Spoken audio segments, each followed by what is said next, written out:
Yeah. What up? What up, though? What's popping? What's happening? What's going on? You're back in the lab with your favorite neighbor, your man, Marq Nash. He is I am he. Another great episode of Breaking Beats. How y'all feel? What's the deal? What do you mean by that? My back is broken. What, a vertebrae or what portion? Spinal. Yeah, nah. Man, I feel good, man. I feel good all over, man. Thank you again for the opportunity to entertain you guys this evening. This should be a good one. You see the title, you see the topic, you see the thumbnail. Hear me out. Hear me out. We're going somewhere with this one tonight. I got inspired by this, got inspired to do this topic based off a topic I saw on Twitter. I will discuss that further as we progress during this episode. I'm going to break a couple things down, but we got to talk about it. And this should be a good episode. I would be remiss. I would be remiss if I didn't run this intro, get this room time to populate. But this going to be a good one, man. Some people ain't going to like it, but this ain't for everybody. But I'm telling you, man, by the end of it, you're either going to agree, disagree, and pretty much all of y'all already got your mind made up, right? So put a case on that. Most people got their mind made up. But let me play this real quick before we run this intro. Huh? You put one of your fighters against Devin Haney? Yes, I did. Who'd you put, Devin Haney? You better believe it. How did that go? How did it go? Man, that don't even ask the question. It ain't even worth asking because it was a one-way deal. It only one man controlled it. And that was Devin Haney. Let's get it. This is my passion. This is what I love to do. But some days, sometimes, I'm just like you, man. I hate this job. Damn, I hate this job. Damn, I hate this job. Damn, I hate my job. Damn, I hate this job. I'm just like you. Damn, I hate this job. Man, I hate this job. Man, I hate my job. From a good dream I wake, sun rays on my face, planning out my day, hoping this ain't the one that I catch a case. I feel so good, I feel so straight. My manager keep calling me saying, hurry up, you late. Hurry up, you lay off. Y'all, man, I hate this job. Man, I hate this job. Been trying to play it cool, but it's hard to play it off. I've been hanging on to this bullshit, cause my car still ain't paid off. I know I'm on my way up. My boy just got laid off, so y'all, man, I hate this job. Man, I hate this job. These hoes here so ratchet. These niggas here so sneaky. Y'all don't even really pay enough for y'all to only pay bi-weekly. I'm trying to double up my cash. Take this job, shove it up your ass. Yo, man, I hate this job. Sometimes I wanna say, walk in and slap my boss. This shit is getting hard. Damn, I hate this job. Gotta make it out of this struggle, bruh. And I don't really mean to take it out on you. You just a customer, but damn, I hate this job. Damn, I hate my job. Damn, I hate this job. Damn, I hate my job. Damn, I hate this job. Damn, I hate this job. Damn, I hate my job. Damn, I hate this job. We're the reason why your stockholders always stay afloat. Yet I'm asking, are they hiring? Like everywhere I go, schedule will say 9, but I think it's fine if I clock in at 9:04. I work 40 hours a week plus overtime just to be bro. So y'all, man, I hate this job. Hate that I applied. So much has transpired since the day that I was high. Told me I could advance, but you were telling me lies. Gotta give your notice before I quit, but you don't say shit right before I'm fired. Damn, man, I hate this job. Sometimes I wanna say, walk in and slap my boss. This shit is getting hard. Damn, I hate this job. Gotta make it out of this struggle, bruh. And I don't really mean to take it out on you. You just a customer, but damn, I hate this job. Damn, I hate my job. Damn, I hate this job. Damn, I hate my job. Damn, I hate this job. Damn, I hate this job. Damn, I hate my job. Damn, I hate this job. You and your procedures. You and your protocol. You and your policies. None of that shit don't apply to me. You and your quotas. You and your standards. You and your 2 sick days a year. Y'all niggas bananas. Wonder why the postman's posted with hammers. Going postal with Popo on camera. His wage got him enraged. Stressed out, it's hard to maintain. He flips the middle, grabs his.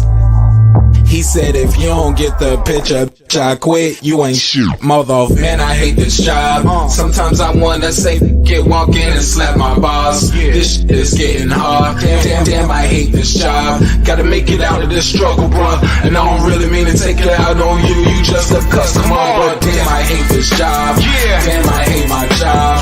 Damn, I hate this job. Damn, I hate my job. Damn, I hate this job. Damn, I hate this job. Damn, I hate my job. Damn, I hate this job. Look, man, I hate this job. I put my pants on one leg at a time, just like you. I'm out here trying to take care of my family. Damn, I hate this job. It's not always glamorous, for real. But I do what I gotta do for me and mine, you know? Damn, I hate this job. Damn, I hate my job. Damn, I hate this job. Damn, I hate my job. Damn, I hate this job. Damn, I hate this job. Damn, I hate my job. Damn, I hate this job. Damn, I hate this job. Damn, I hate this job. Damn, I hate my job. Damn, I hate this job. I'm just like you, nigga. Damn, I hate this job. Man, I hate this job. Man, I hate my job.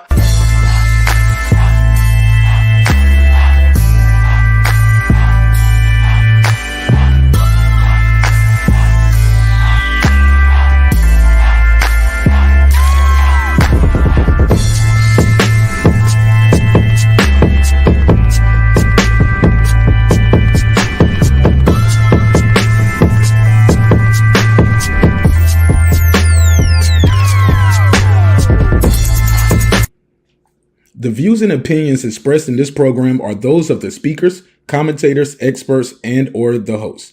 They do not explicitly nor necessarily reflect nor represent the channel's policy or the views held by the channel or broadcaster. The broadcaster or its channel cannot be held accountable for all or any views expressed during the program. Basically, if I didn't say it, don't come for me. You come for the person who said it. And please don't sue me for somebody else's words. With that said, let's start the show, motherfucker.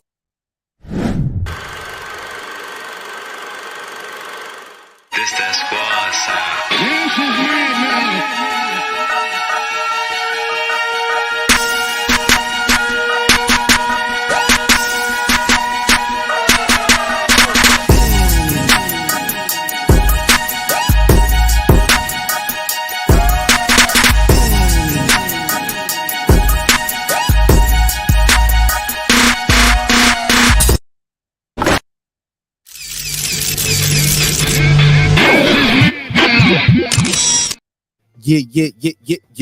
Yeah. What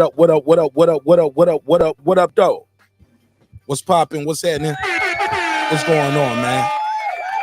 Back here with another one of Breaking Beats, where we break down business. Pardon me. Entertainment, art, technology, sports, and anything else you and I feel like talking about. Say hip hop, political, sports show with a comedy twist. We like to let the jokes fly. You know why? Life is serious enough. Life is getting real serious in this lightweight division right here. And one man sits atop of that throne at the lightweight division. And it is one Devin the Dream Haney. Some would call him Devin the Nightmare Haney. Giving some of these boys fits in that ring. But we're going to talk about it. And you're going to love it. All right, let me get to this right here. Damn, I did not grab my glasses. I'm going to need my glasses here tonight. Damn. All right, I'm going to have to go back to them. I'm going to have to find them. All right, I took my glasses off somewhere and lost them. I don't need that to read this chat. All right, but look, if I do anything, man, let me do this neighbors only roll call, because without the neighbors, the show would not be the show at this level. And we well on our way to 15K. So let me switch this over. And yeah, let me give y'all a quick shout out, man, because I got a lot to talk about, but in a short amount of time. We're going to get this thing in and out. Here we go. Shout out to the new member. We got a new member in here. Jacob Sims. What up, family? Gangsta? What's poppin'? Jacob Sims. Welcome to the neighborhood. 2 days, all right? Shout out to Jacob Sims. Excuse me, got a little cough right here. Damn. Lady Shan Dundam season, UK girl in London town. What up, though? What up? Ace Retro, what up? What up? The Boxing Scholar, holla. What up? Cooking with the Champ. What up? Haplotype 0. What up? Boxing MMA. What up? Boxing MMA 365. What up? Taylor Bell. What up? MFB, that's Mike from Boston. What up? C Jones 0224. What up? Kansas City Mac. What up? Patricia Shelton. What up? That guy Eclipse 330. What up? Miss Queen Sunkissed. What up? Rockman. What up? Beyond the Ring with Nonito and Rachel Donaire. That's 9-time champion Nonito. Yeah. He rocking with me. You should rock with me too. What up? True Media Today USA Boxing Coach Malachi Williams. What up? Pudo. What up? FoodRevolution. That's Foodie with the Beauty. What up, gangsta? KP from KC5. What up? Matt Wade with 2 T's. He got a dope single out there called Papa Daddy. Check it out. What up? Karma Serene with the Serene Saturdays. What up? Ill Status Boxing. What up? Tank the Sweet Science Examiner. What up? Beyond Above Media. What up? My brother Pittsburgh T. What up, though? What up? SF City Slicker. What up? I Know Boxing. What up? It's Mex. What up? Rider of the Storm. What up? Here to There. What up? Matty Yoel. What up? Cliff Bailey. What up? Con Shawnery. What up? Lisa Bell. She never fails. What up, gangsta? On the mic with Terrence Bailey Sr. What up? HL Deezy. What up? Cooking with Sir Sr. What up? Brandon Washington. What up? Dee Bevill The Champ. What up? And of course, the big fish himself, my good brother Derek Lincoln. What up, gangsta? It's only one big fish, man. It's my brother Derek Lincoln. Well, it's 2 big fishes. That's about it. All right, let's talk about it. Now, I know this title, this thumbnail, gonna ruffle some of y'all feathers. I know some of y'all sitting around like, Mark Nash, you say he the next what? He the next who? I want to hear that. I know some of y'all don't like it. Some of y'all gonna be like, Never heard of it. but let me explain. Why I said that. Now, I saw a tweet going around, and it caught my eye because I couldn't agree more with some of the sentiments being said in this tweet. Let me pull it up, because I did screenshot it. Kenny Porter right hand, what's up? K out of Truth, he said there would never be another Floyd. Shout out to K out of Truth, aka CT Reacts. He got another dope channel. I subscribed to the backup channel, bro. I was already subscribed to your backup channel. How about that? What up? But check out my guy K out of Truth. Kenny Porter's right hand in the building. Clip said he said standing tall on blessings and business, Ben Adams. Okay. I missed some of them. But we're gonna get into it. Let me see what they're saying out there. I gotta open the phone lines up early. I know some of y'all like, man, what? I don't agree with that, but I'll make sure I got the phone lines open. So if you agree or disagree, you're more than welcome to call in. Make sure I got both lines open. All right, cool. Now I saw this tweet going around, and the guy had a good point. Or the girl, I don't know who it is, but I did subscribe. They said Devin Haney is getting the Floyd Mayweather treatment. Oh yeah, when I say the next Floyd Mayweather, we're talking about the way you discredit the man over and over again. Yeah, and Devin Haney does get discredited. So let me make sure I got this clear. I'm gonna read this out loud. Clenbuterol distributor, the Clenbuterol plug. Shout out to this Twitter name. This is hilarious though. Let me give you the drop. That's hilarious.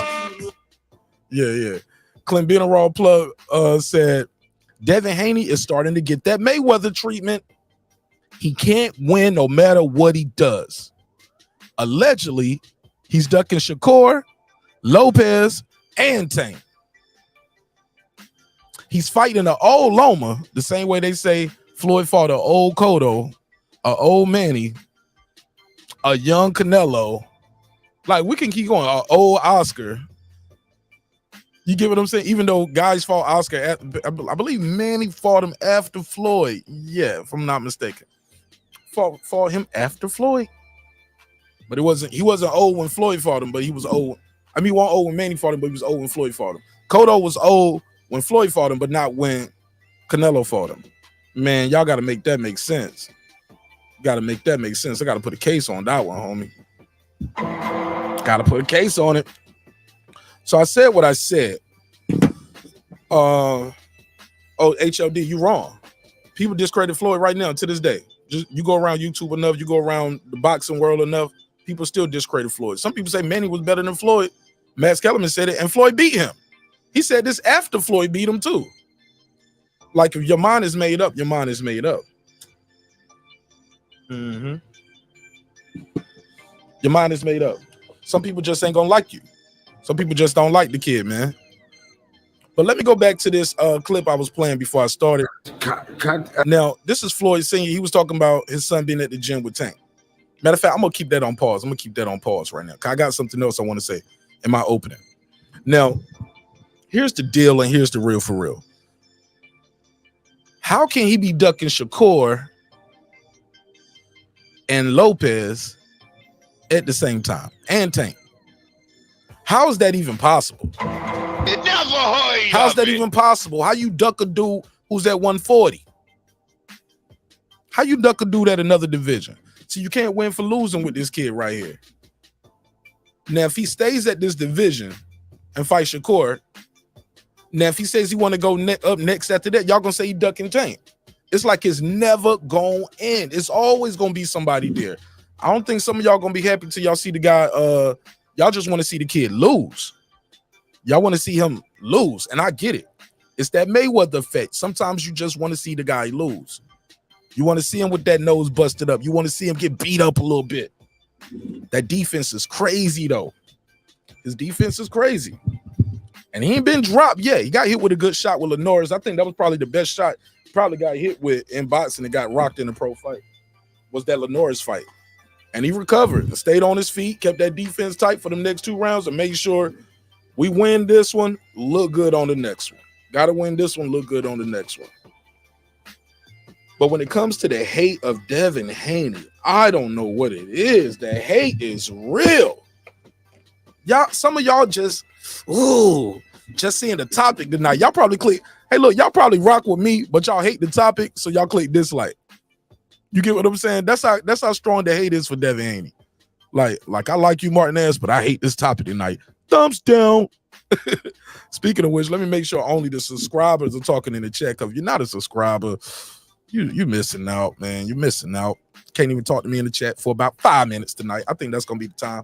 Got to sit there and listen to me for about 5 minutes if you're not a subscriber. But that's my opinion. You are entitled to your opinion, and that's why the phone lines are out there and the phone lines are open. Make sure I got the backup line open too.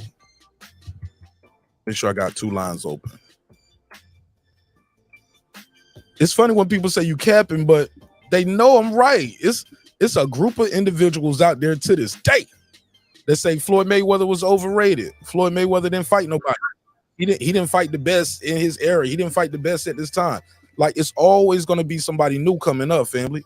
And y'all know that. If you've been watching boxing long enough, you know it's always going to be somebody new coming up. But I'm going to keep it 1,000 with y'all. I didn't even like him taking this fight with Loma at 135. I didn't like how his face looked. I saw what many of you guys have been saying too, like maybe the kid might have been at that division too long. You know what I'm saying? But I ain't making no excuses. He said he can make the weight, throw his ass on in there. I think the kid is phenomenal. Man, I got to watch my profanity too. YouTube been tripping about that cussing, yo. They taking people monetization, the whole channel. I'm like, damn, I thought it was gonna. You can say damn, you can say hell. Anything other than that, shoot, you playing with fire. So gotta watch my language up here. Gotta watch my language. But yeah, I was like, damn, I thought y'all would just demonetize that one video. Nah, they taking the whole channel monetization. I was like, all right. So that's why I gotta limit how we do some things around here. So yeah, like I was saying before, like when it comes down to this kid Devin Haney, man, I get it. It's easy to not like him.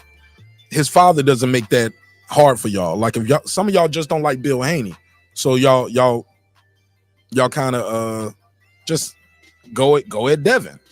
It's easy not to like the guy if you don't like his pops going from channel to channel. But what is his father supposed to do? Say my son a bum? Everybody gonna beat my son up? Well, he's still working on it. He gonna get there when he get there. Nah, he's supposed to say my son is the best. Can't nobody beat him. You're like, that's what he's supposed to say. No different from T.O. father saying what he says about his son. My son is great. My son is the best.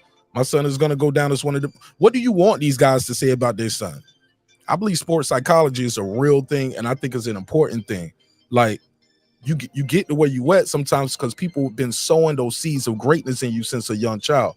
Even I remember hearing Like King Richard. I don't know if y'all seen King Richard.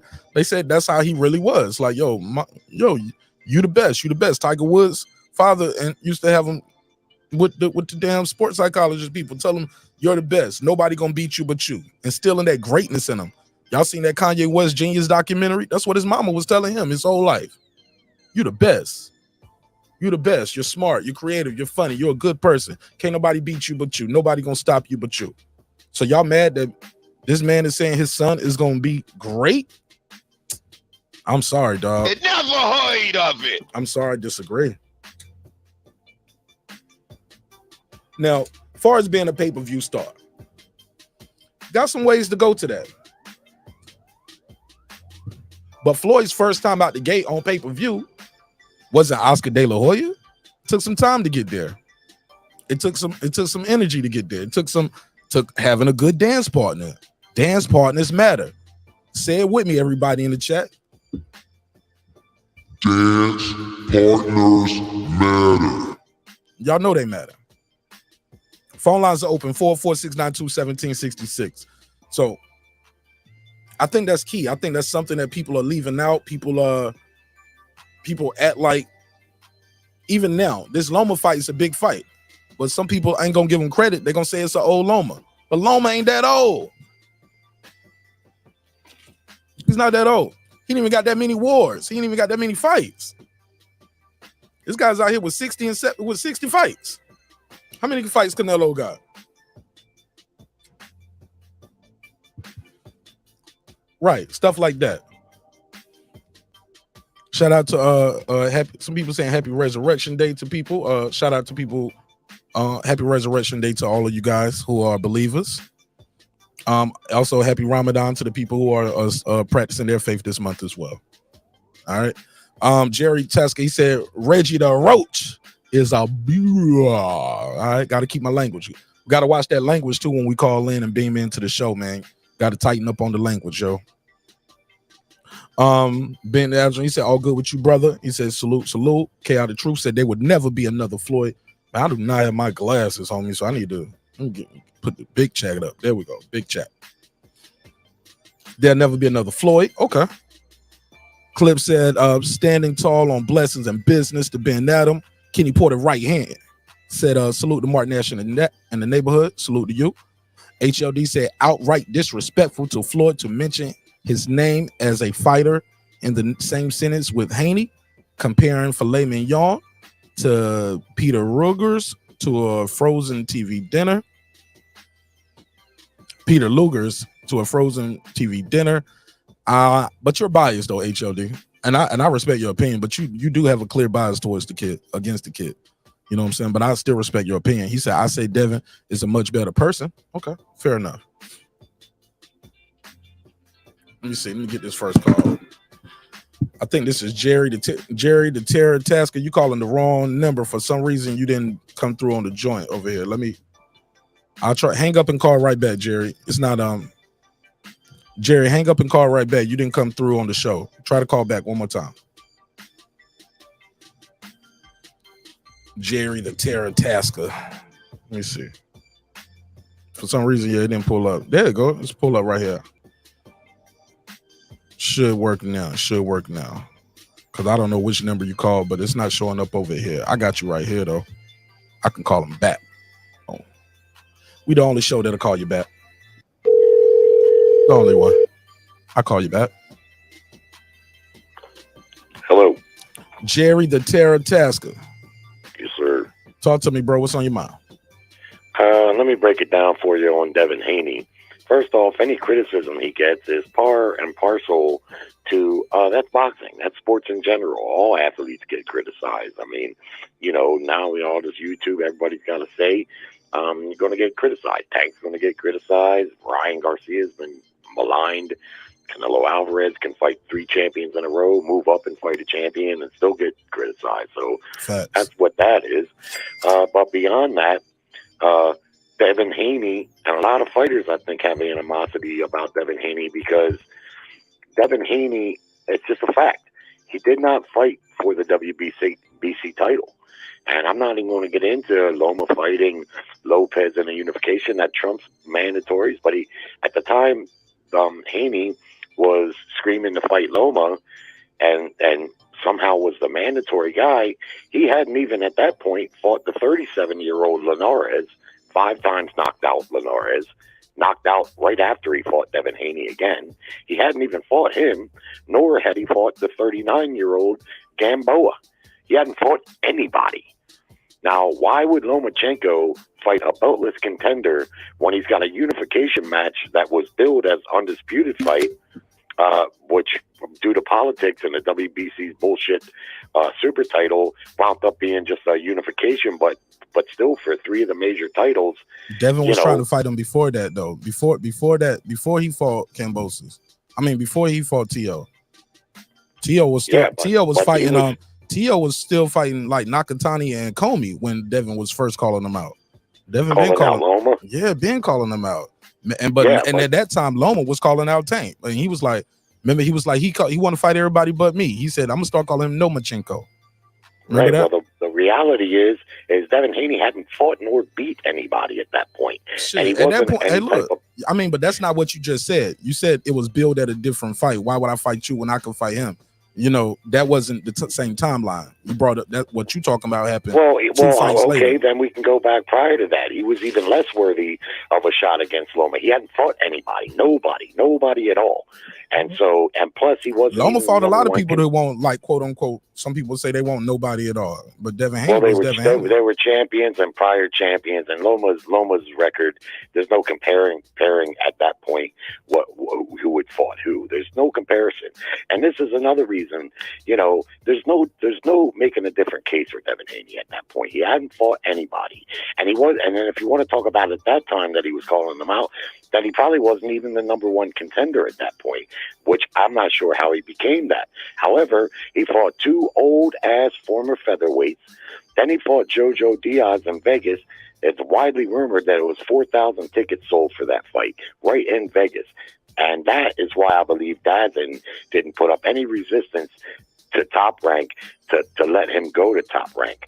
Okay, then he fights Kambosos, and we've already spoke about that. Kambosos was not a top 5 lightweight at the time. He was a guy who pulled an upset.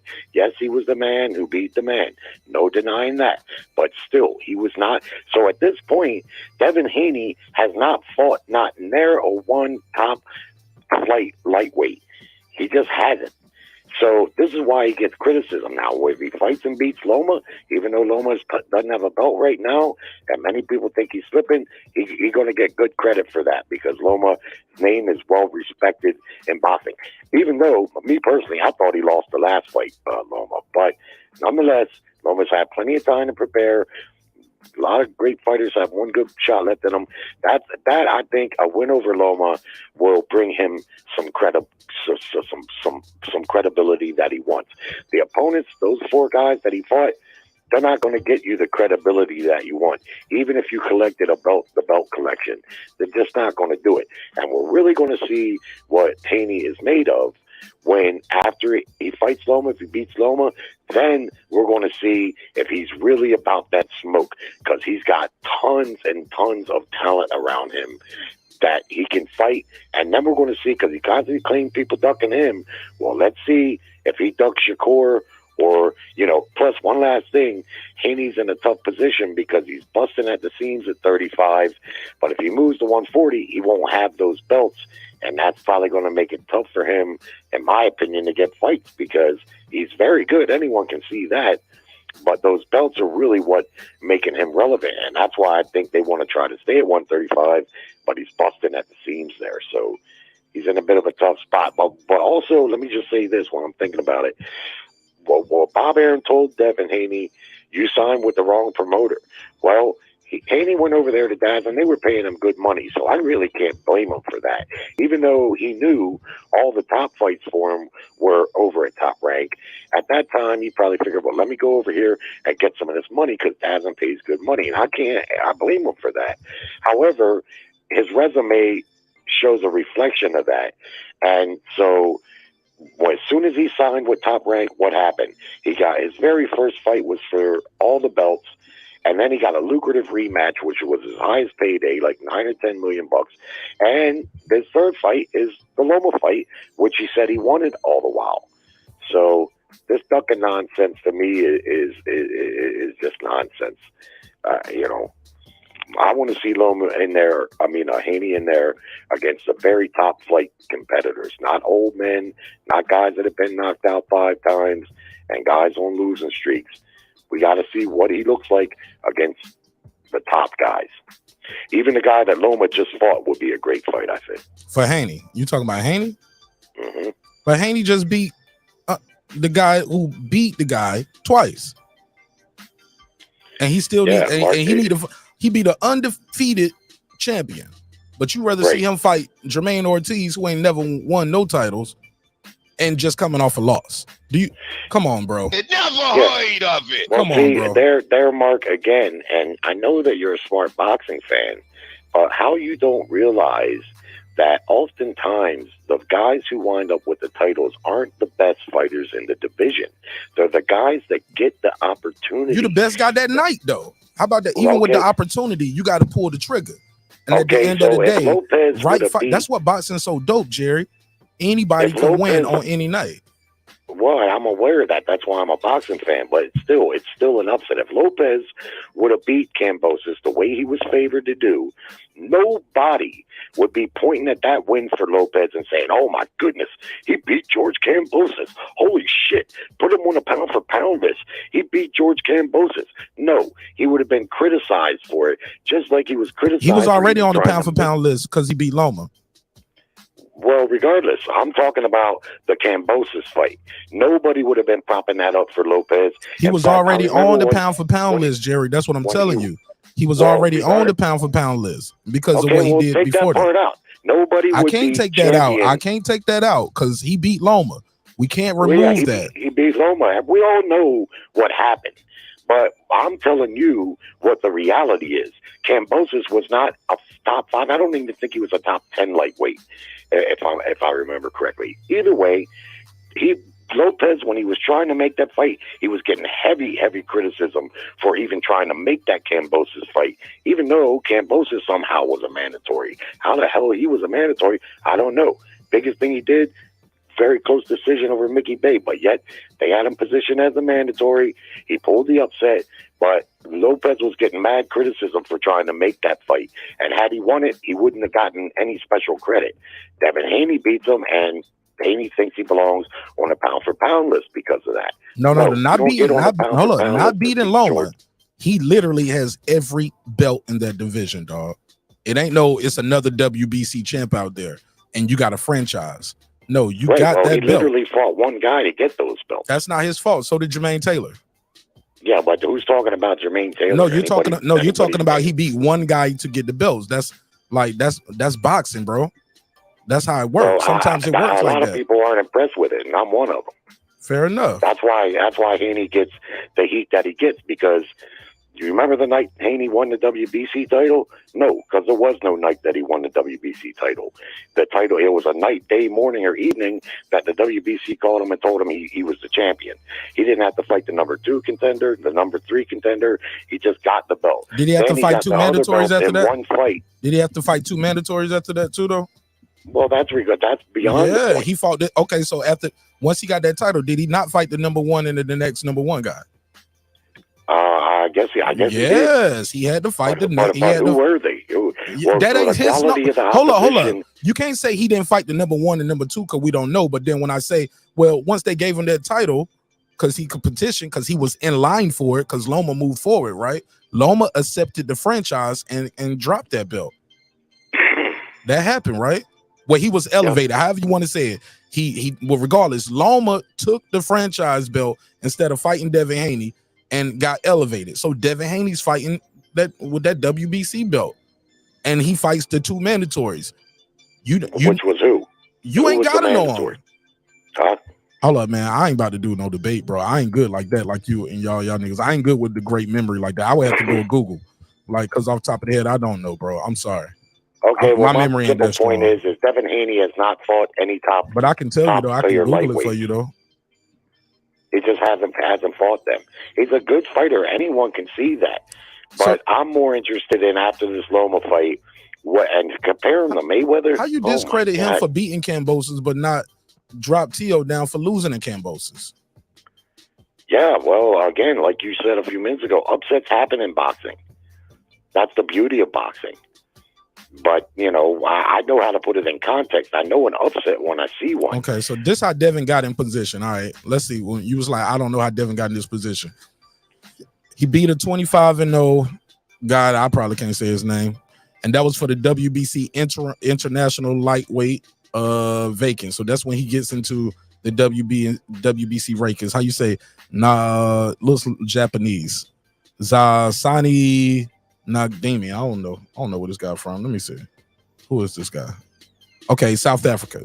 South Africa, right? Let me share my screen.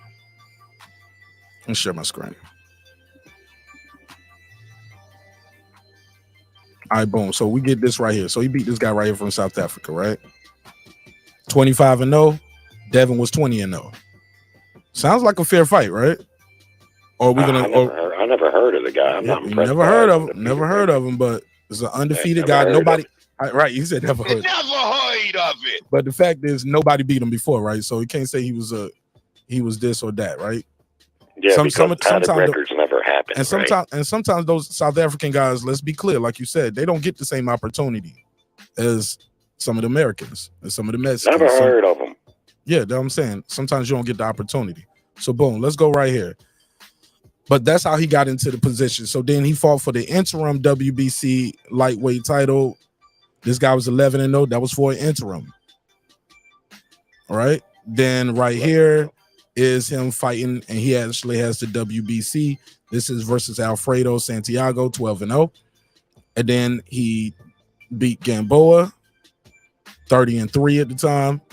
Beat Linares, 47-5. Beat Jojo Diaz, only had one loss, 32-1.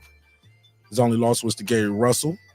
Then he beat Kambosos. Like, yeah, I don't see no problem here. You're impressed with that? I'm impressed with him accomplishing all this at 24 years old. I mean, before 24 years old, because he wasn't even 24 at the time. Well, I don't but he's beating gold medalists. A good fighter. He beating gold medalists and former champions, like, and then I mean, you got to consider Marq Gamboa was 39 fucking years old. I think we're moving the goalposts, and Tank fought him after that. That's not moving the goalposts, man. That counts in boxing. Yeah, but he's still fighting, bro. He made weight. He took a paycheck. He got his ass in the ring. You can't get mad at the guy for that. How much credit does he deserve for beating a 39-year-old former featherweight? I mean, I know that 39 former featherweight beat up some grown men 200 pounds right now. So what are we talking about? Not Gamboa. Gamboa was coming off of a knockout but when you say the age and a year of inactivity. Okay. And he was old. But listen, see, you're splitting hairs. But what you asked was, who did he fight? Who was his losses, right? How did he get in position for the WB? That's how we got here. And now when I'm telling you, you want to nitpick everybody, it's like, what's the point then? You asked, I'm telling you, but you want to nitpick at him. But I'm telling you, these guys, is who he beat, this is who he fought. You got your opinion. Who he fought and who he beat, and they weren't top lightweights. It's just the bottom line. If they're number one though, Jerry, hold up. But if they're his mandatory, he fighting his mandatory. Is that his fault? Well, Gamboa was his mandatory. I think he had already did his two. When did he do his two mandatories? So boom, his two mandatories might have been his first voluntary. I think these first two right here might have been when did he get the title? Boom, interim. So 1, 2. Yeah, so Gamboa was a mandatory. Well, or he got the fight with Santiago. Vacant. Which one was the vacant? Thread here tonight. Why does Devin Haney get criticism or hate? I don't see it as hate. I see it as fair criticism. Any fighter subject to it based on who they fought and how they got where they got. That's what he's getting. He gets it from a lot of boxers. Tank Davis himself has said the same thing about Devin Haney. Devin Haney's a very good fighter. Anyone can see that. But to compare him to Mayweather, too, at this point, oh, my God, that's way premature. He's got to fight about 20 more champions before he can even be considered in the same breath as Floyd Mayweather. You missed the beginning of the show then. You missed the beginning of the show. What's that? You missed the beginning then. I think you just saw the title and the thumbnail. No, because that's not what I was talking about. The champions that he fought. Floyd retired 50-0, right? But can we agree that people criticizes Floyd and nitpick at his resume. Have you seen that out here on YouTube, or am I insane? No, like no, everybody Floyd got fought, he has an asterisk beside it to some fans. To some fans, yes, he does. I'm just but that's saying, any every single person. Any fighter in the history of boxing. Roy Jones, you like just said, Reggie the Roach. Well, Reggie just like the you Roach. said, every and you fighter, had asterisks beside all of them Roy Jones wins. Even going up to heavyweight. You put an asterisk on a guy who started at middleweight going up to heavyweight and then coming back down. You was like, well, that don't count. He picked the weakest champion. It's a heavyweight. Well, maybe you didn't listen because I didn't say it didn't count. In fact, I gave him credit for beating Ruiz. No, you actually dismissed him. You was like, he picked, if Ruiz wasn't a champion, I said he wouldn't have went up that there. Ruiz had won 36 rounds with Evander Holyfield, and you can't be no chump and do that. I gave him as much credit as I'm fixing to give him, knowing that was a handpicked fight for Roy Jones. He chose Ruiz. He wasn't in position to fight him. He chose to fight him because he felt like he could beat him, and he beat him, and he gets credit for it. But we're not talking about Roy right now. We're talking about Devin. The good thing Devin's got going for him is he's young, and he has plenty of opportunity to make the real top-flight competitive fights. And that's what I'm interested to see moving forward. Now, let me close it out with this. Let me ask you this. Here we go. My brother. And I call you my brother because I got love for you, Jerry. All right, brother. Here we go. If he beats Loma, when he beats Loma, because I got him beating Loma. I say he's going to beat him and beat him easy. Easier than people think. He's going to beat him easier than a lot of people think. Will he get credit for it if he makes the fight too easy and it's like a one-sided thing, like he beats the unanimous decision? Would you give him credit for beating Loma, or would you say Loma's an old Loma? Well, that's a good question, and the way I would answer that's that a short answer. People are already saying. I'm asking you. Yes or no question, brother. Goddamn, let me answer. Yes or no? Lomachenko I got other questions. I'm trying to do a rapid fire. Okay. People are saying that Loma is slipping. Now, me personally, I thought Loma lost that last fight of his. I thought he wasn't busy enough. I thought he lost. Okay. I've never liked Loma at 135. I just don't like him at that weight. He's too small. And there's going to be people that are going to say, especially if Devin Haney beats him real easy, that, they're going to say that Loma was washed at that point, okay? I'm not want to discredit Devin Haney. I got another question. You going on a run on sentence. You making me forget my shit. No, okay. So let me ask the next question. You answered that one. Yes. Let me ask the next question.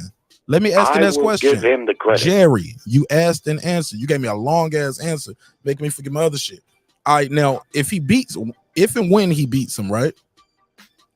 Does he have to stay at 135, or would you accept him going up to 140, fighting the winner of Josh Taylor and Lopez, or would you say he ducks Shakur and Tank? I think he should move up, man. I think he's too big for the weight. That's not. I asked you. At the weight. So would you say? So is that a no? You give me long no's and long yeses. No, I wouldn't say he's ducking them simply because fighters outgrow divisions. We've seen what Haney looked like at his last weigh-in. Now we're a month removed from that, and that couldn't have got any better. The dude is too big for 135. I don't blame him at all, just like I didn't blame Lopez for moving up. Fair enough. Weight cutting is a dangerous game, and, but like I said, what complicates it is when he moves up, he won't have any titles, and things might be difficult. He might be back to square one and trying to get people to fight him. So I can understand why he would want to stay at 135, but me personally, no, I wouldn't consider it. Last question. What fight would he fight to make you say this guy is everything people said he was? Is it staying at 135, fighting Shakur and Tank, and let's say he beat Shakur? Let's say, matter of fact, he ain't even let's not go too far with the Tank fight. He beats Loma, stays at 135, and he fights Shakur. Is that a bigger fight for him than going up to another division and beating the winner between Lopez and Taylor? What's better for his legacy, in your opinion? Well, that's a damn good question because Shakur Stevenson is a hell of a talent. I mean, that's a great fight. If Haney can stay at 135, he fights that guy, a young fighter, not a 39-year-old or a five-time. No. It would be fighter. No. It's not. That's not going to be the choice. The choice going to be between Shakur Staying at 135 for Shakur or going up to 140 for Lopez and Taylor winner. Those are the two options. Yeah, that's a tough question, man. I mean, which one would build his legacy? I would say the 140 because one, those guys, whoever he beat is going to be a champion. 135, he fights Shakur in it. Some would say, well, Shakur was never proven at 135. He might not get credit for that. He was like, he wasn't proven. He ain't beat nobody at 135. Yeah, I get that. But it's still a tough question for me because Shakur is just such a talent that, I mean, that's a super matchup between the two of them. But yeah, I'd probably say, if I really had to choose, I'd probably say, yeah, moving up and beating one of the top guys up there, a Lopez or a Josh Taylor or a Progress. I mean, that may edge it a little bit. But bringing a new name in. I'm telling you what Bob said. Bob said Taylor T.O. winner, not Progress. Progress might be later. I'm telling you what they said. That's why I'm sticking with certain between names. them, yeah, I would slightly say that for his legacy, the 140 fight, simply because, like you said, Shakur, as good as he is, he just had this one fight at 35, looked sensational like he's done in the past. But I really like that fight. I hope that at some point, and I think they can make it because Shakur is big enough, he'll probably go to 142 because that's where the smoke's going to be at. That's where it's all going to settle with all of them, with the exception maybe of Tank Davis, but maybe Tank too because he already fought at 140. But those are the type of fights that I'm talking about. Can I get one more question in, Jerry? Like you on the Rana, like you talking Lorano and sentences. Like you go from that one to that. I want to reply to you. My last question, and then you can do your run on and you can close it out with your final thoughts before I take the next call. What would be the bigger pay-per-view event in your opinion? What would be the bigger fight, the bigger fanfare? Is it Haney versus Shakur, or is it Haney versus Lopez or Taylor winner? One of those guys. If he beats Taylor, that would be two undisputeds fought each other. Like Taylor technically never lost. You know what I'm saying? So he would be fighting him, or he would be fighting T.O., a guy who some would say was kind of undisputed too, however you want to look at it. He beat the man to beat the man. So that would be two. That trifecta right there, I think that would be big. But also Shakur is a former Olympian, silver medalist, two division champion, former unified champion, moving up to your division. You know, like this is a good position to be in if you're Devin Haney, regardless. Can we agree to that? And well, I think the winner of the Lopez fight with what his name is probably would be a bigger fight, but I don't know how much bigger because, like you said, Shakur is a former Olympian, and he's making his star shine a little bright with his performances. But I think, the winner of the Lopez, just simply because that they might have a little bit more notoriety. I'm not sure because Josh Taylor's unknown here in these states, and Lopez took a hit to his popularity when he got beat by Kambosos. So I'd slightly say that might be slightly the bigger fight, but I don't know if I agree with you that he's in a great position necessarily, simply because, like I say, I don't think he can stay at 135 much longer, and when he moves up, he's not going to have those belts for leverage, and that may make it difficult for him to get fights. But Bob Arum seems to like him, and he's putting him in big fights. He got him the fights that he wanted right away, so I may be wrong about that. I wish him luck, man. I don't hate Devin Haney, not at all. I want to see Devin against the top guys. That's what I want to see him against. Whether it's at 35 or 40, you know, if he fights a few walkovers, that's fine. But if you want to be on the pound for pound list and stuff like that, in my eyes, you got to get in there with a couple of these top guys. Okay. Yeah. Anyway, nice promo tonight that you started the show with. Oh, with the little drop from Floyd Sr. That maybe I just miss it, but that whole promo that right when the show was starting. Oh, my show intro? Yeah, the intro, yeah. Oh, you never seen the show intro? You always. I don't know if I've seen that. Is that what it's always been? Yeah, when you see the clips of me and all the interviews and stuff. Yeah, that was nice. Yeah, man. Jerry said I don't watch your shit. I watch it when I'm up here. That's it. Jerry, you ain't shit. You better start watching the damn show, Jerry. I do watch it, brother. I just don't get the beginning, I guess. Yeah, you damn show ain't. We start with the I hate my job. I talk a little bit, and I run the show. 5 minutes, I hate my job. Then I go into the show intro and the disclaimer and all of that. Let's see. Well, thanks for letting me spit, brother. Man, thank you. Hey, Jerry, we got another battle on Friday, man. It's a hip-hop battle. You got to pull up. Got to enjoy that one. All right, I will. My man, thanks for calling in, bro. Callers. The callers are the best part of the show, man. Sometimes we're going to agree. Sometimes we're going to disagree. But, yeah, man, we're going to have a good conversation. I'm going to let you get your bars off. Yo, if you just tuning in, man, we got another battle on Friday. The homie, that guy Eclipse 330. Y'all see him in the chat right there. He will be battling Megazord on Friday, 10:30 p.m. Eastern. We're going to be talking about Nas versus Jay-Z, who had the best, who had the more of a claim to the King of New York throne. We're going to also talk about who really won that battle and who had the biggest cultural impact. So don't miss that one on Friday, 10:30 p.m. Eastern Standard Time. That's Megazord versus that guy Eclipse 330. That's going to be a classic, homie. It's going to be a super duper classic. All right. Let me go back to the phone lines. Phone lines are open. I'm going to read some of these comments. Again, man, just to let y'all know, when y'all call in the beam in, we got to keep our language a little bit tighter. YouTube is really tripping about the language. The language. Damn, hell, that's cool, but all the F-bombs and the D words, like they ain't feeling that. All right, RTH Boxing Podcast. Man, I like your show, man. I'll be checking your shit out. See, look at me. See, put a case on me. I need to have a swear jar up here. Need a swear jar. But yeah, man, I'll be checking your show out all the time, RTH Podcast. He said, will we say the same if Canelo beat Mayweather? Nah, because the whole legacy would be rewritten. Canelo's legacy would be rewritten, and so does Floyd Mayweather. I think we got to stick with the facts we have in evidence, though, RTH Podcast. That's my opinion, but it's all good. Kid is back said the email belt franchise turn we built and the WBC belt, Haney captured them all. Yeah, Haney got all the titles. You ain't got to like it. I mean, but it is what it is. Those are the facts, homie. And this kid, I'm going in reverse. Let me go in reverse. Damn, I missed a lot of these comments. Shout out to Jerry, though. Good call. It was a long call, but I like Jerry, man. I always let Jerry ramble, especially like, I know he one of them older guys, he stay up late, stay off the medicine just so he can stay up. He don't take his medicine until after the show. You know what I'm saying? I'm joking, Jerry. Never heard of it. Jerry gonna call back. He said, hey, Marq, let me tell you. You was on some bull crap with that last comment.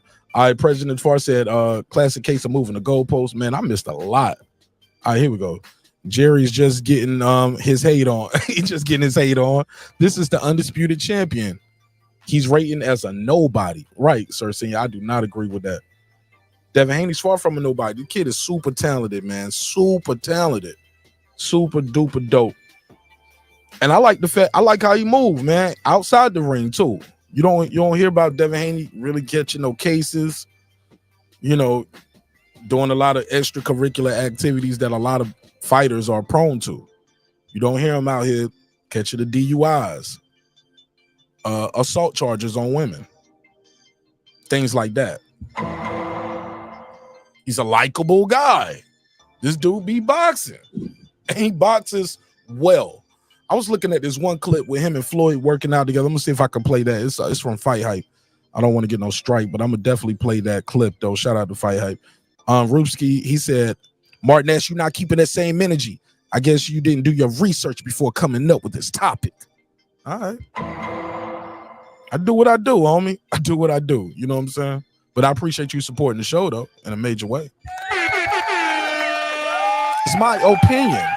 And the title and the topic, I think it got some of y'all vexed. Y'all thinking I'm not saying he's stopping everybody like Pretty Boy Floyd was doing at 135, but he's winning the way Money May was winning at 147. Dominant performances.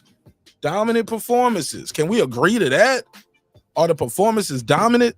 HLD said Haney can move up today as the WBC franchise champion and become Regis Prograis immediate mandatory at 135, but he won't request it May 21st. I wouldn't either. I like Regis, but Regis ain't gonna bring no bag for him. Regis is a champion out here. Matter of fact, he just got his title back, right? But Regis is a 2-time champion, but as good as he is, he's not that exciting. He even did an interview I saw recently, and I like Regis' program personally. And I saw him say, well, it's part of my fault too, you know, because my personality, I don't really do a lot of interviews but yeah, man. So I'm gonna try to get Regis on the show. It sounds like he's willing and open to do interviews, but he said, hey, look, man, you know, he said maybe it's the promoters a little bit, maybe it's me, you know, and my personality not getting out there. You see Bob Arum, he was talking about, hey, look, we tell fighters, use your social media. That's something that they won't even telling guys back in the day, you know, because it wasn't there. But social media being for a while, but Bob Arum is very vocal about, yeah, we definitely telling all our new signees, you got to promote yourself too. You got to be active. You got to be vocal. Got to talk. So when people don't like Keyshawn Davis for being vocal, yeah, it is what it is. He doing what the boss said. The boss said, hey, yo, y'all need to be vocal. Promote yourself too. Don't be calling me up saying you want to fight Frank Martin. Shoot, you need to be out there telling people you want to fight Frank Martin. Build it up, hype it up. Make me want to pull the open the checkbook up. But it's gonna happen though. Taylor Bell in the building. Ruski said, Martin Nash, you biased tonight. I ain't biased. He said, you definitely in Bill Haney's payroll. I'm not, but we will take a donation though. You know what I'm saying? We will take a donation. Shout out to Brother Bill. I'm not biased though. It's my opinion. My opinion is my opinion. You know what I'm saying? Hold up. Ruski, let me get you with the main drop. Hold on, let me see. Do I got it? I deleted it. Here we go. Here we go. I got you right here, Ruski. Hold on. We're not gonna continue to go back and forth about what my opinion is, right? My opinion is it's a fact. Yeah, man, it's just my opinion, dog. But you can call in and voice your opinion as well. The phone lines are open. Also, matter of fact, let me make sure I got my IG open. You can subscribe to me on Instagram at Marq Nash, and you can use the message feature to call in from the show there too. So you got multiple ways. So even if you like in Australia or the UK, people are like, yo, you need a UK number. Man, Instagram is global. And I know you can call me on UK from the UK. I talk to Lady Shan all the time on IG Messenger. You know what I'm saying? So I know you can call me there. So you can call on Instagram, and I got 2 phone lines open. So there's no reason to be in the chat calling me saying I'm being bought off. No, I'm just saying, it's my opinion. I think the kid is phenomenal. And when I say the next Floyd Mayweather, I'm talking about how everybody's going to put asterisks on his resume. It's going to be an excuse. It's going to be an excuse for why he didn't do what he doing. And to be fair, Floyd Mayweather wasn't undisputed. Was not undisputed. And Devin Haney got that accomplished already. 817, you got the weapon. What's your name? Where you from, family? What's going on, man? j-Mont from Arlington. Talk to me, j-Mont from Arlington. j-Mont? Yep. J-M-O-N-T. Go ahead, j-Mont. Well, I mean, I just seen the title of your video. I kind of wanted just a little clarification. You said the hate is real. You think people hating on Devin? Absolutely. Because they compared to Floyd? Absolutely. They hate Devin. Some people hate him just because he's undisputed and they don't think he deserves it. Some people hate on Devin because his father is very vocal. Some people hate on Devin because he even Paulie Malignaggi. Let me play that clip. I can play that clip for you, bro. I don't know how much time you got, but I can play it. He was I'm on the road, baby. Okay, yeah, my boy. Oh yeah. Paulie was like, yo, Devin didn't have to sound, all Devin deals are real short deals. He didn't have to sign those long-term deals like me. He didn't have to take the long road. Like, some fighters are mad about that. That they was like, yo, he's a rich kid. He came in the game. He had his daddy. His daddy had money. You know, he was able to buy his record. And like, people say things like this about him. Some people don't like him because he win and says, I'm do a lie. All praise to Allah in the middle of the ring. Some people don't like that. So let's cut the crap. Some people don't like to see a young black man with a strong black father vocal about his son saying, no, my son ain't going to be the next Floyd Mayweather. He's going to be better than Floyd Mayweather. He's going to take the game further because he's in a position now that Floyd didn't get to till later in his career. You get what I'm saying? 28 years old. Yeah, so yes, the hate is real, fam. If you asking me personally, Marq Nash, it's personal with a lot of these people. They discredited Loma before the fight. This guy was the next best thing in his last fight. Once Haney said, yeah, we gonna do it. He's an old Loma. Washed up, too many wars. He lost to Jermaine Ortiz. All right. So don't get me going, bro. Don't ask me what I think, because I'll be here all night. You know what I'm saying? Like Ring IQ love to say. Never heard of him. I'm sorry. I don't do shout outs on my show. Never heard of it. Well, like somebody else on YouTube says, my apologies. Respectfully. Like somebody else on YouTube says, it's, you know, we here to hear your opinion because it's your show. So you would assume that we're here to hear your opinion. I just wanted to hear your opinion on it before I give my answer. Number one, I agree with everything you said. Number two, Devin, people don't like to see a dude smile and win and poke his chest out. You know, he poke his chest out. He's proud of his religion. He's proud to have his father in his corner. His father is a stand-up dude. You know, everything about his dynamic, you know, it irks people who didn't have it. Paulie was a guy who didn't have it. Started boxing late, didn't get a lot of love, had to go the long road. I don't necessarily know why. I think that's probably something personal, but you know, Paulie is Paulie. It is what it is.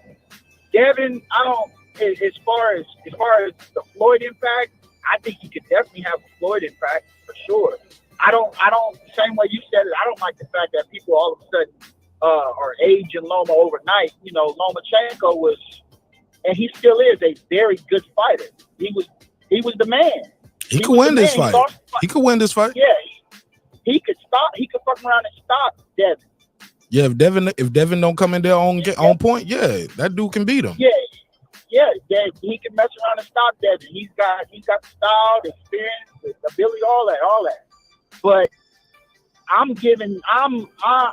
don't like the fact that people are prefacing it, like you said with the Floyd thing. People are prefacing it by saying, "Oh, he was old, he lost this and that before he gets in the ring with Loma." I think the man is every bit as advertised as far as Devin. Facts. In my opinion, dog. Everything he said he was, dog. This dude. And we gonna take it back one time and never let it be forgotten that no, I don't think Lomachenko ducked Devin, but Bob Arum said you was on the wrong side of the street. Not on the wrong side of the street. I'm sorry. He said you signed with the wrong promoter. When Devin put himself in position to fight and they elevated him to French fry franchise champion, Devin wanted all the smoke with prime Lomachenko. He was calling them out when Tank was saying no. When they were saying they weren't ready. People forget that part. Not when Tank was saying no. When Lomachenko was harassing Tank on Twitter. That was harassment what Tank was doing. I mean, what Loma was doing. He was bullying them. Bullying the shit out of, oh man, I'll never forget them tweets. Oh my goodness. Lomachenko was, I ain't never seen Lomachenko talk to any other fighter like that except Tank. Yo, he was going crazy on Tank. Respect, but he was on Tank helmet at 130. And he probably would have beat Tank back then too, because Tank was, like, as we know now, was kind of undisciplined. You know what I'm saying? I tell people that all the time. Reason why them dudes at the PBC didn't let, guys like, Tank and to some degree Earl off the chain is because they knew how they was living outside of boxing. Floyd not stupid. You don't brought Earl into it. Put a case on you. You know that they're gonna get mad at you now. They're gonna say I planned this call. Nah. I that's my personal opinion, and I don't speak for nobody else but myself. Fair enough. But I always felt like Earl was a dog, Tank was a dog, but they was living a lifestyle that made them untrustworthy. Hanging with AB, bro. Because who was they hanging out with? Who was their older brother? Bronner, man. We're not gonna let you go over there and fuck the bag up because you might be, 30, 40 pounds overweight before the biggest fight of your life. Can't do it. Yeah, I like Bronner, but he was a bad influence on a lot of young fighters. was a dog. Same way, Broner was a dog. Broner could get away with it because he was just I think Nate Jones just was talking about. He said, "Man, Broner's like this most physically strong dude I've ever been around." And he said, and that's saying a lot. I've been around a lot of them, but Maidana said the same thing. Maidana said the reason why he retired was Broner, not Floyd. He said he took more damage in that Broner fight than he had taken in his whole career, and we saw the results. Okay. Well, I got a couple questions for you. Rapid fire on a couple of these questions. If Devin Haney goes up to 140 after this fight, will you think he ducks Shakur or Tank Davis? No, in your opinion, because he's been at 135 since he was. I'm sorry, you said rapid fire, but take your time. I let Jerry take his time, and it ain't like the phone ringing off the hook right now. People scared of this topic right here. You know what I'm saying? Because all of these guys, man, they so dope. It's hard to pick because right at the wrong time, any of these guys can beat each other if they have a wrong night. That's what I'm saying. It ain't no. Yeah, right. That's what I'm saying. I ain't making it seem like this dude is the next best thing since sliced bread. He got to be focused. He the creme de la creme. He at the top, bro. He cannot have one off night. Can't have no off night. So I know some people gonna think like, oh, you biased, you on like, bro. This is what I think. I just think that kid is everything he said he was, dog.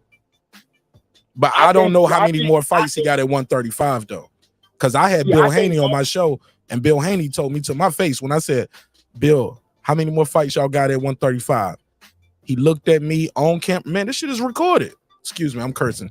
This stuff is recorded. He says 0. That's what he told me. Yep. 0. Should have. I mean, he been chasing. You know, he had to do his two fight thing to get his. No, but this is after that. This is before the Loma fight was official, and we had him on the show. No, for sure. So he just told me this. They was talking about moving up. Yeah, bro. So.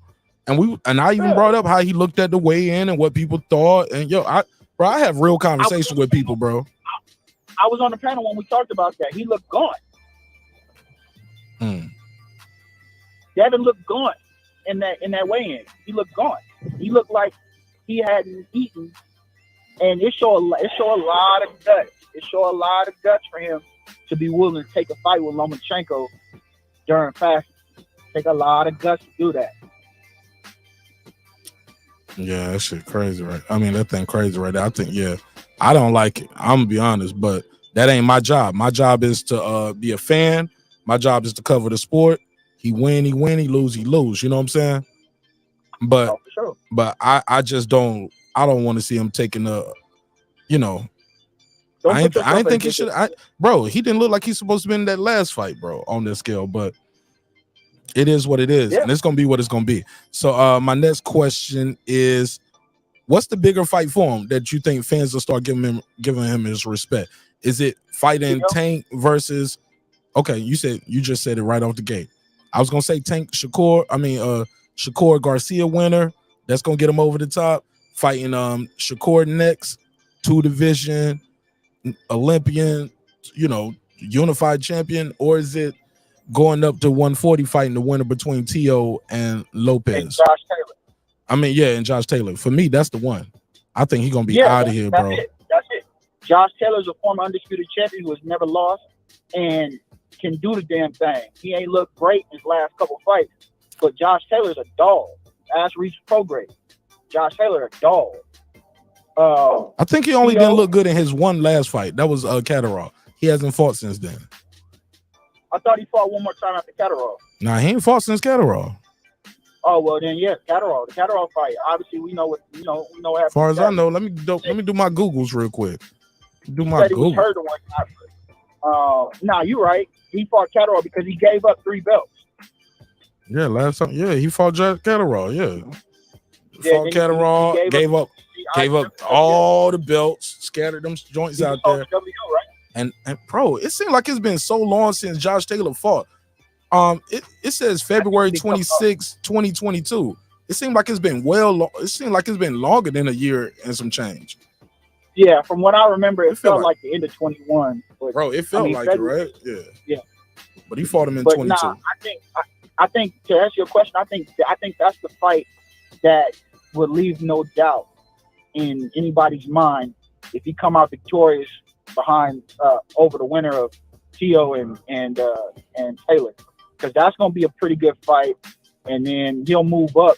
And if that's your introduction to 140, that's nuts. You don't even get your dip your feet in the water.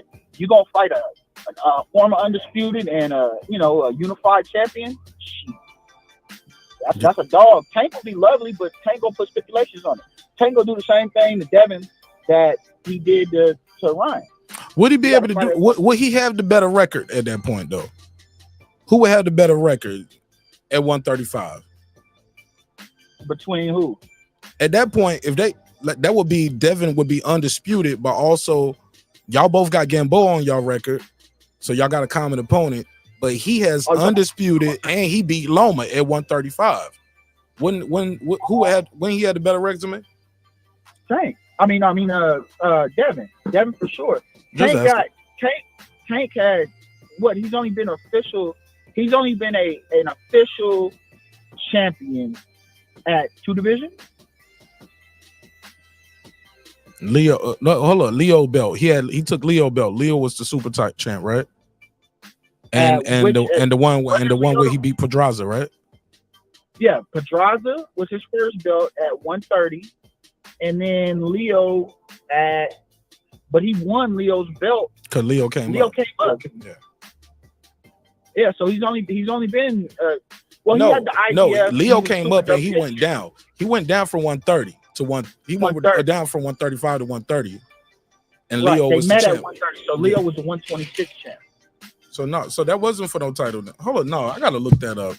No, it was it was some funny style business behind that. It was weird because it shouldn't have been for no title, right? Shout out to Reggie Owens in the building. They put Leo's belt on the line. I would no, because Leo was still the 126 WBA champion. Never mind. Yeah, that's what happened. Leo belt won on the line because Leo lost, and he was still able to go down, still be the champion. So yeah, so it's only because he's been in the WBA. That's all he's been working with over there. So yeah, he was IBF champion and he was the WBA champion. Yeah. So what did he beat Pedraza for? That was the let me see. IBF. Oh, okay. I believe he beat Pedraza for the IBF title. Type that in. And then he lost him on scale. Yeah. And then he got set up. He got set up to fight for the Super WBA title against old boy who he hit in the back of the head or something like that. Dude quit. Remember that? Oh, Hector Garcia. Not Hector. No. This is well before that. He hit the dude in the back of the head. Dude he was playing it up, and Tank was on the ground pretending like he got hit too. You don't remember that? Damn, I'm trying to remember. Let me see. When was this? I'm looking it up now. You're not talking about Cuellar, are you? Yeah, wasn't it Cuellar? No. Before Cuellar. Okay, before Cuellar, he got stripped for missing the title. Right. Cuellar was when Tank came back. That was for the WBA. That's after he got stripped of the IBF. There you go. That was so. It was Cuellar. He hit the back of the head. He got the love on. And they said Cuellar was down once in round 2, down twice in round 3, and the fight stopped. It was a TKO in round 3. Yeah, that was Cuellar holding his head in round 3. So that's him getting the. So all right, so he is an official 2-time champion, WBA and the featherweight. So that Super WBA champion. We don't count the regular WBA title. Y'all don't count it. I got you. I mean, how do you feel about that? I don't recognize them as the official champion, but I do of the division. But I do recognize the title. I mean, we ain't gotta like it, but those dudes got that title, man. And people gonna if you recognize that, he's a 4-time champ. He's a 4 division champion. Yeah, it is what it is. Some people don't like it. Like I don't. Me personally, Mark Nash, I blame the sanctioning bodies for the confusion. But I do understand, like, it is too many belts, not enough champions. So I'm very clear about where I stood on that. Too many belts, not enough champions. But this kid right here, he's the goods though. He got all the hardware that matter. He's the man to beat at the division. Left no doubt. Have two dudes fighting saying belts don't matter. That Devin has the better resume. Only person with a better resume than him is probably at 135. Yeah, that's at 135 or been through 135. Only person that'll be closest is Tio. He ain't at the division no more. So that's why you said Devin needs to go to 140 after this fight. Well, not only that, but for his health. Okay. You don't need to. So you wouldn't think Devin was ducking if he goes to 140. Next question. What's the biggest pay-per-view fight for him? Is it fighting Tank versus Ryan winner? Should he do that for far as the biggest bag, or is it Loma versus Lopez versus Taylor winner? Tank, the winner of Tank and Ryan for sure. Okay, that's the biggest bag. But what's gonna mean more is fighting at 140, in my opinion, because Ryan is a star, but I mean, you ask a person who's a fan of boxing, Ryan has never held hardwood. How you the same age as somebody, but you a perennial contender versus a dude that's done it. Right. You know what I'm saying? That's just how I feel. Somebody said Jerron Boots Ennis or Devin Haney in 2027. Bro, no, I'm not even going to play with that because I don't think Boots going to be at 147 in 2027. Jerron going to damn near be a middleweight by that time. Yeah, he ain't going to be at 147. He a big kid as it is. Nah, I don't see him being. Right. Yeah, I met Boots and chopped it up with him. Did an interview with him and his pops. Y'all can check that out if you're on members only. We got that video for y'all on members only. But nah, man, I don't see Boots being a Boots in between fights look damn near my size, bro. I'm 200 plus pounds. But when you see us side by side each other, you be like, damn, this motherfucker swole. You know what I'm saying? Boots was not playing when he said that what he say like a year and a half ago. He said my next fight will be at middleweight. I don't think he was playing because of his physical size. All right. Let me see if I can get some more calls, j-Mont, man. I appreciate you, man, pulling up, man, chopping it up with me, man. This was dope. I appreciate you as always, Mark. You are a gem to the community, man. Continue to do your thing. That's the progress. Don't be no stranger, man. I wish we heard callers like you more often. You know, most people just call in to cuss me out. You know what I'm saying? But that's cool too. I'm built for it, man. That stuff don't bother me, man. You doing your thing, man. You a fan of boxing. You a fan of boxing. You a friend of mine. My brother. Don't be a stranger, all right? Yes, sir. All right, shout out to j-Mont in Arlington, Texas. Good call, man. Good call. I enjoyed that one. That was a good call. I know Rubski said he said I got paid off tonight. Rubski. It never heard of it. Gotta put a case on you. Rubski might have to call in with that kind of smoke for the boy. No, you ain't talking to the boy like that. Who paid me off? Rubski. Hey, look, I would never do this in real life, Rubski, but for entertainment purposes, homie, I need you to hold it. 330, you got the flow. Tell them your name, where you from, family. Yo, peace to the neighbors and peace to the world. This is that guy Eclipse, 330, Ohio, motherfucking ambassador. Yeah, what's up, family? You know what it is. Hell's Bullies in the building. And Mark, oh my God, a hit dog will holler. Look at all these people who ain't even really thinking about what you're saying in the context that you was putting it in.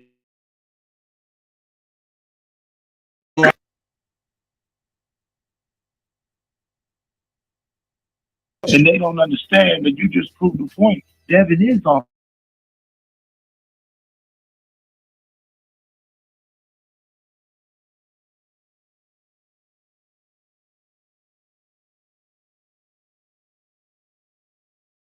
don't got all the hard win. Right.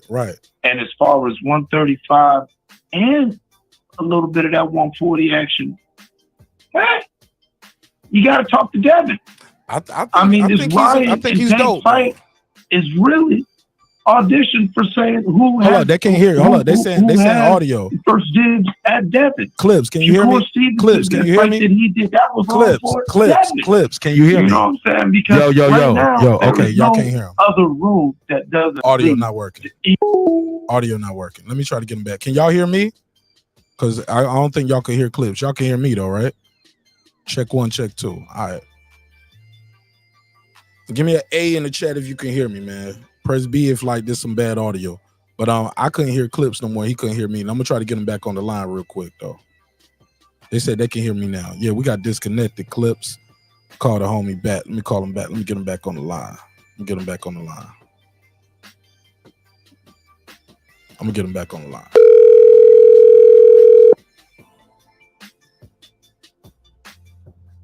Yo. Yeah, man, we got disconnected, man. I was trying to talk to you. You couldn't hear me. You'll hear it on the playback, though. Couldn't hear you. So go ahead. You said, go back to what the last part you said, hit dog, Wahala, people in the chat. Go ahead, because I think you got disconnected right after that. Oh, wow, yeah. Well, I'm like, yo, I hit dog, Wahala, the people in the chat, and then people, you know what I'm saying, like, you know, Jerry the Terror came in, and a lot of people didn't hear how you framed and contextualized your statement. And you proved the point that Devin is on a Floyd level, as in people are just, they don't want to give him his flowers. Listen, all roads lead to Devin, okay? He's got all the belts. He is the, you know what I'm saying? He is the big fish in that thing. Say what you want to, and if you got a problem with it, go get one of them belts or all them belts. I mean, like, honestly, what I said, earlier was even the Gervonta Davis Ryan Garcia fight is a big audition for who has first dibs at Dancing with Devin. That's what, if Devin can pull out this Loma fight successfully, that's what anybody in 135 and 140, anything they're doing is, you know what I'm saying, you're auditioning for a Dance with Devin. And that's not building a boy up. That's just he's got all the belts. I don't know why it's so hard for people to acknowledge that. Listen, go ahead.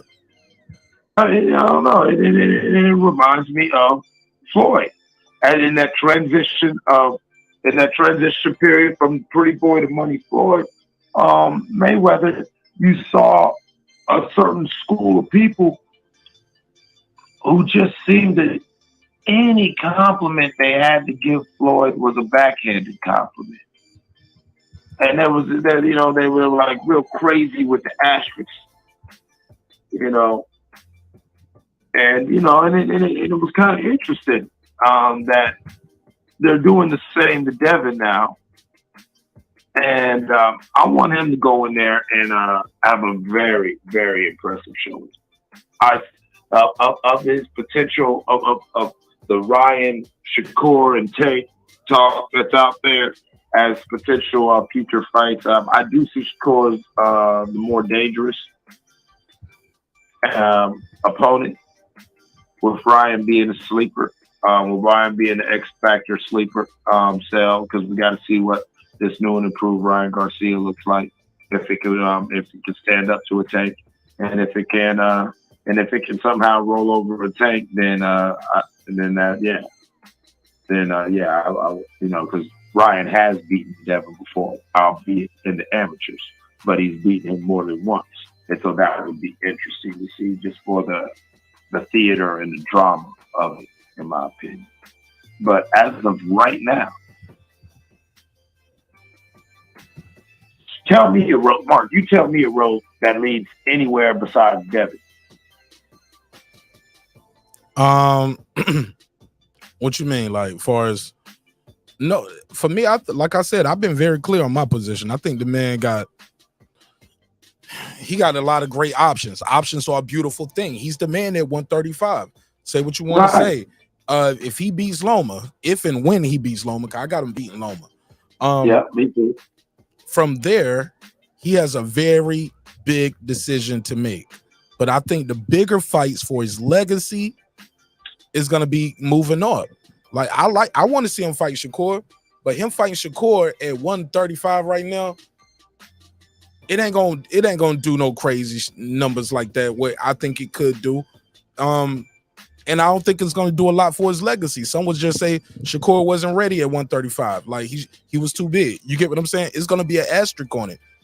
But I'm gonna tell you one thing they can't put no asterisk on: him going up to 140 and beating the winner between T.O. and Taylor. So no asterisk there. You got two guys. One was undisputed, who's never been beaten. That's if Taylor wins. And if T.O. wins, you get this guy that he's everything that his fans said he was. Like, yo, this guy was drained at 135. That's the only reason he lost to Kambosos. He had a hole in his throat, going through personal issues. This is what he was too big for the division. He beats Taylor, then he fights, and then they fight them two, Haney versus T.O. And you know, T.O. gonna sell the fight. He gonna talk the talk. Haney gonna talk some talk. So I'm like, yo, man, for me, that's the bigger fight. No, Mark. I'm sorry, T.O. versus Haney or T.O. versus Taylor. If Taylor beats T.O., it's a bigger fight than Shakur. And I think it puts Devin in a better position than far as even, and it gives Shakur a good position. He gonna win. He gonna move up. I see when you get up here. But that kid is like, I just think, like I said, I just think he's draining himself to be at 135. Too much for my comfort, and I think he got the skills to pay the bills and the bigger fights of right there. Like for his legacy, he's accomplished everything. He could accomplish the highest thing here, which is undisputed legacy, locked, loaded, sealed. It's time to do that again. If he can do that again, and 140 is right for the picking for a guy like Devin Haney. I think 140 is at a picking, right there at the picking for him. He might mess around and get two-time undisputed before Spence and Crawford fight happen. Actually, yeah, I could see that happening more than the Spence and Crawford fight. And the one thing I do like about the scenario you propose is if we get a Lopez Haney fight, I want to hear motherfucking T.O.'s dad and Trill Bill. Oh man, that's gonna be beautiful. That's the goal. That's the goal right there. Hey, look, leading up to that fight, they might get some old footage from Punch Drunk Boxing when they was both over there going back and forth arguing about it. Like that stuff will be part of the 24/7. Like, where did we start? Hold on, let me do the big man voice. How did we get here? Let's go. Hey, homie, I just noticed something, man. Yeah. Yeah, man. You gotta spell my name right, man. Ain't no dash between that E and that C, man. You know what I'm saying? Oh, this nigga tripping. This nigga Nash tripping. My bad. I knew that didn't look right when I typed it in. Something didn't look right. Yeah, no, but yeah. That's small shit. You know what I'm saying? But look, man, I really do think that Devin's got his hands on the steering wheel. This is what's going on right now. You got Shakur Stevenson sitting shotgun with his headphones on, you know what I'm saying, feeling a certain way. And you got T.O. and Ryan, you know what I'm saying, slap boxing like two little angry little brothers in the back seat. But Devin dropped. I'm listening. Go ahead. You know what I'm saying? Devin driving this motherfucker. And all these niggas got to figure it out. And that's why Shakur and Shotgun just kind of pouting right now, because he did his job.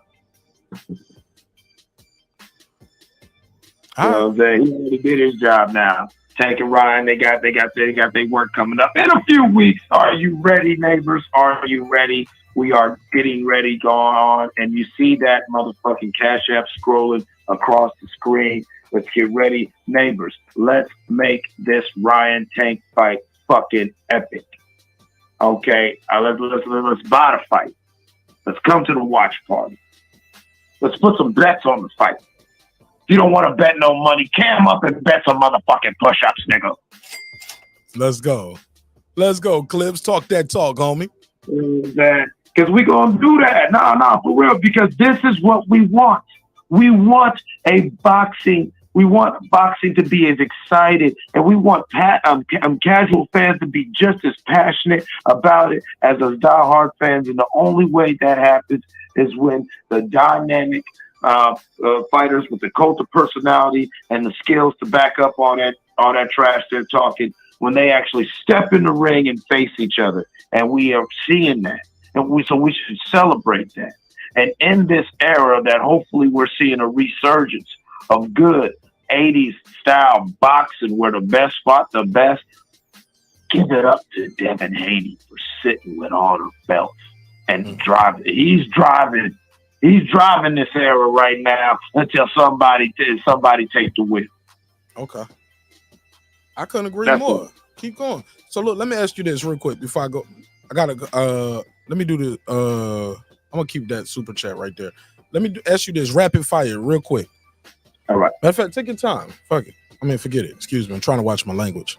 Me too. I'm trying to be careful. That's what I'm talking about. Yeah. If Haney moves up to 140, would people call it a duck? Will you call it a duck? No, I won't call it a duck. I'll call it a power move because technically, if Haney really wants to, he can move up to 140 and not technically give up them belts yet, or if he gives them up, oh well, and he's still the man of that division to where if he wants to come back down because somebody's talking shit, I think Haney can do it. Fuck around and get, you know what I'm saying? Yeah, he fuck around and hold both and really be a bully of two divisions. Okay, let me do the super chat. HOD, thanks for letting me know. I missed it. He said, Kenny Porter's right hand. He said, Dev called Loma old and small in 2020. So that means he's old and small in 2023, correct? He said, can't change it up now that he's fighting him. Keep it 100.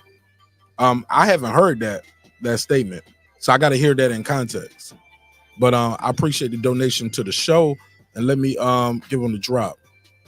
Let me give him the drop. He said he got 5 on it. I got 5 on it, 5 on it. Yeah, I appreciate it, man. I never heard that. This is my first time hearing that. It never heard of it. But if he was old then, he's older now. You get what I'm saying? Didn't he lose in 2020 though? That's when T.O. beat him. Tito beat him in the bubble. So 2020, yeah, a lot of people were saying Loma looked old back then though. So, but I got to hear that statement in context because a lot of people said Loma got old overnight in 2020. Because when when he would do that little side step, T.O. stepped with him. Some people do that too though, and I don't. Like I said, I got to hear it in context. But I know a lot of people who are on channels right now saying this a 50-50 fight said the same thing about Loma back then. But he went in there, stopped Nakatani, and damn near stopped Comey. 2 guys T.O. had already beat. Neither of which fight like young Devin Haney. So it's not the same. But like I said, I appreciate the comment and thanks for donating to the show, brother. I got 5 on it, 5 on it. Email me that link. Email me that. I want to hear that. Send that to marknash27@gmail.com. marknash27@gmail.com. The link for the email is in the description of this and every video. Matter of fact, I will scroll that at the bottom of the screen. So send me that. I want to hear that. But go ahead, Clips. I don't mean to interrupt your call. Go ahead. I mean, no, that was actually interesting. I read that earlier and everything when you put that up. And, if that's the case, then maybe Devin talked himself into a corner and, and he kind of gave a little motherfucking red meat to his haters, win, lose, and draw. But hey, that happens in the shit talking world. You know what I'm saying? There's only so much shit you can talk before you start getting some shit on you know what I'm saying? You get some shit on your shoe and some shit on your breath. Sorry for saying all that. Yeah, man. Yeah, we got to tighten it up. Yeah, my bad. But that's why I'm scared to drop the link because I know it's gonna be too much cussing. I'm scared to drop the link now. You know what I'm saying? Because I don't want to be muting mics all night because people get mad if I mute the mic for anything. You know what I'm saying? But I've got to mute the mics and just language, please. No SMDs, no F-bombs. Like, we got to tighten it up, man. We're trying to get to the next level, right? All of us, right? Right. And if you not, shoot, let me do me. See, I just try to clean it up. See, I'm trying to clean it up right now myself. You know what I'm saying? I'm trying to be cognizant of my language. So it's important. Right, get us to that next level. And for a lot of people that get mad, remember, like, we got to reiterate in the neighborhood, that's why we do still play the pause game. You know what I'm saying? We got to recognize that we are on the airwaves. Yeah, you said something. Yeah, I mean, this is the neighborhood, but we are on the airwaves. Let's talk like we got some sense. So right, because you can't say this on CNN, Fox. You know what I'm saying? Some of this stuff we be saying can't say it on. But that's what made the internet so dope. For a long time we could just say whatever, you know. You know what I'm saying? Except for, about certain groups, but other than that, cursing, man, they ain't trip over the cursing. But now it's to the point now, like even the excessive profanity, man. They say consistently, like, man, I should do a whole video about that. How they changed this thing up. Yeah, I mean, they tried to look because they see that, Well, here's the beautiful thing about what's it's getting crazy out here. Like even pranks, like new media, and they're starting to realize that this is how people consume content. Somebody might not watch your little show that you put millions of dollars to, but they will click on a Marq Nash, you know what I'm saying, several times a week and tune in for several hours and engage. And so since people are consuming this content at a higher rate, perhaps now they feel like they need to police it more. I mean, we can only. I mean, this is just a natural progression of it. So once we gotta be ready. We gotta be mindful. And so I'll tighten up. I'll tighten up on mine. Man, we all do. We all do. Like, but I don't mind it though. You know what I'm saying? I don't mind chopping it up. I think I have a good control of the English language, and I can, I'm pretty put sure it all together without cussing folks out. At this point, I'm pretty sure that I'd never be monetized because, But that's a whole nother conversation. That's a whole nother conversation. But all I'm trying to say is though, I don't mind it though. It just it'll cut some of that SMDs out, and because I'm tired. I'm tired of hearing people talk to each other like that on these bots and conversations too. You're a B. SMD, I'll do this to you. Pull up where you stay with the AK, man. Nah, bro. I don't need that anyway. I'm popping without that, dog. We can have a good show without getting there. But Clips, man, thank you for calling in, bro. Oh, you already know, man. You can call back unlimited, Clips. Your call back is unlimited, brother. I appreciate that love, man. Hit that like, hit that subscribe, get a membership, okay? You know what I'm saying? That's what you need to do. Get a membership and everybody clean it up, okay? You know what I'm saying? None of the funny business. All of it. My brother. I'll try. Peace. I hit him with the little Tupac hood. Like, all right, man. All right, whatever. All right, let me see what they're talking about. Somebody said those things are better. Those things are better than racism, Marq. I don't know what things. Clips. Algorithm. Let me see what they're talking about out here. 281. Tell them your name, where you from, family. Man, this nephew, bro, from RTH Podcast. Oh man, the homie. What up, man? I love your show, bro. Love your show. Yeah, love yours too. I caught your Roy Jones, so I just didn't say nothing about it. Oh, the battle. Pretty good show. Hold up, the live or the actual battle between Reggie and Jerry? Because we kept going after the battle. Yeah, we kept going after that. That show right there. Actually, no, you didn't see that unless you saw it live, because that's a members only video. Yeah, I seen it live. Okay. Yeah, because we went a whole bunch of places after that. We started talking about race, religion, all kind of stuff. It went wild. Yeah. But talk to me, man. What's on your mind, man? I think you disagree. You gotta fix the audio. Hey, you gotta fix your audio, nephew. You got some background noise going or something. I don't know what that is. Hold on, man. Let me Brother calling here with the bad audio, like he don't know where he at, though. Let me get that audio. All right, talk to me. Yeah, I said I was calling about that. Calling about the topic that you got going on right now. All right, again, because the audio was bad before. Tell them again your name, where you from. Yeah, this nephew, man. RTH Podcast on YouTube. All right, talk to me. RTH Podcast, nephew. Yeah, man, I was talking about this topic, man. Y'all comparing Mayweather to Haney. Whatever you just did with your audio, after you said your name and all that stuff, you switched back to the bad audio. I switched back to the bad one? Whatever you just did, it went back to bad audio. Do you got it on speakerphone? Take it off speakerphone, bro. Now, that might be it. Or you got headset. Oh yeah, make sure the headset is still, or you got to sit still or something. But it's moving around. But go ahead. You good? I'm gonna keep you on the on the phone. All right, there you go. Talk to me. Yeah, Devin Haney, the next Mayweather. Whether we're talking about the critique that he gets, it's an asterisk on Mayweather, bro. Floyd in the class of his own, bro. We're not talking about pay-per-view sales. We're talking about we're not talking about pay-per-view sales or the level or the amount of champions. Like stylistically, fight wise, like the whole nine. It's totally different, but I do think Dev is the man in the 135 division, though. I think he's getting slept on the cool. Continue. Here's the reason why I think people sleeping on him, bro. It ain't really about Dev. It's about his dad. Like, people don't like his dad, so they dissing Dev like he doing something wrong. That nigga ain't doing nothing wrong. He done called out everybody. Nobody wants to fight him. I'm listening. Go ahead. You got the floor. That's what I'm saying. Like, he done called out Tank. Tank didn't want to smoke. Then it seemed like even if Tank beat Ryan, they still not gonna fight Dev because they already talked about saying that they're gonna starve him out. So it ain't really no big point in that. Then you got the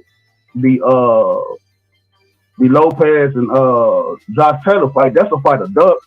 Both of them ducking real smoke. You got Lopez ducking Regis Prograis. You got Jack Catterall and Josh Taylor supposed to be having smoke, and he ducking Catterall. They not gonna fight Devin either. So at the end of the day, for me, a boxing head, I'd rather see Devin fight Gary Antoine Russell. That's a real fight for him. Huh? Yeah, a knockout king. You said you want to see somebody who can knock him out. Okay, you talking about Devin Haney? Devin and Gary Antoine Russell. No. What Bob is talking about? I'm telling you what Bob is talking about, though. What he just said. Let me play the interview. But what he said was the winner. He's talking about the winner of Devin Haney and Loma. If he stayed at 35, the winner fights Shakur. If Devin wins and he goes up to 140, he's gonna fight the winner between Josh Taylor and Tio. That's what Bob said. I can find the interview for you, but it's not that hard. No, you good on that. But I feel like if Shakur gets the fight, I'm gonna cue it up for the audience anyway. He's kind of skipping the line on the cool. You know what I'm saying? Say that again. Because it's a lot of dudes at 135 that deserve that fight before Shakur. That's just my opinion. Tell me who. Like, tell me what. Shakur just didn't he just no offense to Shakur, but didn't he just lose his belt on the scale at 130? That's a fact, though. You see what I'm saying? So how did you go to 135 and skip the line of everybody else who's been fighting their whole life to get to that point? And now you get undisputed? Like, that don't make no sense. You said you never heard of it? You never heard of it. I'm listening, man. I'm listening. Nah, I'd rather see Devin and Tank, but they talking about starving them out, so that ain't gonna happen. So at this point, man, he just on the outside looking in, but he is the big dog at 135. I think he should move up to 140 and try to see Prograis or see Gary Antoine Russell, because I think that's a big fight right there for him. That's a knockout king. I think Gary Antoine Russell right now like 15-0.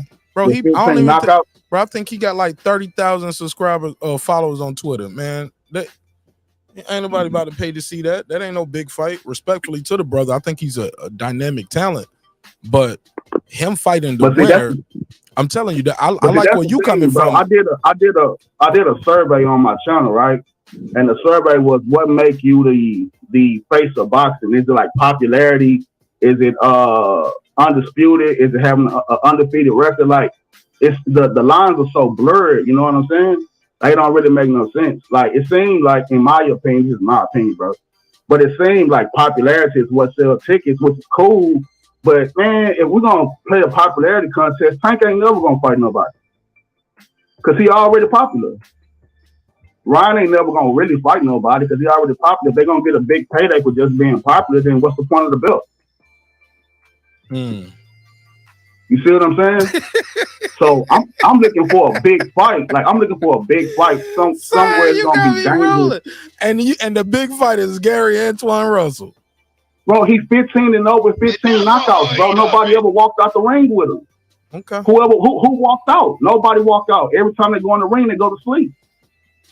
That's like Floyd saying 50 have tried, 50 have failed, bro. 15 have tried, 15 went to sleep, bro. Well, Floyd had 2 rematches, so. Yeah, I mean, but you got a it's Floyd, bro. So you got minus Floyd, 2 like that, yeah. You can't really compare Floyd to nobody. It's bro. really 48. You get what I'm saying? Because 2 guys tried. Yeah, it's really like 48 because the 2 guys. I take away the last 2 fights. Oh, well, no, not the last 2. I take away Conor McGregor. What's his name? Andre Berto. I take away that fight. What? He could have fought somebody else. Man, Berto was not. Man, everybody know Berto wasn't supposed to get that fight. Not number 50. He wasn't supposed to get 50, bro. Come on, man. Technically, that was the last. I thought technically that was the last fight on the deal, and I thought it was going to be, and it was like his farewell fight. But he came back and did that one off. He came back and did that one off for the money grab with the mask. He was like, "Man, this the money grab, man."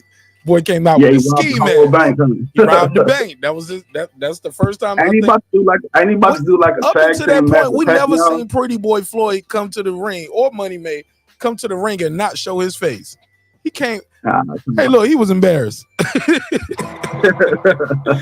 he wasn't. No, I'm joking. Right? Ain't nothing embarrassing about making hundreds of millions of dollars for 36 minutes, not even 36 minutes of work. So shout out to that man, bro. Yeah, it's Floyd, bro. It's Floyd. Mayweather.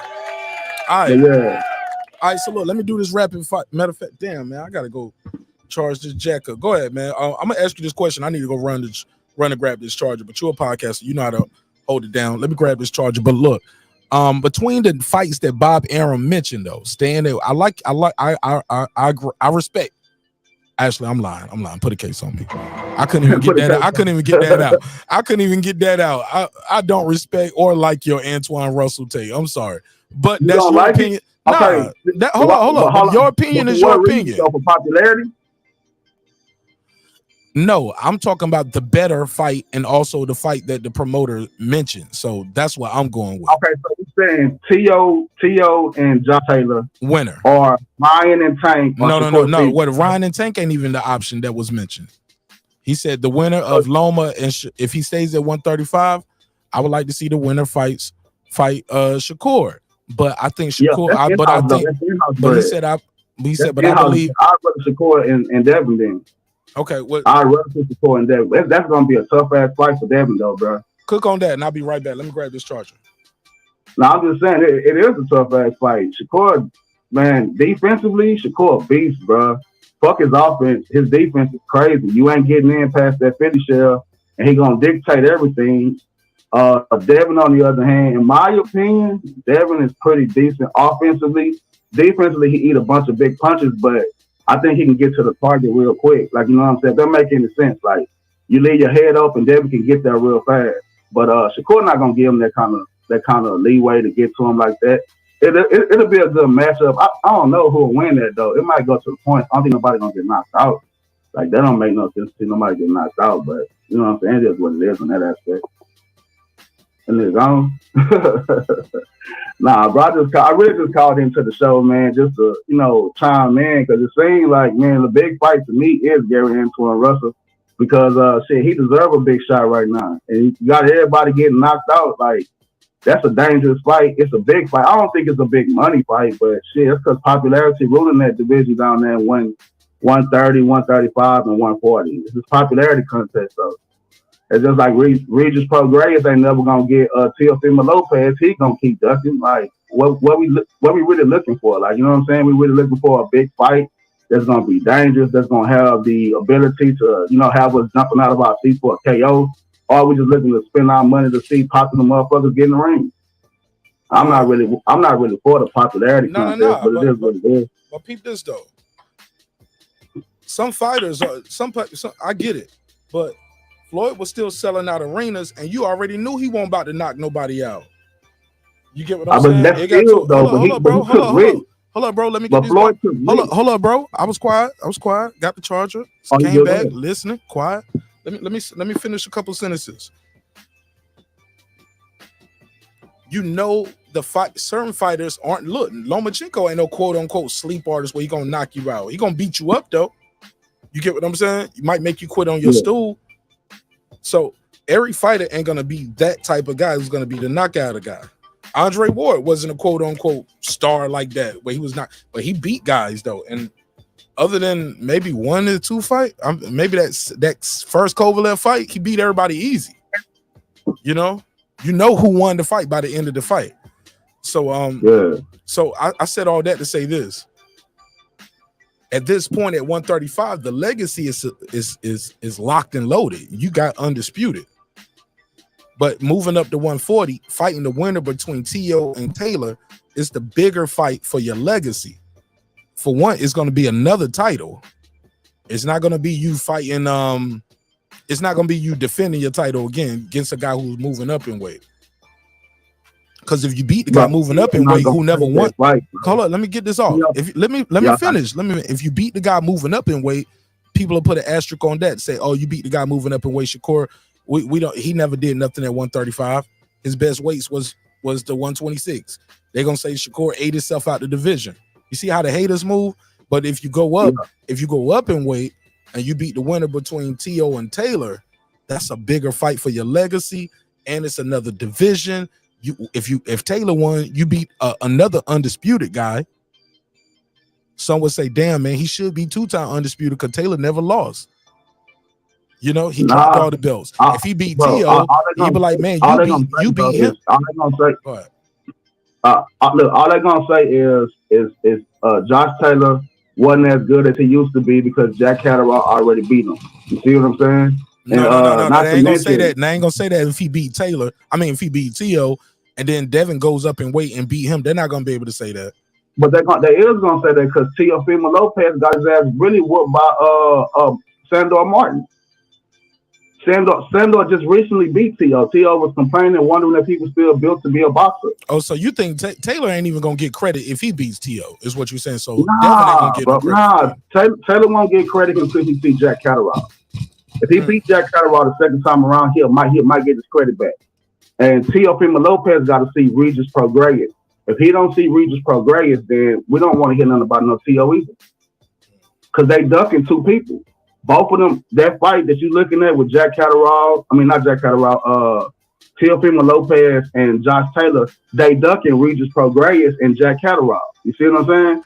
So they duck. It's a duck fight. If you check out my channel, I already covered that. It's a duck fight. So Jack Catterall called it a duck fight because they're supposed to be fighting somebody else, but they done put them in the ring with each other. You see what I'm saying? If I was T, I would have went after Regis Prograis because he's been talking the most shit. Excuse my language, bro. I know we can't be cussing, but you know what I mean. Yeah. But to me, if you're looking for a big money fight, it's Shakur Stevenson. But that means Devin got to stay at 135, bro, and that's not a good idea for Devin right now. Because Shakur gonna be comfortable. Devin not gonna be comfortable. You see what I'm saying? Because he already having trouble making 135 anyway. I agree. I think that's a harder fight for him because that guy is moving up in weight, getting comfortable, getting to eat more rice and beans and whatever stuff he ain't never been able to eat before. You get what I'm saying? Yeah. And then you got another guy who, like, man, I'm growing out of this. I just feel like that fight is all set up for Shakur to win. Yeah, the only person Devin can really fight is Regis Prograis. And it ain't even no big money fight. I'm sorry, it's not a big money fight, and it's not a big money fight down there for him, bro. Huh? Ain't no big money fight for him, bro. Not in 140 or 135. Nah, 135, a big money fight for him is the Tank and Ryan winner. Yeah, that's it. That's the only one. That's a popularity contest. That's the because I ain't never seen two dudes. It won't be no popularity contest if the winner face Devin. Because Tank had already said I want to fight Devin. Not no more, but it still is because they're gonna follow whoever. Like whoever, in my opinion, I could be wrong, but whoever win out of Tank and Ryan, they're gonna get a ton of fans after that night. Absolutely. So, somebody going to sleep. You think Ryan going to sleep? No, I said somebody going to sleep. I don't think that fight going to the cards. I don't think Ryan gonna do nothing to Tank, bro. I don't think that fight going to the cards, bro. I don't know who gonna get caught, bro. Shoot, if you would have asked me a week ago, I wouldn't have thought Fundora was gonna get slept like that to Mendoza with a check hook, caught him stunned, right hand, left hook, all she wrote. A 3-piece, no biscuit, no gravy, no sides, no Coke. I don't even need no napkins. I'm gonna just put the hot sauce on it. 3-piece, check hook, right hand, left hook, over. Homie even sat up. He was looking at this like, oh, Dad, I'll let you down. I fell off my training wheels. Like, no, son, this is a fight. Like, he had flashbacks to when he fell off the training wheels. Like, oh, my God. Sebastian Fundora, night, all she wrote. Oh, don't make me put the screenshots up. Y'all know we kept the fouls. It's the week after the fight. You know we kept the fouls. Oh, my God. Somebody got rich that night, and somebody lost the house. Yeah, somebody lost the house on that. I didn't see that happen. I didn't see that happening at all, bro. Somebody lost the crib. I was surprised. I was surprised to see that. I thought, because Mendoza don't really look like he be bringing it like that though. He be like staying back in his defense so much. I was like, man, he ain't gonna do nothing with Sebastian. Man, he put that boy down. That's crazy. So who you think is the big money fight for Devin? Tank and Wine winner. That's the biggest money fight. But I don't know how that. I don't know the logistics and how that works. If him staying at 135, and because I heard Bill Haney clearly say, "Hey, as many of y'all know, this is our fight for freedom. This is our last fight over here with Mr. Bob Arum. We're open to doing business with them again." So from that, I take it as, hey, if we win, we can call our own shots. We can say, nah, we want to fight the winner, Tank and Ryan winner. Like, we can do that. We got all the belts. We can do that. We don't have to fight Shakur, because the bigger fight would be fighting Tank versus Ryan winner for undisputed. Yeah, that would be the biggest fight. But see, Tank and his trainer, I can't think of. So hold up. That's the big fight. But the big fight for the legacy is fighting the winner of Taylor versus Teal. Hold on, let me take this call. Hold on, all right? Call from Unbiased fan Brim Reaper. Unbiased fan Brim Reaper 646. You in the mix? Talk to me, fam. Man, good evening, good brother. How you doing, man? I'm always good, even when it's bad, my brother. Talk to me. For sure, though. Now, I don't know if the other callers on the line, and I don't know, you probably can't hear me, but yeah, I don't think y'all can hear each other. Hold on one second, caller. Can you hear the other? Can you hear the other guy? I can't hear you. No, I can hear you, bro. He can't hear him. Oh, he can hear you. He can hear you. Good. Oh, okay, that's beautiful. Because he's probably watching the YouTube video, so he can probably hear it. That's dope. Gary Antoine Russell has not earned the right for that fight yet. You got to build a base, man. Boxing, if we go straight by just boxing alone, he might be starting to walk to the door. Not at the door yet, but he's walking towards the door. But boxing is, and when you said something about, oh, who's the face of boxing? It's a combination of multiple things. It's a combination of skill set, accolades, popularity. It's not just one thing. It's a combination of them all. That's why we say Canelo's the face of boxing. Why? Because Canelo has the accolades as undisputed. He's been fighting for a long time. He's on Super Bowl commercials. It's a combination. So don't get me wrong. I don't like when popularity supersedes the boxing aspect, but it's part of the aspect. It's the only reason why Ryan Garcia got this fight with Tank is because this guy has a large social media following. He has corporate sponsorships with GMC and I forgot who the other company is, but he got these. So he's mainstream. Gatorade, Under Armour, Polo, Gucci, Cadillac. Is a niche Cadillac trucks. Like, yeah, he got a lot of sponsors. See, so all that is mainstream. Yeah. So that means there's millions of people who don't pay attention to boxing, but know who Ryan Garcia is. So it's the boxers. Yeah, they know Ryan Garcia. You're right. Yeah, listen, promoters are supposed to promote the fights and the boxers, but each individual boxer is responsible for promoting their individual brand to reach that certain level of recognition. We're not going to sit here and say it's fair. It's not going to be the same for every fighter, for every region. but you gotta find your way to get to that level, or you're just gonna be a great boxer that don't generate any money. It's just that simple. And right now, Gary and Anton Russell don't deserve no shot at no undisputed over Devin Haney. I'm sorry, that fight couldn't even probably do 20,000. Let him reply. Let him reply. You heard him, RTH? Yeah. I was listening to the playback on the screen because it's kind of lagging on my phone. But yeah, I hear what he said. Can you hear? Hold on 1 second. Can you hear him, Unbiased fan? Yeah, he absolutely right. I didn't really look at it from the popularity aspect of it, but in my opinion, though, bro, like I think that's kind of crash for the sport. You know what I'm saying? Not disrespecting what he's saying or not taking it away from what he said, because he's right. Like he's 100% right.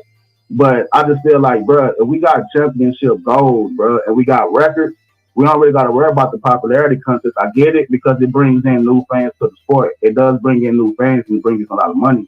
But, bro, this supposed to be about skill and it's supposed to be about championship goals, accomplishments, and legacy. You see what I'm saying? And people going to buy the fight no matter how it looks. They say, tank the fight. Yeah, I think he's the face right now. I don't know, but I think Smith's the face of boxing, though, bro. But yeah, man, and what he said, bro, I agree. I guess you do nowhere gotta build close. Nowhere close to no face to boxing. Social media if you ain't gonna build it. I mean, I guess it is what it is, though. He said no way close. Spence is not the face of boxing. Y'all crazy, bro. Everybody waiting on Spence to say anything about his fight, bro. He got the whole boxing world on pause. Every boxing channel on from here to Timbuktu got something about and nephew, with all due respect, he don't have the whole boxing game. He has the whole division, just his division. Like it's not like Spence is gonna shut down shit in Abu Dhabi or Saudi Arabia or Vegas or New York when he announced this shit. He gonna shut down Dallas, maybe. He gonna shut down Dallas and the welterweight division. I'm listening. It's a little bit delayed. But the welterweight division on YouTube. I don't even think so. Hold on, let me say this last part.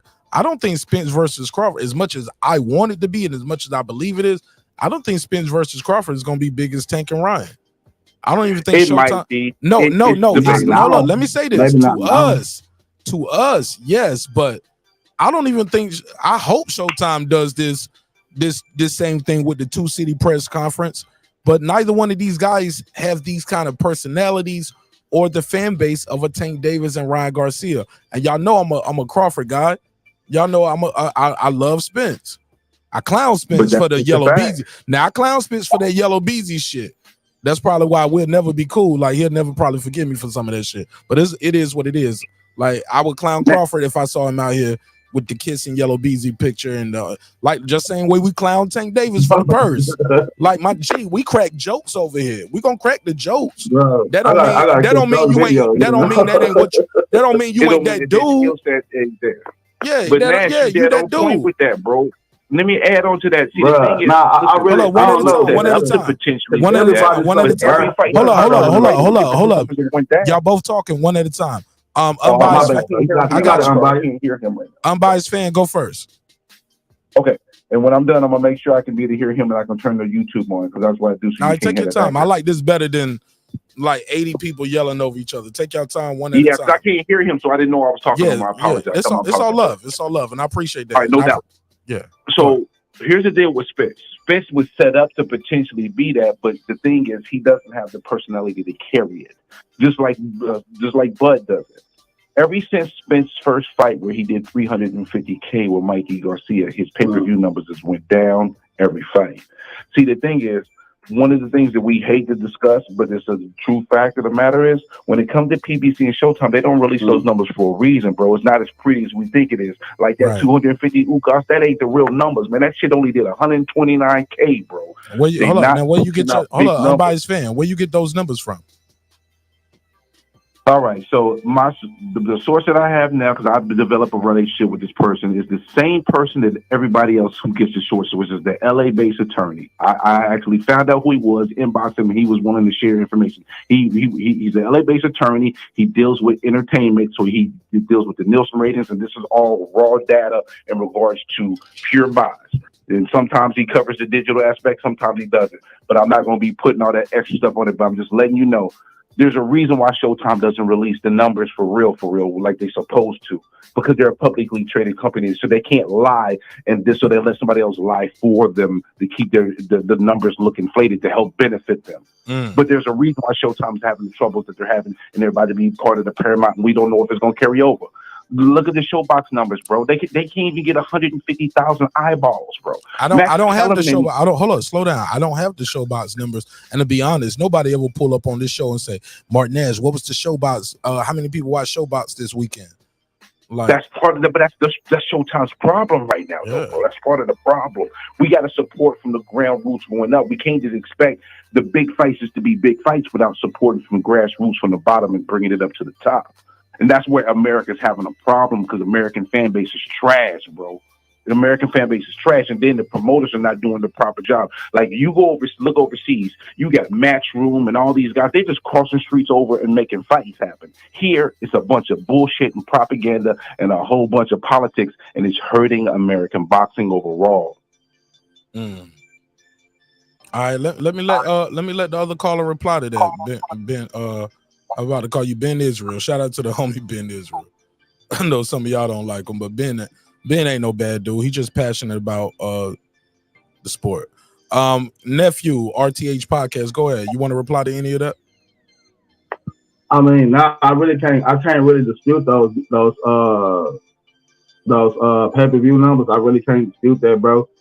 All I really can say though, fam, is like it's when you got 90%, bro, of the boxing community that's on YouTube or that's in the social media realm disrespecting either Bud Crawford or Errol Spence, that makes them the face, bro.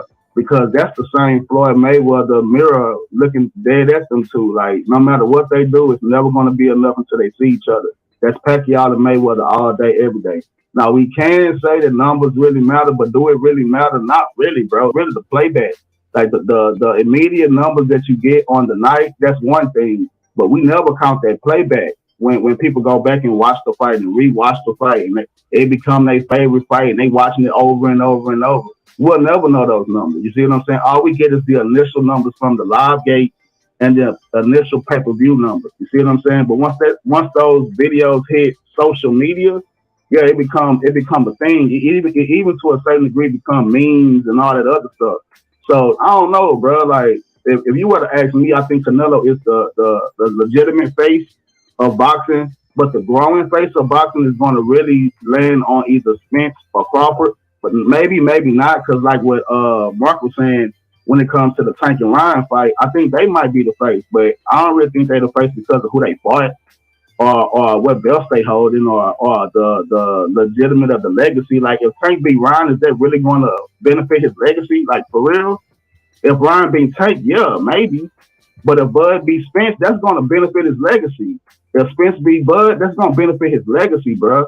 Like, that's what I'm saying. So I think as far as what fight is necessary, like, you know what I'm saying? I think that's what makes the face. I'm not really into the popularity contest. I like Tank. I like Ryan too, but that fight ain't nothing, bro. Like, that's why I'm not covering it on my channel, because it's kind of like it's a popularity contest. No. If you got a boxing channel, this fight means something. This means something to the sport, and it means something to boxing. Hold up, sir. I was quiet. I'll let you talk. Let me speak. Go ahead. Let me speak. And I'm gonna pass it to Unbiased after this. You can say it's a boxing conversation, but this fight means something. It means something to boxing fans. It means something to the sport. It's a star-studded event. This fight cannot go in there and let me not cuss. It can't go in there and poop a brick. You know what I'm saying? It can't piss the what they say? I pooped the pooch or something like that. Whatever, screwed the pooch. Whatever they did. It's something. I'm just trying not to curse too much on the show. All right, but whatever. It can't go in there and crap the bed. How about that? Yeah, you can't crap the bed. There's too many eyes on the sport. Like last time, it was so many eyes on the sport that I remember like this with two guys that people been wanting to see for a long time. Probably was Pacquiao and Mayweather. Like, that was the last time it was this many celebrities and casual fans. Or no, No, Floyd versus Conor was a lot of casuals involved in that too. Like you guys gotta go in there and perform. You know what I'm saying? You guys gotta go in there and perform, and it needs to live up to the hype because a lot of eyeballs on it, and this can go really good or really bad for boxing. I ain't saying somebody got to go in there and get knocked out in the first round. Nobody has to go in there. No, shoot, nobody. It could go to the cards, but we need some action for the fans to be satisfied in a fight that's been built up this long for this many years. Like this thing been built up for some years. This Tank versus Ryan since the Mike Tyson joint. So yeah, it matters, bro. It matters, and they're both undefeated. Is Tank the favorite? Yeah. So it's still not a 50-50 fight. He still hasn't been in the fight yet where he's not the favorite, in my opinion, and according to odds makers. But I'll pass the mic to Unbiased fan. Go ahead. All right, so you right on that. The fight does matter. We're gonna keep it a beam. I'm not gonna downgrade the fight because I got the fight this Friday. I purchased it on the Zone because it's cheaper for me. But there's a caveat to that. This fight, in regards to boxing, is not as big as what they're making it out to be. It's big because of popularity, but in regards to the accolades, it's lacking. Because Ryan Garcia's toughest opponent is still Luke Campbell, bro. In the ring, he's talented. I'm not going to undermine his skill set, but the fact of the matter is, he hasn't proven to be world-class title holding great. He hasn't done that yet. So that's the caveat for this. And see, the thing is, the reason why this a little steam gets taken off from me, because then the same thing I can apply to some degree for Tank. He's been overhandled. He's not been put in a position to have the harder fights or the more challenging fights. And this is in regards to a fight fan's perspective. So that's why a little bit's taken off of the fight for me in regards to the boxing aspect. But the popularity and all that and the excitement, it's there for me. I'm going to enjoy the fight. But in regards to like legacy and accolades, that aspect of boxing that is missing for this fight. And that's why neither one of them would be considered the face of boxing if they win this fight. Now, will it set them up for the chance to be? Yes. Man, because I think that's because none of y'all give Ryan a chance. It ain't that I don't give. Okay, let me say. I give Ryan a chance. Let me say something. But it's only a puncher's chance. That's the only chance I can give him. He has not shown me. There's certain mistakes that he makes. That's all you need is boxing.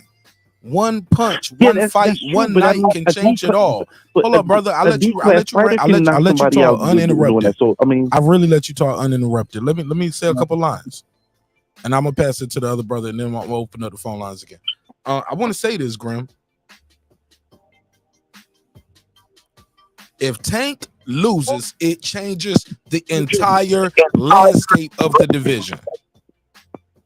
I'll let you reply to that before I go to the other caller, Grim. But you got to admit that if Tank loses, it changes the entire landscape. It changes how people look at Tank. It does. It does. You're correct. In some ways, it might be positive because I want, if Ryan wins, he might actually fight one of these other top guys at a sooner date without us over marinating. No, he's not. He said, I'm only going to 135 for Tank. I'm gonna beat Tank and I'm gonna go to 140. That's where I'm supposed to be at. Or he might have to rematch him, but he could say fuck it. You know, he could just pay the penalty costs, or he could retire for a year and a half, like Floyd did.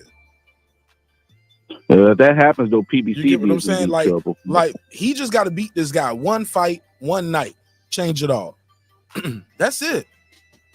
Okay. And it's possible.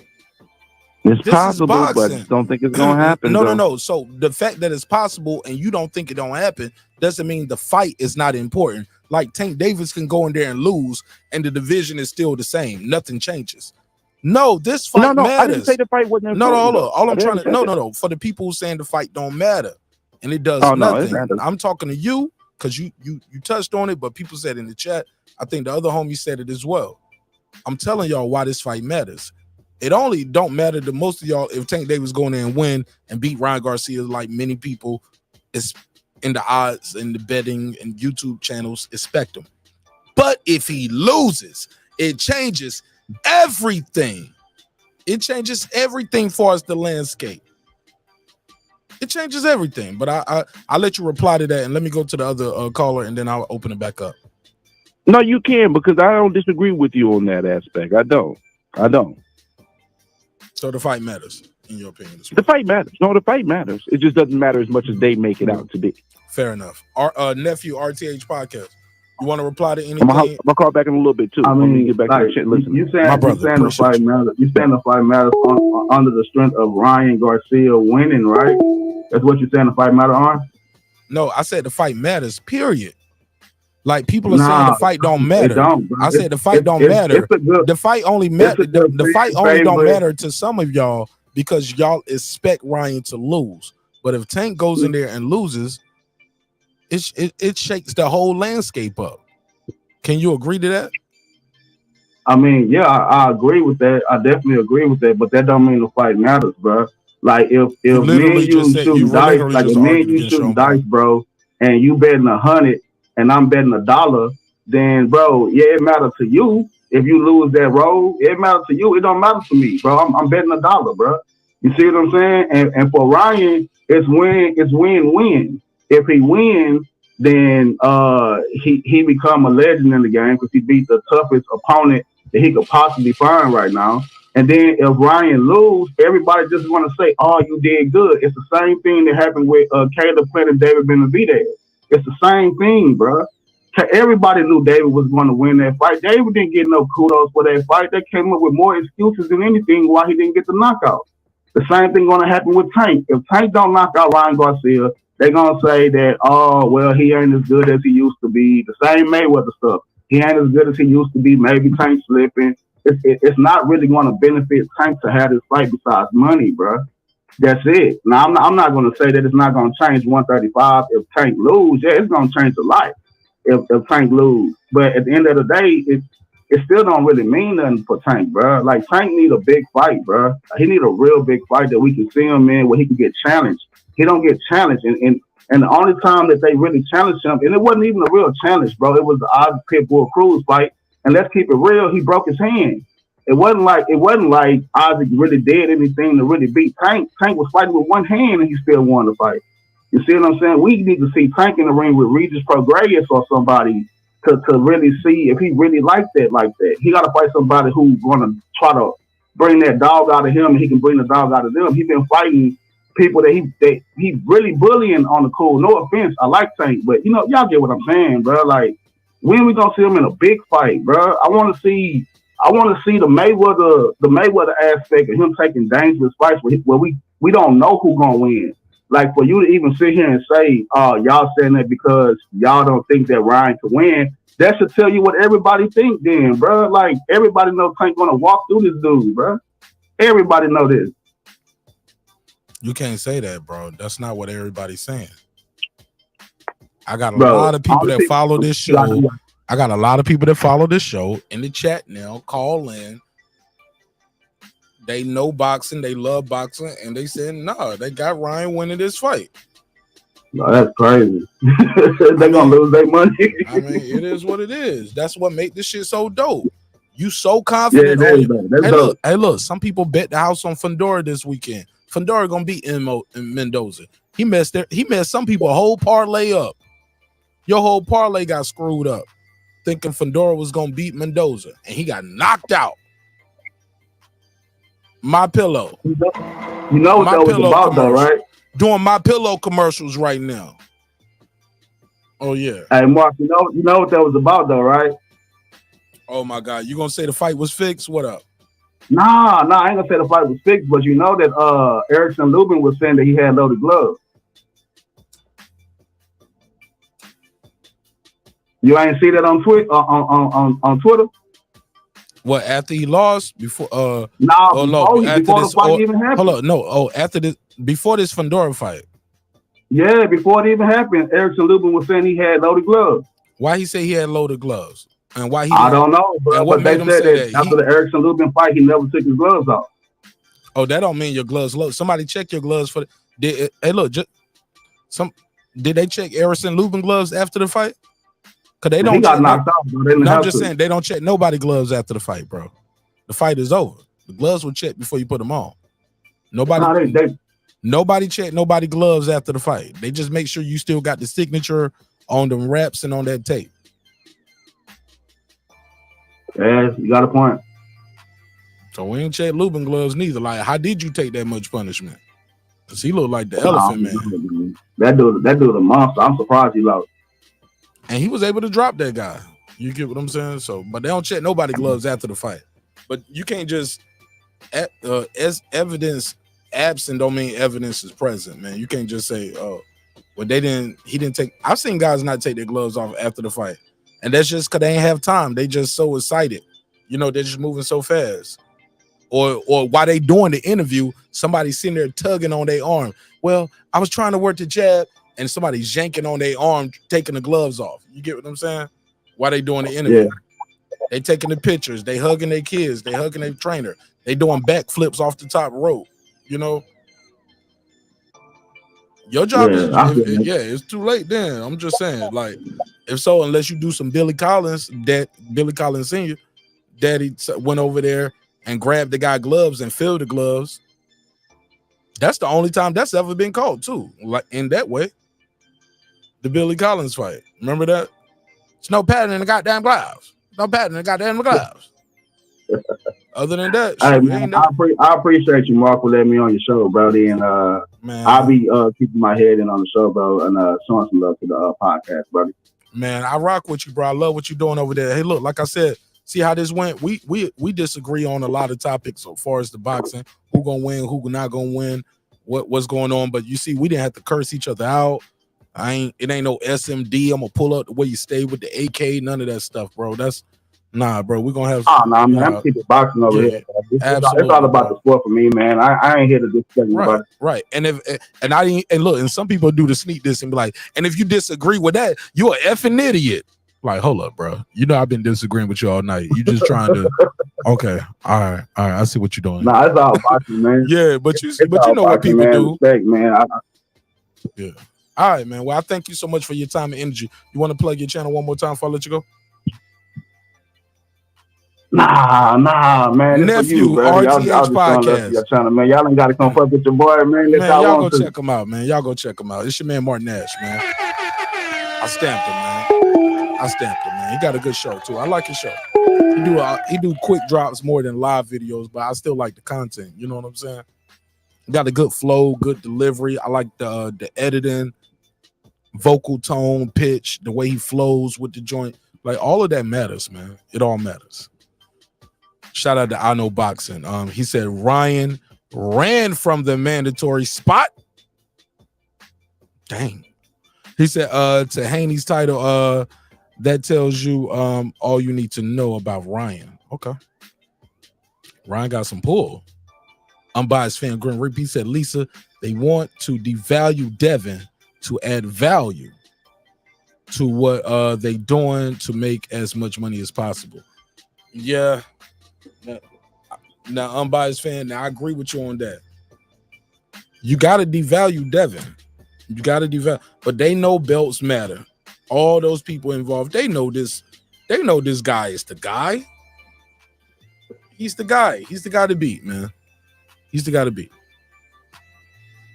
He's the guy to beat. And I ain't gonna hold you. The winner between Tank versus Ryan, it's the other guy. This reminds me, like I said, you're gonna have one guy who's the man at the division, pound for pound. You're gonna have a pound for pound guy like Floyd was pound for pound number one, versus Oscar, who was the face of boxing, who was the star. But at 135, that's what makes it so different. Like and who knows, maybe Devin just didn't have the best camp because it was overseas too. Going back and forth, and had to go back and forth in such a short time. Who knows everything that went into place with why we saw him look the way he looked on that scale. That could have just been that one camp. Like, yo, I'm going over here. This ain't what I'm used to doing. Who knows what? He could have been sick. Remember, we heard Shakur had a cold right before the fight. Remember, Shakur was stuffed up in the interview, sound congested, but he still went in there and put on a dominant performance. So a lot of times, man, we just don't know everything these fighters be going through. Fighters that be fighting fights with a broken hand. Like, yeah, I broke my hand in training camp, but I was confident that I could win the fight tonight with a jab. Sorry I didn't get the knockout tonight, y'all, but you know what I'm saying? Or, man, I tore my rotator cuff, blah, blah, blah, blah, blah.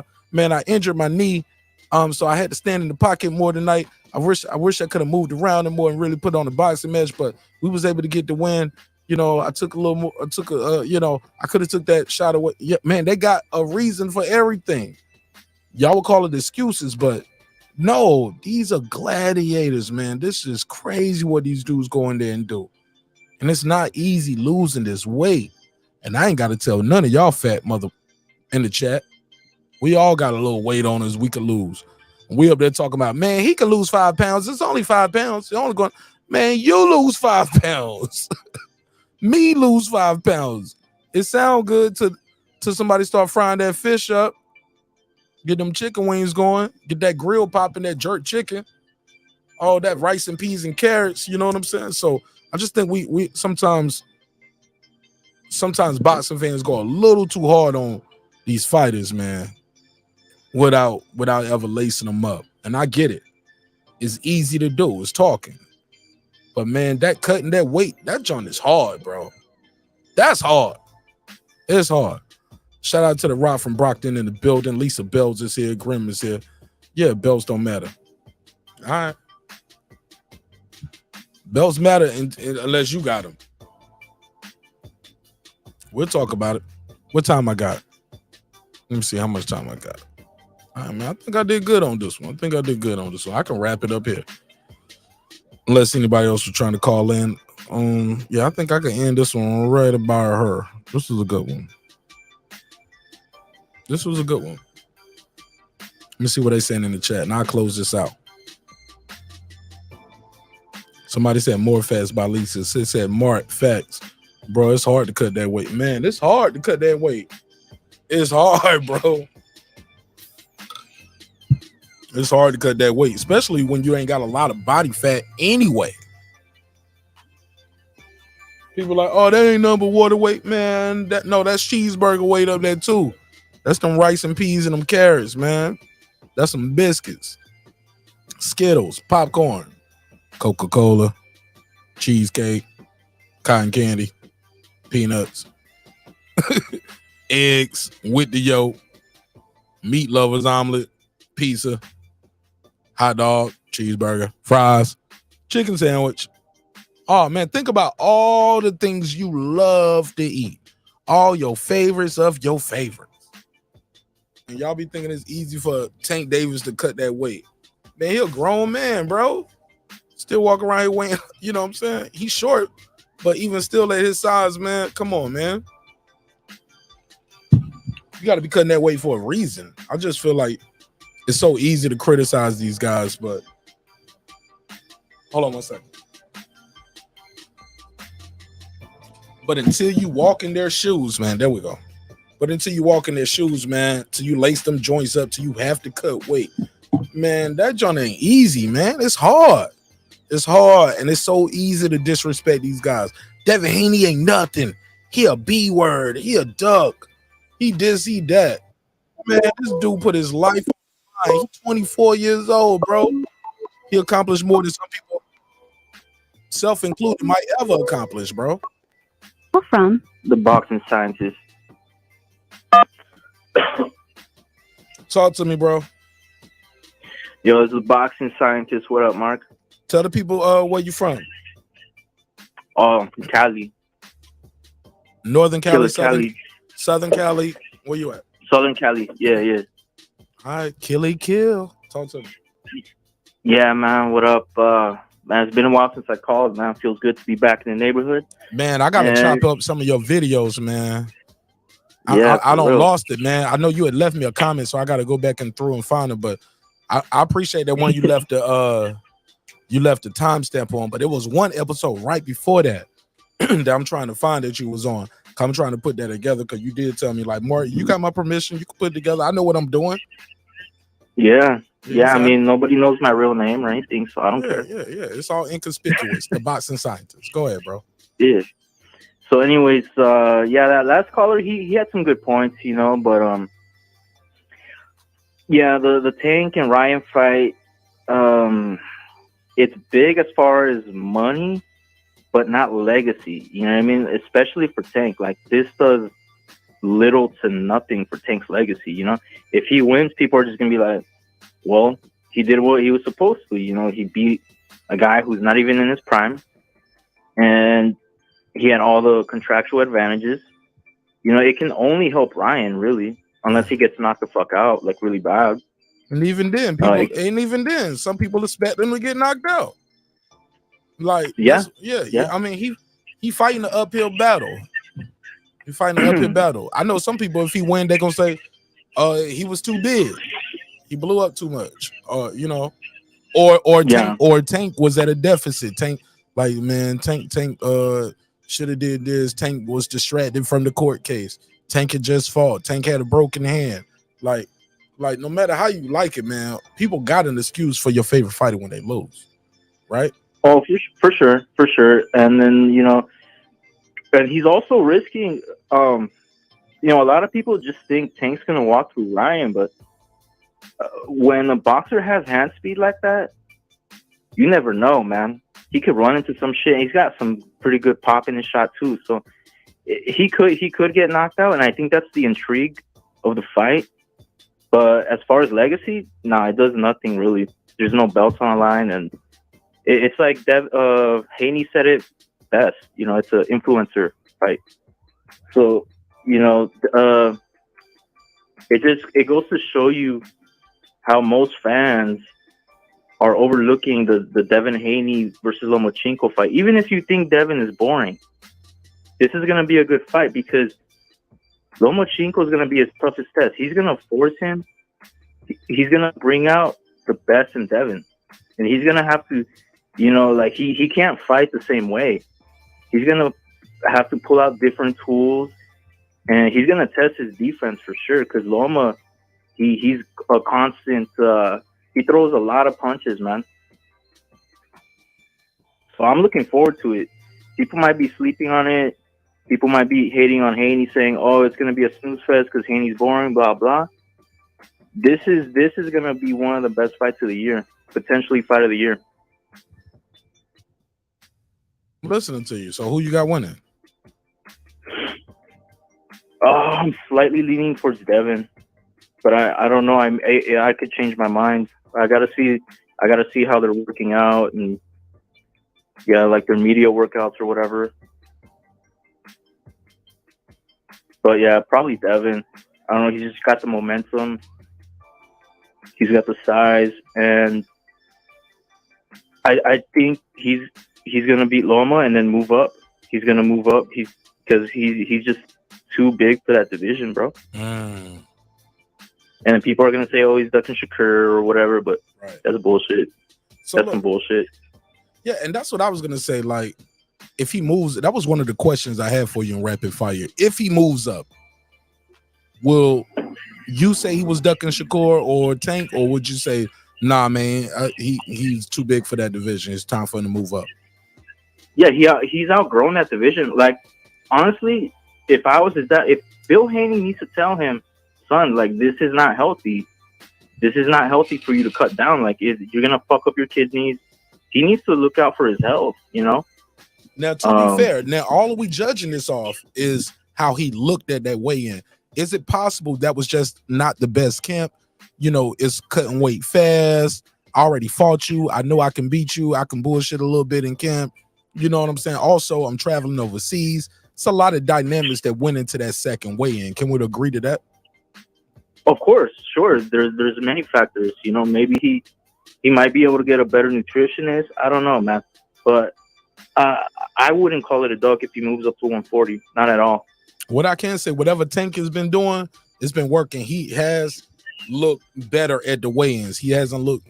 He's been making weight on the first time. He don't look sunken in like he's been looking. Like whatever he changed, Tank Davis has been looking better at making the weight. Can we agree to that too? Yeah, I can agree to that. Because I was at that Gamboa and that Barrios weigh-in, And I remember him not making weight. I think it was for was it the Barrios or the Gamboa? No, it might have been Gamboa. No, he made weight for Barrios because that was the at Gamboa. It 140. was the Gamboa. I remember him not making weight. And there was a couple of I remember Memphis, the dude Memphis out the Mayweather gym. He didn't make weight. He missed weight by like damn near 18 pounds, something crazy, like a division and a half. And they were they were still trying to pay the fighter. You know, like, hey, look, we'll shoot. You can weigh whatever you want to, and we'll give you this much. But that fight, I don't even think that fight happened. I think the commission scrapped that one. And that's another thing, man. People be getting at these promoters. These fighters, man, gotta be disciplined. And this is not easy for a guy 5'9", you know, a top athlete to weigh 135 pounds. And I believe like the bigger fight for his legacy is fighting Taylor versus T.O. Winner. Do you agree with me, or am I crazy? For Tank? No, for Devin. I got Devin beating Loma. I'm looking past Loma. I'm sorry. Oh, and then you want to see him against the winner of Taylor? Yeah, man. I think that's bigger for his legacy. If Taylor wins, that's 2 undisputed. Because Taylor never lost his undisputed. T.O. beats Taylor, but some people had already thought T.O. was done. Some people said Taylor is done. You get what I'm saying? Like, I would love to see that. And I believe T.O. and Devin gonna talk some shit and sell that fight. Yeah, and Devin, he doesn't duck anyone, so it is possible. I don't really see what he can do at 135 after Loma. Like, Shakur barely entered the division. He's got no belt. I mean, obviously, Devin has all the belts, right? But like, Tank's gonna duck him. He's not. He don't want no parts of Devin, and Ryan already ducked him. So. Yeah, just move up to 140 and get the winner of Taylor versus Teofimo. That would be great. All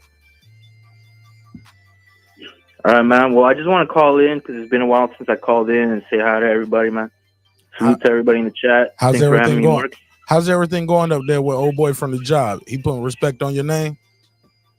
Yeah. Everyone respects me. I just called out sick today. I don't know. I just felt like I had a fever, but I think it was just herpes. Fucking alcohol withdrawals or some shit because I drank a few beers and now I feel better. Oh, so you took a little break from the drinking a little bit. Yeah, but then I don't know, I started like sweating and shit and like feeling anxiety and shit, and fucking I just got some beers and I'm feeling better. What you on, Modelo's? What you drinking? Nah, I just went cheap today, bro. I just got some Budweisers. No, ain't no wrong with a little bud in your life. All right, man. It's a job, don't you? Yeah, absolutely. Well, thank you so much for tuning in. Stay at home. Don't drive, though, okay? Nah, I'm not going out no more. I'm chilling, bro. Yeah, I'm going to enjoy the rest of the show. But you're about to close it up, so I'll probably just replay it. Who said I was closing it up? Or didn't you say that earlier? Like, yeah, but shit, look, you gave me a second breath, man. You gave me a second breath. Oh, I gave you a second wind? Oh, hell yeah. Hell yeah. Second wind, man. I said second breath. Put a case on me. That sounded gay. Sorry. Gave me a second breath. Don't give me mouth to mouth, nigga.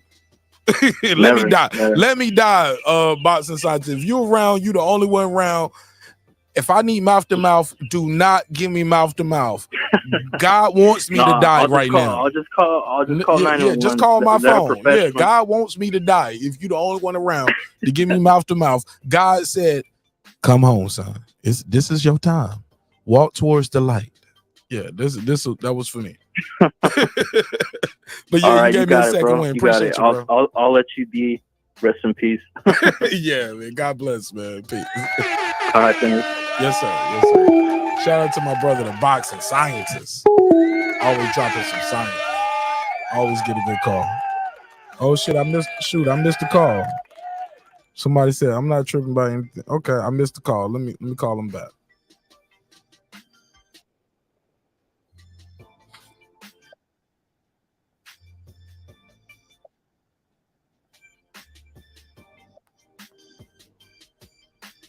Yellow. Call and tell him your name, where you from, family. It's HLD from the YouTube community. All right, talk to him. What up, though? What's poppin'? What's good, Mark? What's good? All right, go ahead. I'm gonna just mute my mic and get ready. No, man. I mean, you know what what is specifically the agenda? Because we kind of went everywhere. We started talking about Antoine Russell, then we talked about Lubin. Not me. Put a case on that dude. I'm like, what the hell? No, I didn't bring up Antoine Russell. Somebody else brought him up. That was my boy RTH Podcast. Hey, look, but nobody said he was on the payroll. Mark Nash, I'm on the Devin Haney payroll tonight. Somebody think I got bought off. Like, dang, I can't have an opinion. I think there's a difference between opinion, but when you're trying to state some facts that are not factual, that's where it goes off the key. And then if I make a mistake, somebody call in and correct me. You know what I'm saying? I don't see the chat that good sometimes. When I'm in go to comment, unless I see it lit up. You gotta light it up for me sometimes so I can see the comments. Where your glasses at? Man, that's what's really wrong, HOD. I am doing the show tonight without my glasses, and it's been killing me. I couldn't even dim the lights in here and cut the camera on. I'm like, I need the light to be right here so I can read these chats. Yeah. So bring us back, man. Bring us back home. What's the topic in itself? What is the main topic? You see the title, you see the thumbnail, you know what we here for. Well, no, because it's kind of clickbaitish, because now you're trying to change what the topic is. So now, I mean, Haney and Floyd do not belong in the same about Devin Haney sentence. all night or not? Devin Haney does not belong in the same conversation as Floyd. Floyd at 135, pretty boy Floyd at 135 was not criticized, was not hated on like after he became then, you know, the money Floyd, right? So that's a different era. But the pretty boy, he was cracking people left and right, doing what he had to do. Undoubtable, one of the best fighters in the world. But so I mean, there's nothing to compare. Nothing to compare. Okay. Devin Haney, some would say he fights like Money May at 135. No, they're dumb. That's why. No, I'm saying he has that. I'm gonna just go in here and win. If the knockout comes, it comes or not. But I'm gonna win this fight regardless. You ain't gonna like it. If there's one guy in boxing today who is anything similar to Pretty Boy Floyd, we just saw him last Saturday. Hold on. Did you hear what I said? I'm trying to make a point because you asked me about the title. I'm gonna break it down. Okay, go ahead. All right. Now you said it was kind of clickbaitish. Right. Okay, I put a case on me. Put a case on me. I got it. Because I'm hitting it. I'm hitting it the way it's put out there. I got it because it grabs your attention because some people automatically assume I think he's better than Floyd or something like that. Or equal. That's what I'm saying. No. Or even that. You see the question mark though, right? It's a question, right? Did you notice that part? Now well, I'm emphatically saying. Now my statement. Hold up, brother. You asked me. I'm breaking it down. You cut me off. I ain't even finished breaking it down. You asked me. You want to answer? Fuck it. It's your call. Excuse my language. It's your call. I want you to finish. I want you to get your bars off. But you. But set it up. Set it up. Set up the dinner table. Yeah, because I know whatever's gonna happen right here. Whatever I say, you are not gonna be on the side of Devin Haney. Make some noise for that. That's a fact. So, oh man, he's a good person, bro. I'll set it up for you. I'll set it up for you. I'll set it up for you. What I mean when I say that is, all his wins are going to be discredited like they've been doing now. They discredit the wins now. They are already saying Loma ain't going to be this. And when I say that, I'm talking about a lot of the boxing pundits and experts. They are already discrediting Loma. Loma's an older guy. He lost a step. Some say he lost to Jermaine Ortiz. People called in the night said he lost to Jermaine Ortiz. Someone say, hey, what did he beat other than Teofimo Lopez leftovers? He was old in 2020 when Teo beat him. He's even older now. We got a super chat for that one earlier, right? Let me make sure I got that still saved. Oh, you could put up what I sent you from the horse's mouth. This right here?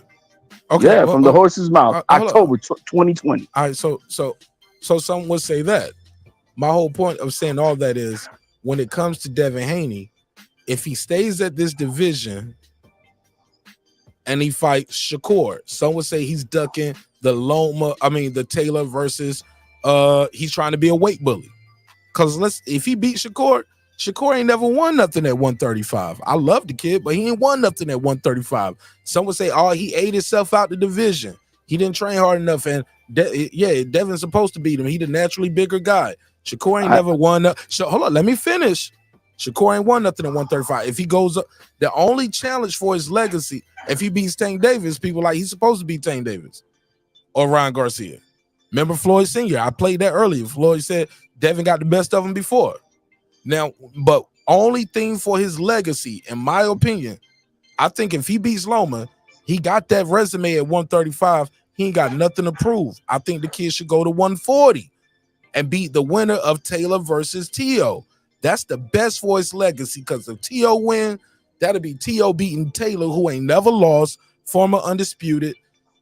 Because I've heard people like you saying if T.O. champion. Hold on. Yeah, if he beats, I heard people like you say if T.O. wins, he should be in the Hall of Fame.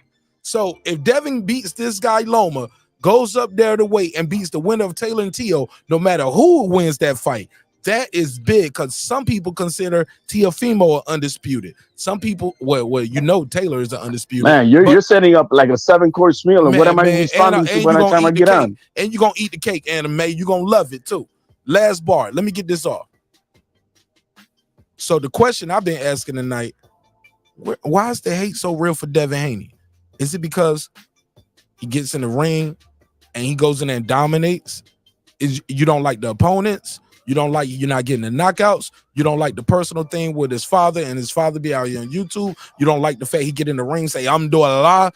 You don't like none of that? Like, it's a lot that goes into it. All the jewelry, the ice, the Lamborghinis, like, you don't like none of that. Like, but what he do in the ring, we can't deny the guy's skill set. The eye test matter for everybody until it comes to Devin Haney. And he's undisputed. And we still got to put asterisks on everything he do.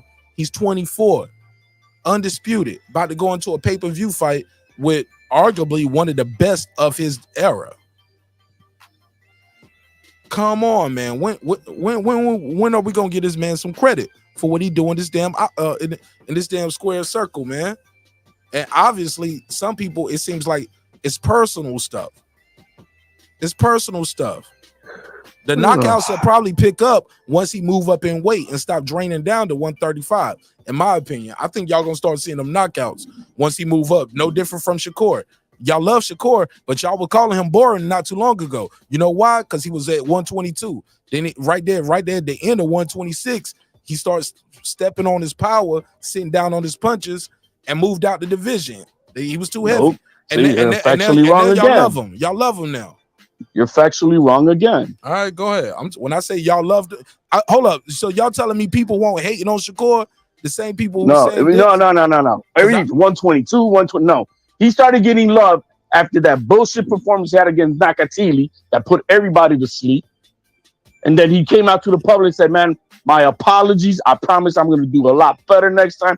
This will not happen again. You talking about the one? No. He had That's when he fought Nakatili. Is that the one that he said, man, he hit me with a good shot earlier and I didn't want to get right, that fight. He apologized to the public. Okay. And he said, you know what? That ain't going to happen again. Send me that clip. I need to play that audio. Whenever it was right after the fight. Yeah, I need those direct Nakatili fight. Yeah. He apologized to the public and said he will never have that type of weak performance again. Okay. That's what he did afterwards. So I'm right then. No, you're wrong. Because you said 122 and about 120. I missed the weight, brother, but you know what I mean. Y'all didn't like the kid at 126 and 130 when he had a performance you didn't like. 2 fights later, he the best thing since sliced bread. He beat the shit out of Hearing. He beat the shit out of Valdez. He beat the shit out of Conceição. Yeah. Conceição missed weight. And you put an asterisk on that. He definitely you put an asterisk on that because he missed weight, HOD. I know you. You ain't no random caller, dog. So What about it? Bro, you told me he missed weight on purpose. We did a whole video about it. What does it have to do with him beating the shit out of Conceição? Okay. I think you're just saying that to miss your argument. He dominated the dude, like total domination. Bro, it's documented with you and I on the joint. You said, are you avoiding what did he beat the shit out of Conceição? Absolutely. Did he beat the shit out of Valdez? But I think you're being unfair and disingenuous. Did he beat the shit out of Valdez? Like, we all agree on that. Did he beat the shit out of Hearing? Absolutely. And did he beat the shit out of he beat everybody this past Saturday? I think you disagreeing with me, or we agreeing. So there it is. So the thing is, he's beating the shit out of everybody. No, bro. I think you're trying to avoid the question that I asked you. and you trying to ignore what you are. Yeah, when he was fighting boring like Devin Haney, my brother, yeah, you nobody are was on liking him. recorded on this camera on this show. What saying about it? something different? What that has to do with the performance? Oh my God. Oh my God! What has to do with the performance? You discredited when he was fighting like Devin Haney. You discredited the running around after and the fight. just counter punching and being a boring fighter. Yeah, he was getting hated out. Somebody in the chat know what I'm trying to say here. You're using a talking point now to win an argument that you already discredited the guy before on another video. I could discredit video. What? Does it mean I cannot discredit him about any other thing about him? What? I cannot. Oh, so I gotta either be all the way in, or I can't discredit about it. I can't critique it about something. You can't give him credit for whooping the guy ass when you already on camera saying he did some illegal shit. It was fair cheating, but he missed weight and dropped the belts on purpose because he knew. Like, bro, you discredited the fight before it happened. That's the business part of it, Mark. Has nothing to do with what he did in the ring. Did he beat the shit out of him? Yeah, he beat the living shit out of a gold medalist. Somebody know what I mean right here. No, it's actually you think that just because you disagree on one thing has to be about everything. No. I'm not like you, Mark. No. I'm not like you. I can give credit where it's due, and I can take away where it's not. No. I'm not gonna give you credit for some shit that I gave you discredit for before. Then you don't give it credit. That's like fine. That's insane. But I'm not giving you credit to the guy win. Look at this community. Look at this community. You want to give credit? Everybody talks shit about Canelo that he cherry picked. I got you, bro. I got you on this one. No, you don't. You just think you do. No, everybody discredits Canelo. Oh, he cherry picks the fighters he's gonna fight, and this and that. So when Devin Haney had that email, bro, nobody said, "Hey, why is he fighting Santiago? Why is he fighting Gamboa? How did Santiago even get a title shot? How did Gamboa, who got knocked out by Tank Davis the fight before, get a title shot with Haney? I mean, how did that happen? How did Linares, who got knocked out like 2 fights prior to fighting Haney, get a title shot? And look, you see what I mean? But nobody discredits that bullshit. But you say, "Oh, he put some weight on it." Nah, I'm going by what you said, sir. Everything happening right now are your words. I'm repeating, and now it's a problem. These are your words. My words are what, Mark? All right. That he missed weight? Yeah, he did. Was it tactical? Yeah, it could have been very much tactical. Did he still beat the shit out of the guy? Yeah, he absolutely did. Mm-hmm. All right, fair enough. We can move forward. Absolutely. But what is the premise of the question now? We passed that. You answered it however you wanted to answer, bro. We can move forward. Come on, let's talk about it. But what is it? I mean, we're saying white people do not, because he hasn't fought nobody. Just like Jerry said, he hasn't fought nobody of true caliber. Lomachenko is his first one. You're saying that people are going to say that he was too old and too small. Well, guess what? That's what Devin Haney said 3 years ago. So he's the one who said it. Just like he's the one who said he's never going to lose to Loma, a white boy. Right? He said that. So, no. Now, you want to say, is he ducking Shakur if he goes up to 140? Well, I would have said no, but his dad is the one who went on to national ESPN cable TV, texting Joe Tessitore to announce to the whole world, we're not going nowhere. We're staying at 135 after Loma. So he's the one who stepped on that big pile of shit he spoke of. And so, yeah, if he now leaves, he's a duck. If he leaves after Loma, if he defeats Loma, that's a duck because he committed to staying. Okay. And that was Saturday. Now, when he was here on the panel, realities changed, time changes. Yeah, you know what I mean? Yeah, and after the fight, and after you got to cut weight and weigh in on that day and fight, rehydrate, your shit can change after that. Can you agree to that? I could agree to that. All I think it was the stupidest thing Bill Haney said. Nah, we ain't got to call nobody stupid, but I'm just saying. I will. Shit, he motherfucker calls me stupid. And we got to watch our language too, HOD. Well, I said stupid. What? No. You still going to cancel us for stupid? You literally just said S and MFers. You said S. These MFers call me stupid. Like, that's why I said we got to watch the language. It wasn't all right. stupid. So the MFer. It was the S and the MFer. Stupid. Yeah, it was the S and the MFer. MFer calls me stupid. Yeah. That 304. It was the cushion, bro. That's all I'm trying to say. That's all. He shouldn't have said that. I respectfully, and I've been on this panel where you want to look at it. Right? I told you, even after the first fight with Kambosos, he should have moved up. He should have moved up. He had the franchise title. He could have been petitioned to be the immediate mandatory for the WBC title at 140. He could have done that, but he didn't. Well, no, he had the rematch, but he didn't have to take this Lomachenko fight. So yeah, legacy-wise, I think it would be a better fight for him to go to 140, and for himself, for his health, and all that. I mean, I agree to that. But hey, they're the ones who opened their mouths. Oh yeah, and Bill Haney is different than the position of like Tio Senior. Tio Senior is the trainer; he's not the manager. Bill Haney's a manager, so he's the spokesman for his son. Tio Senior is the spokesman as a father. I'm losing you. None of that means nothing when it comes to. Yeah, it means absolutely everything. One is a manager, career manager. Can I finish the rest of the sentence? Let me finish. Okay. One, because you say you don't understand the difference. No. I didn't finish the rest of my sentence. You don't know what I was about to say next. You heard the first half and you chopped me off. You ready?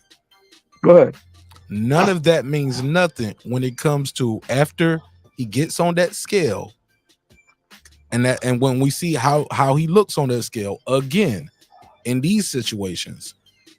Once you do that, you got to go in there, perform. You got to rehydrate, and you got to go in there, perform. That's when you know how you really feel, bro. So all of this, what we saying before the fight, that's just talking before the fight, bro. That's hyping it up. That's promotion. That's doing what we got to do to keep our names in y'all mouth. So Bill Haney's a capper. No, it's not cap, bro. Okay, never mind. You got your mind made up. You missed everything other than what happens once you fight. Is that you selectively choose when it's happening and what's not. Okay, let me changing realities for when it's said and when it's not. Let me clarify. Let me say this real simple without the extra stuff. Maybe I shouldn't have added the Grace. I forgot who I'm talking to. You're talking to. You're nitpicking. Well, you said it. When Senior said what in that conversation with Bill Haney when they were drinking. You're yelling over that shouldn't matter. But you hold it to his chin. You're yelling over me. You hold it to his chin when Tio Senior was drinking with you guys. Remember? Sir, don't you hold what he said? One thing to say never. He literally said never. I never heard these guys say never, and even then, I don't hold that over him. I believe promotional talk. You say it all the time, Mark. Hold on, homie, and I don't hold that over him. I don't believe that it's really. You say it all the time, Mark. I don't work for them, bro. Like, what are you talking about? Okay, but then that's what I'm saying. So you hold on. Who gets to say promotional talk and bullshit? Are you gonna let me finish? When it's not HOD, I don't want to mute you, bro, but you got to let me finish. Like everybody else who called, we've been having a good back and forth. You're literally screaming over me, literally screaming. I know. No, that's not cool. You're literally screaming over me, screaming. You're getting cooked. No. Screaming ain't cooking. It's just screaming. No, man, because right now, no, bro. You're not even letting me finish. What is one thing and what's the other? Sir, you're not letting me finish, and you're trying to talk me in the loop, so I don't forget. So I'm gonna forget what I'm saying, but that's not gonna get it, bro. All I'm trying to, bro, just chill. Listen, the man. Oh my God, I can't. This nigga HOD. I'm reading the chat too. Go ahead, HOD. I'm gonna let you say what you gotta say, bro. And I gotta say what I gotta say after that. It's just selective outrage. I probably won't be able to say it while you on the panel. You won't even let me selective outrage. Like you're in too deep on this shit. You won't even let somebody talk, bro. You literally You've been talking, giving us our view. We've been listening. Go ahead, bro. That's all. We've been listening. Who is we? Everybody on the chat and everybody's on the channel. Who else? Oh, okay. No, man. It's the Lopez. We listening to you. What the fuck? Bottom line is Bill Haney put it out there. He shouldn't have done that. Could have left it alone. And it seems like, I'm seeing a lot of damage control out there on YouTube now. As always. A lot of damage control. So it is what it is. What should be done is what's best for the young man, for his health, and we'll see what happens on May 20th.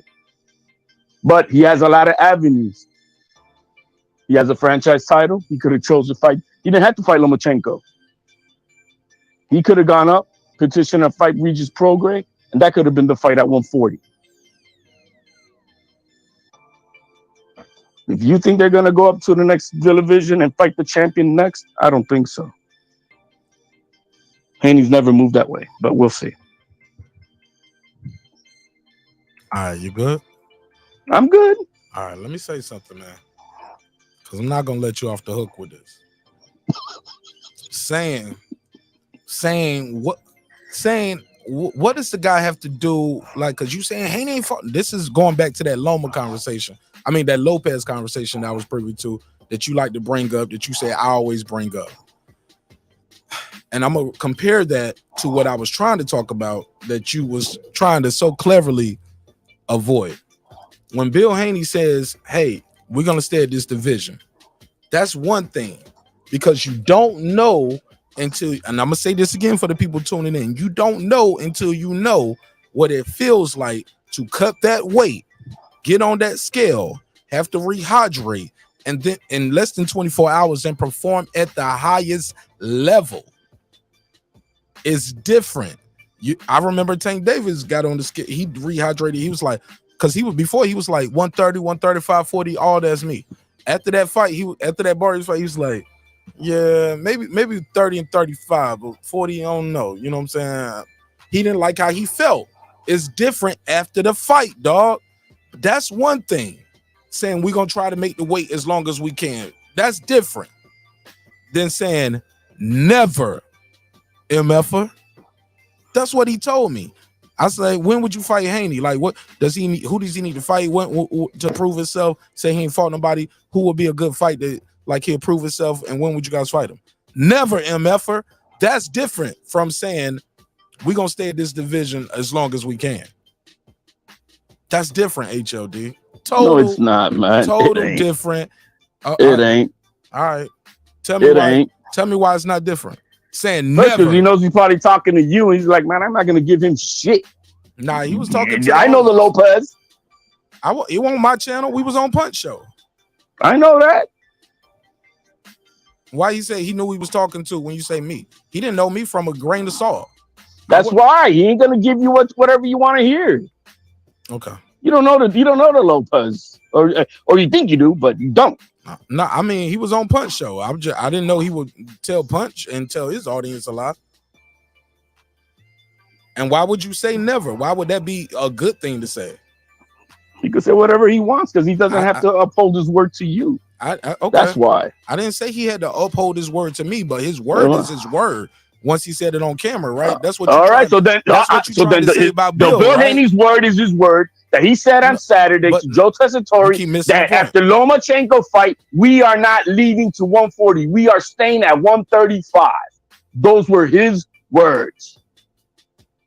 Joe Tessitore is Mark Nash now, right? We on the same level when it comes to this media shit, huh? Well, no, I'm just saying, hey, man, Mark, you gotta blow this up. We trying to bring this up. Okay. Right? HOD, I think you missed I think you just being disingenuous right now.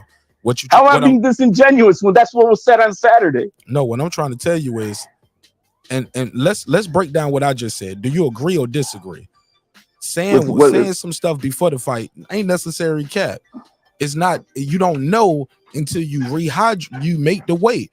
You look, a lot of y'all TO fans, and I'm one too, but I don't subscribe to he lost because he had a hole in his throat the size of a golf ball. I don't subscribe to that. But what I will say is this: he did lose that fight, and a lot of his fans, hardcore fans, blame cutting that weight on that fight. But yet, you and I can have an opinion that Bill Haney was talking stupid on Saturday. Can you let me finish, sir? I was quiet. Yes, we could agree to that. But if you're speaking on behalf of Bill Haney, and let you finish. You can't do that, Mark. Hold up, bro. You ain't gonna let me finish? I'll let you finish. We've been trading. Let me finish. Like, all that's doing is distracting me and making me lose my point, and that ain't cool. What I'm trying to say is this: never is different from once you make that weight, get in that ring. Rehydrate, get in that ring, fight, and that's when you really know how your body feels at that weight. Do you feel strong in there? Man, I didn't feel strong in there tonight. That's what you hear guys say all the time. It's different. Mark, if this is your opinion, I can respect that. But you're speaking on behalf of Bill Haney, and that's cap. No, I'm speaking on behalf of. No, you're trying to tell us how he kind of meant to say like this way. You know, it's not. I'm telling you reality. I can respect you, Mark. Mark saying, "Yo, man, I think the kid has to. We have to see till fight day before we can decide. You know, before he decides if he's gonna stay or not." I can respect you on that because guess what? I believe that too. But if you're trying to speak on behalf of Bill Haney, Bill Haney, maybe he'll pop up. I'm telling you, that's cap because you can't do that. You can't interpret what he said beyond what he said. He said it clear as day. That's what I'm saying. I heard you loud and clear. H yelled. Amen. I heard you. H yelled. My brother, what I'm trying to tell you is that all sound good. And he's not, that doesn't mean he's capping. But you don't know until you get in there. And you have to rehydrate. You go in there, perform, and your body is not moving and doing what you think it should and be doing. But people like you, like I said, he's damned if he do. Damned what you mean like me? What does that mean? Oh, okay. I'm about to tell you. You know I ain't gonna run from it, nigga. People like you, he's damned if he do, he damned if he don't. Because if he go up to 140, you don't think he'll fight the winner of Taylor versus Lopez winner. I've already heard you. You're on record as saying, nah, he don't want that. He ain't gonna do that. You don't welcome the fight. You always just say he ain't gonna do it. You ain't calling for it. But I don't think you ain't calling for it. Cause you know what's up. What's up is what happens on May 20th. Right. God forbid anything else happens. You know what's up. You know what's up on that too. We'll see. And they put him in a position to lose. He was asking for this fight months ago, and everybody know it. They put him in a position. No. Are you building up excuses now? I'm telling y'all the facts. This is recorded. No, are you building up excuses for poor Devin? It's a fact or not? Yeah, against the old small Lomachenko. Man, he would have stopped him if he would have fought earlier. Would have stopped him. He probably just gonna beat him on a unanimous decision, and y'all gonna hate that. He gonna beat him easy. Oh man, he gonna beat him easy. He gonna beat him easy. I'm so biased as to say that I have not made a decision of who's gonna win that fight. I say it's a 50-50 right now. Man, it's 50-50. I'm so biased that I still have it 50-50 until maybe we gather up to do those rewatches that I told you I want to do, and I'll make a decision at that point. Let's watch one now. Which one? Let's watch one right now. I'm hyped. I'm ready to watch a fight right now. He gonna beat him. It's sort of 4 fights, Mark. It's 4 fights. We ain't got to watch all 4 of them in the same night. Man, I want to watch all 4, man. I want to watch 4 fights. We got to start. You know, these shit's going to the card. So that's what? 1, 2, 30. That's a 2-hour show on the members. Hey, man. And only member 2-hour show to make a decision and who you choosing. We got time. We'll do it as we get closer to the fight. That's what I'm saying. That'll be a good. That would be a good, member show. I'll do it like on a Sunday. Yeah, we can do that on Sunday, something like that. And everyone who wants to join in, you got to subscribe to the Marq Nash Nation here, so you can get that going. Yes, sir. But yeah, Mark, I think that would be great. You can call in and yell at me all night, like H yelled. You know me, man. You know me. But when it comes down to it, I think for Devin Haney's health, it would be wise for him to go up. But I'm not speaking on their behalf. This is my opinion. Bill Haney already stated his. What's your opinion, Mark? You think he should go up? I can respect that. But Bill Haney's the one who put his foot in his mouth. I thought he should have been went up after he won. So did I. Well, I got it on record after that first Cambosos fight. I'm transparent, homie. I said it on this channel, and he made it way so easy. He could keep on going like, nah, man. I never said he made it easy. I never said that. Man, we'll go back onto it. Yeah, he made it easy. Callers said that. HOD. You and I all agreed that his eyes look sunk in. Even now. No, I'm talking about Cambosos 1. I said after Cambosos 1. Oh yeah, I might have said that. And all you guys cooking. Oh, you hating? No, man. I'm gonna cook you regardless, HOD, because you're a hater. Nah, man, it was just for his health. He does. And nobody can say the kid looks healthy the day before, on the weigh-in day. It's just not healthy. And look, but I'm of the belief he could have beat Cambosos easier the second fight, but he wanted to put some damage on him. But also Cambosos was doing a lot of switching to southpaw and making Devin think more in there too. He was blitzing more than he did. It was He a didn't sit back and- it was a little. I mean, here and there, a little he bit didn't more sit back competitive. and wait as much. Kambosos didn't sit back and wait. Times Devin engaged more. It was like they both wanted to put on a It better was a fight. little more, man. It was, Yeah, but yeah, I was still yawning in that fight, man. I mean, but I get it, HLD. You will yawn. You will yawn, and one day you're gonna miss it, because that's how dope boxing is. A guy No, who's it ain't. pillow-fisted. Dope boxing is the way Shakur fought on Saturday, man. That's the sweet. Let me give you that's some the sweet science. Let me give you a poetic moment. Let me get the audience a poetic moment. One day you're gonna see this guy who's in that pillow fisted fighting a knockout artist, and he gonna stop the knockout artist, and people gonna be like, "What happened?" And you see, Never heard of it. Oh yeah, you heard of Wilder Fury. You heard of Buster Douglas. What you mean, Wilder Fury? What does that? What Wilder Fury? What? Oh, okay. All right. Wilder. Fury had what? He had like 29 wins. I don't give a damn. I don't give a doggone boo-boo about it. Hold up, I'm trying to not curse so much. What did Deontay Wilder say? He should have trademarked the word pillow fist. I ain't heard the word pillow fist so much since, but other than Floyd Mayweather, they called him pillow fisted, but that was after the Pretty Boy era, where he cracked his hands a whole bunch of times. No. They called him brittle hands round in. The pillow fist thing came in with Floyd Mayweather. It's the Zab Judah fight. If you ever watched the Floyd Mayweather Zab Judah fight, Floyd fist and the gloves he had, they had all that padding on, but they right. That the orthopedic style type of he had gloves. I think he had Pavin gloves on. I think they might have been made by Pavin. I think Zab Judah might have had like Grant gloves or Everlast. He had more of a puncher glove. Floyd had the glove to protect your hand, and they looked like pillows. They were so much bigger than Zab's gloves, to the point HBO made a point to talk about it in the commentary. That's when they first started it. But then it started going to the Tyson Fury. Deontay Wilder literally said he pillow fisted. He got stopped. You get what I'm saying? So guys be saying people are pillow fisted, but people ain't walking through them. People say Bivol was pillow fisted for the division. Ain't nobody walking through Bivol. Like, so Devin, he's pillow fisted. Nobody's walking through Devin Haney. He ain't beating shit the way Shakur's beating the shit out of people, and Shakur's considered semi-pillow fisted. Language. You know, so he's considered semi-pillow fisted, right? Shakur. But in his last few fights, as long as he's not, what he's doing is he's not a KO artist, but he's beating the crap out of you. It's undeniable that he's beating the crap. Like, damn, they should stop this fight. Damn, they should stop this fight. You don't hear that. When we heard that about Haney, damn, they should stop the Linares fight. Oh, they should stop the Gamboa fight. Oh, they should stop the JoJo fight. Oh, they should stop. I mean, no, you're not hearing that. Okay, they were winning gloves. Thank you, I know boxing. Winning. Thank you. Yeah, thank you. Oh, the ones that Floyd had on in that Floyd was wearing. I'm not gonna look. Floyd. That's what did what he had to do to prolong his career. Thank you. He had to prolong his career, and you can't really put that on him. But we put it on everybody else.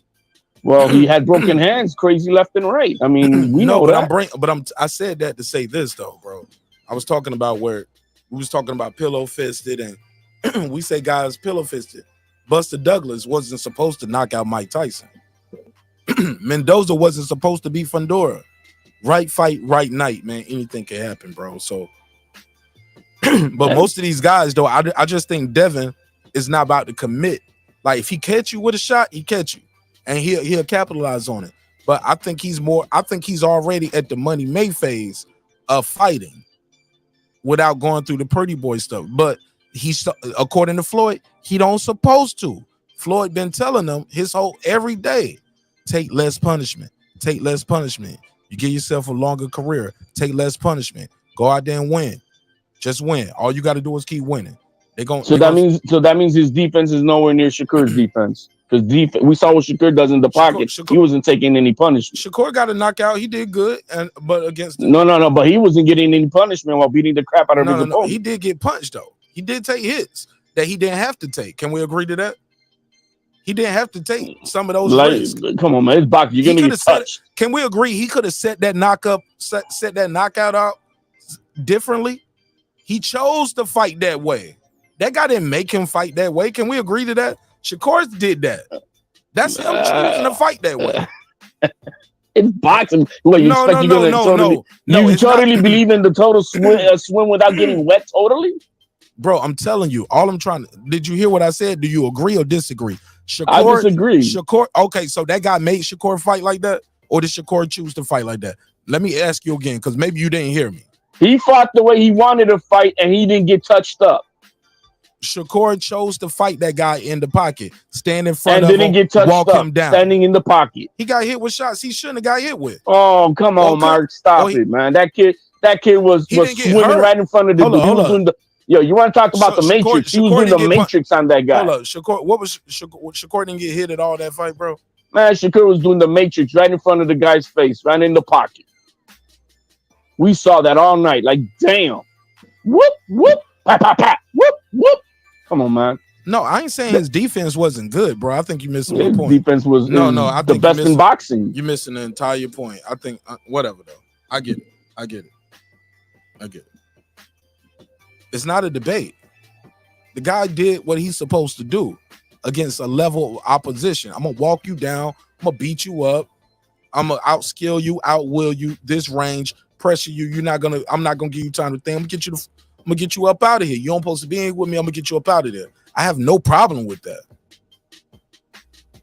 Some people ain't gonna take that risk. They ain't even about to do that. Like, nah, we ain't even about to do that. Nah, I'm gonna just pop, pop, pop, boom, boom, move, pop, pop, pop, move, move, move. You know what I'm saying? It's a different style. You ain't gotta like the style, but the skill is the skill. The win is the win. Am I tripping here? Or like Shakur chose to fight that guy. Shakur could have still could have stopped that guy fighting him a different style. No, he didn't have to. No, you think Shakur couldn't have beat him unless he stood in the pocket? No, the way you said it. You said stopping him. No, he wanted to stop the guy. He needed to be right there, beat the shit out of him. Language. Poop out of him.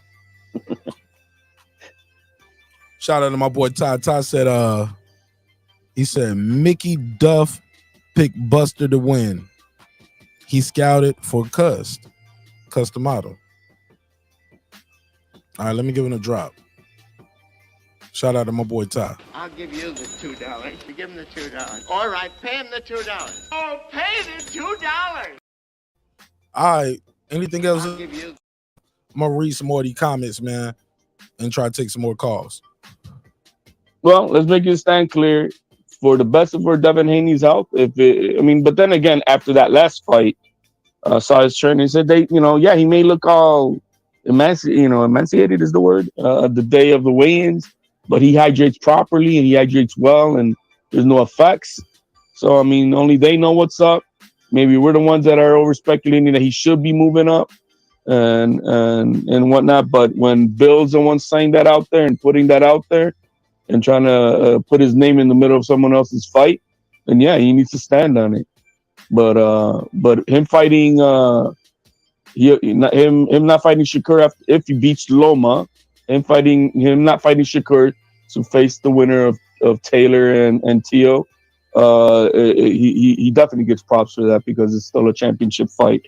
I give him that. So there's no quarrels about that. Rapid fire real quick before I let you go. Go ahead. All right. What is the bigger fight for his legacy? Fighting the Taylor Lopez winner, fighting Garcia Tank winner, or fighting Shakur? Legacy wise, is to become the lineal champion at 140 next. After Loma, if he beats Loma. Which one would be the biggest? Which fight would be the biggest fight for his for pay-per-view? Man, is that that Haney and Teo, you saw how they broke the internet once when they did that thing in California. It broke the internet for like 2 weeks here in the YouTube community. So they could sell the shit out that fight. But it's undeniable, that fighting the winner of Tank and Garcia is gonna it's gonna sell a lot too. So my bias would be I would want to have him fight Teo. That would be a bias. I want to see that fight. You think Bob will put that into the promotion like a 2 press conference thing like that? Oh, these guys are gonna sell the shit out of that fight. Tio and Bill Haney, a senior Bill, and oh, they're gonna sell the shit out of that fight. I think the two fighters gonna talk more too. Right. They're gonna be. It's gonna sell like crazy, man. All the DAZN clips of the trash talking and everything, man. All the channel talking. Come on, man. It's gonna be a go. Right before Tio had that Cambosos fight, bro. That was everyday talk, man. Everyday talk. Tio and Haney. It was almost as big as Spence and Crawford talk. Yeah, it was huge. Pause. So I mean, that's my bias as far as money wise or popularity wise. I think is what you said. Yeah. All right. Well, I appreciate anything you, man. else. Anything else? I think that might be it. I'm tired of you. Yeah, man. Everybody hit that like. Hold on. I got one for you. Who gonna win this? Right. Let me get a prediction. Who gonna win this battle on Friday? Megazord versus Clips. They debating Tupac. They debating Man, Jay-Z versus Nash. I've had smoke with both of them. Yeah, I forgot. Yeah, doggy. Oh yeah, I forgot. You and Clips had a little smoke backstage. You and Megazord had some smoke on the live. Somebody told me I should have clipped that up and made that a whole video. But he Clips. We made up for the community. Did you? All right, man. I mean, we talk our shit, man. We come on panels, man. Ain't no smoking, no beef, man, with nobody, man. I'm just saying that. You know what, man? I gotta get. I'm gonna be biased for Eclipse because he's more part of the community than Megazord. He's here. Eclipse is here all the time, and that's my guy. He comes in. He talks. Eclipse comes in and he puts in the time for the community and the show, and so I'm gonna go for Eclipse for that reason. All right, for sure. I ain't mad at you. All right. Hey, look. Member has his privileges, right? Absolutely. Membership has his privileges. Hey, all right. Megazord, you already down 0-1 on all 3 rounds. For that reason, shoot, I might make a. Hey, look, you might be down 0-2. Hey, Mark, you want to make me a judge? Nah, I ain't doing no judges. It's gonna be chat only judging. Chat only. Judging all right. I'm messing, man. So the best man win on that, bro. Use all your Google accounts for your favorite battler. All right, Mark. All right, man. Thanks for that, man. Peace out, my man. My brother, peace. Salute. Shout out to my guy H.L. Deezy. Giving a drop. What up? That was a good call. Good call. All right. I thought he'd never leave. Hating on young Haney. No, I'm joking. Nah, he's entitled to his opinion, and that's all cool. I appreciate it, man. Again, you could call in through Instagram, the number on the top of the screen, or you can call in through the second number at the bottom. All right, what was that? Yeah, man. I think that's it, though, man. I had a good time tonight, man. Let me see if I'm going to read some of the comments, and I'll close it out unless anybody else was calling in. Let me see. Where was I at? Man, I missed a lot of them. Oh, yeah, I missed a lot of them. Okay, I read this one. Boom. Somebody said, rumor has it HLD was in the movie Quiet as an extra, but died in the movie from yelling. Yeah.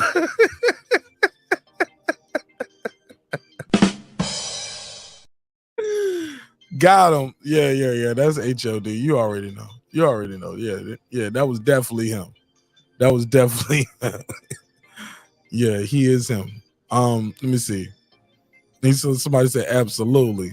FoodRevolution said get them likes. Cancel. FoodRevolution said get them likes up. I couldn't agree more, my sister. Couldn't agree more. Let me see what's saying in the chat. I know boxing. I was talking to I know boxing. I said, oh yeah, that's Ben Israel saying he'll battle anybody.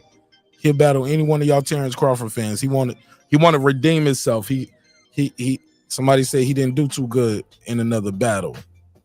So he wanted to redeem himself. So I told him I'd get him on. The boxing scholar said the first 30 seconds. What part? You talking about HLD? Somebody said they lying, bruh. They running to 140. How's it running though? The Rock, you got to tell me more. How's it running? The kid is back said Haney would have said anything to get that ducking Loma. Yeah, I ain't gonna say Loma's ducking, but it is what it is. It don't even matter no more. They getting into the ring. I don't know about ducking. I just high risk, low reward. I think I agree with Jerry on that. Loma wanted a payday. You know what I'm saying? And Tank Davis was the payday then, and obviously he's the big payday right now. He is the payday. He's the draw. And I think that's dope. Let me see, what was that? Somebody said, somebody put a battery in HLD's back. Somebody said they don't want to see Shakur smoke. Man, somebody gonna have to see that, man. Somebody gonna have to see Shakur Stevenson. Absolutely. DJ said, how do you duck Shakur to fight Josh Taylor or Tank? Come on, fam. What up? Never heard of it, DJ. It never heard of it. Like, all these dudes about to be big fights. Like, these are all good fights with Devin Haney. I got him beating Loma, y'all. I already let y'all know. I got him beating Loma, and I got him going up to 140 facing Josh Taylor, TO winner. And I'm still iffy on that fight. But I might edge it to Taylor. For one, he's undefeated. Two, I think he's just gonna blow up in weight in between from the weigh-in date to the next date. That's gonna be a big dude with a lot of skill. He fight real rough, real dirty. I think he gonna elbow, headbutt TO. He fight dirty. You know what I'm saying? He fight. Josh Taylor's rough, rugged. And he big, dog. Pause. So I'm low-key edging Taylor because this is his division. He's the guy. He beat Regis Prograis, dog. You know what I'm saying? He beat these dudes. He beat Ramirez. T.O. ain't beat nobody like Josh Taylor yet at 140. And he gonna have to outbox him. He can't just go. I don't see that fight right there is a boxing fight. That's gonna be a boxing joint. It's gonna be rough, rugged, but it's gonna be a lot of boxing. T.O. ain't just gonna be in there out muscle that dude like these other dudes. Because he couldn't out muscle Sandor Martin. Couldn't cut the ring off neither. Kept getting caught with that check hook. Somebody said Kambosos beat your guy up, HOD. Yeah, he did. Kid is back. Devin didn't want that ducking franchise belt. DJ, he just talking. DJ said he said reality is starting to set in for HLD that T.O. is about to get painted against DJ. Yo. He gonna get painted. Gonna put him on the poster. Put him on the highlight reel, huh? We'll see. We gotta see it. Philip H, the all-time great. He said great. He said Devin Haney dog walked him twice. Easy work. Let me see. The boxing scholar said 140 is nothing but killers. That's what I'm saying, bro. It ain't no ducking going to 140. Jordan said he crying. Yeah, he was crying a little bit. I made him cry in the car. He crying in the car a little bit. It's all good. It's my little brother, though. Sometimes big brother got to tell you to take the trash out. Not I'm punching your chest. That's my job. I'm the big brother. I'm making HLD, man. He about to call back in. I know Boxing said, do you believe T.O. will run and dominate the 140-pound division? And tell us how great T.O. is. Okay, that's a question for HLD. He can answer that in the chat. Or he can call back in. Kid is back said, okay, Josh Taylor. Oh, yeah, Taylor is ended. T.O.? No. Mark Nash. Yeah, Mark Nash. Let her finish. Let HLD finish. Okay. So I'm way behind on the chat. I'm going to try to get caught up real quick. And I'll take one more call. That'll be my last call. I'll take one more call. If not, I'll get through the chat and I'll land the plane. Reality is starting to set in for HLD. Okay, I read that one. Mayweather What he said, Mayweather. My eyes, man. I gotta get my glasses. He said, Mayweather, Mark Nash. I've been in sport 25 years. I never heard of HLD. I'm the one and only Floyd Money Mayweather. I'm the greatest. Who the hell is this HLD nigga, Mark Nash? Like why would you even have him on your channel? Like, I'm the guy you need to call. Why you didn't add me? I'm Floyd Mayweather. I'm everywhere. I should have added Floyd in this video on Twitter. I'm gonna add Floyd and Devin in this video on Twitter. Got to. I just want to play this clip one more time, man. Where that audio at? What's Senior at? I need that Floyd Senior video back. I need it from the top. Like Kid said, I need it from the top. Where is it at? My man said, I put him, yeah, well, I threw him in the ring. Where we at? You know we kept the files. Here we go.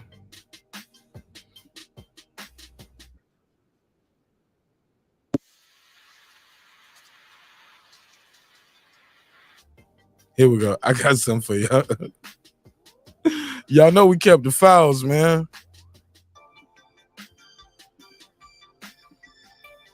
I don't want to lose my spot on the comments. Hold on. Let me start that one right there. That's the last one. And I'll go back to it. You know we kept the files. Had to keep the files, baby. Let me play this for y'all. Never forget. This happened. This happened. Everybody say he ducking Tank. And I like Tank Davis. Shout out to Westside Baltimore. Full Nav. Still grinding for the cash, homie. And he's just telling me about Tank. You know what I'm talking about? Tank? Yeah, Gervonta. Nah. My son was telling about him because he and Davis did super good. But I have to tell you this right here. He did super good. But guess what I did? You matched someone against him? Huh? You put one of your fighters against Devin him? Haney? Yes, I did. Who'd you put, Devin Haney? You better believe it. How did that go? How did it go? Man, don't even ask the question. it ain't even worth asking because it was a one-way deal. It only one man controlled it. Who controlled it? And that was Devin Haney. Yes, sir. Okay. I'm just saying, man. I'm just saying that it stays in my mind. It stays in my mind. It stays in my mind. It rings. It rings volumes. And y'all know Floyd ain't lying. Y'all know Floyd ain't lying. Floyd Senior ain't lying. Y'all seen Floyd Senior when Sean Porter walked by. Sean Porter walked by after the Terrence Crawford fight. He was like, boo! Yo, shout out to my homie, the Boston Scholar. He in the building. Boston Scholar, you already know. We always clown about Floyd Senior. Be like, boo! Floyd Senior was booing Sean Porter, homie. When he walked by, Floyd Senior raw, man. I like Floyd Senior. He's very raw, transparent. He's like, you remind me of like my father. Like, you know what they thinking. Like, they do not hide what they thinking and feeling. But shout out to the brother, the Boston Scholar. He said, Mayweather, Devin Haney, hell of a fighter. Hell of a fighter. Philip H, the all-time great. He said, Loma, T.O., none of them dudes can F with Devin. Per. He said, period, poo. Hold on, let me give him the voice. What do you say? Loma, T.O., none of them dudes can F with Devin. Period. Period, poo. All right. Oh, no, what that was. All right, the kid is back. Taylor wants Crawford. He's gonna F up T.O. bad. I don't know. Yeah, he thought he was getting the Crawford fight when he moved up. And Crawford trying to get the Crawford gone. So yeah, I think Taylor too big for that division, probably should have moved up too. So I think that's what gives T.O. some advantage there. He could move up and shock the world. I know boxing said Mark Nash must remember This HLD show. This is show. Okay, that's new news to me. This the HLD show. I know Boston, hold this for me. It never heard of it. One more time. It never heard of it. Nah, but it's all good though. Nah, I'm cool. I don't mind. I rock with HLD, man. I like the homie. I love his passion. I love him screaming and yelling. And like, Marq, what time are you gonna order pizza tomorrow? Like he'll yell about anything. HLD be screaming at the baby shower. It's a boy. I'm like, no, it's a girl. Well, it could have been a boy. All you had to do was throw a couple more pumps. You know, you got to do it. You got to do the work. It takes a man to make a boy. Like, you know, like, even when he's wrong, he's right. Like, you know what, you're right. Yeah. Yeah, it's all love. I like HLD, for real, though. They tell him to calm down. Nah, it was cool. It was cool. I love it. I love the energy. Phone lines are still open. I'll take one more call. 44692-1766. 44692-1766. Somebody said HLD's a mess. Oh, hold up. FoodRevolution, you still here? I'm about to call her. That's going to be my last one. I'm going to call Foodie. Because we got to set up our next episode anyway. I'm going to call Foodie. I'm going to read the rest of the comments. Foodie, you still up? I'm going to call you. You're going to be my last call. If don't nobody call in, call Foodie. I'm going to read the rest of these comments. Damn, where I'm at. Yeah, Foodie, stay up. I'm going to call you real quick. Taylor Bell. Somebody said Taylor smashing. Taylor smashing T.O. and Devin taking the WBO 140-pound belt. He said, watch Taylor and Devin had the same. He said, watch Taylor and Devin had the same trainer, same people. Trust me. Okay. The Boston Sanji said HLD is just passionate, y'all. Right. That's all it is, man. He just passionate. He don't mean no harm. He hungry, man. He thirsty for knowledge. And we all about to go get something to eat. I'm gonna wrap this up. Let me see. The Rod from Bronx, he said Taylor gonna demolish T.O. I know Box said Mark Nash. Thank you for not interrupting HLD. You're welcome. Shout out to Zardon Boxing Club. He said salute to you, family. Kid is back. He said Taylor fighting Crawford after some people again. I don't know. I don't see that happening. I see Crawford going up to 140s, 154. He got one more. I think he got one more fight at 147, bro. If he ain't getting the Spence fight, he gonna fight one more time at 147, and he going up to 154, exercising that super champ status. That's my opinion, especially with the landscape shifting. Like I'm telling y'all, every fight matters. People be talking about this fight don't matter, that fight don't matter. That Fondura fight, it mattered. Let me put it on the screen. Let me put this knockout on the screen. This mattered. Check left hook. Look how he followed through with that check left hook. His glove is almost by his knee. He cocked the joint from his hip. Shot it from the hip, followed all the way through with that shot. Wobbly. Caught him with the left hook. Caught him with the right hand. And that was all she wrote. Left hook, right hand. There we go. That's the sequence right here. Check hook. He ran to him, caught him with the left hook. Caught him with the right hand right here. You see where the right hand landed? Got a good shot for y'all. That was a good shot. Then boom. This is all she wrote, homie. All she wrote. All she wrote. 1, 2, 3. Night. That's how quick everything can change in boxing. Nobody gave Mendoza a chance. Y'all didn't give him a chance. He went in and did what he's supposed to do, though. Victorious. Slept him. Bye-bye. I remember talking to FoodRevolution and HLD backstage, and we was talking about this fight in real time when it was happening. I literally was just saying, guys built like this normally don't do good in boxing. from the outside looking in, you would say, this tall guy supposed to be all these little guys. He's just so tall. I said, that ain't how boxing work. These tall guys usually don't have their chin up, these looping shots to catch them. Boom! Guys catch them in between shots. Boom! Oh! Oh! Oh! Like, we was joking about, I said, man, we was busting fighter nuts, fan nuts watching fighter. I was like, man, we busting fan nuts. Because it was such a delay. It was like the first shot hit him. He was like, oh! He caught him with a good shot. Then he rushed him. Hit him with the left and the right. We was like, oh! Again. Then when you see he ain't about to get up, we was like, oh! Ah! FoodRevolution.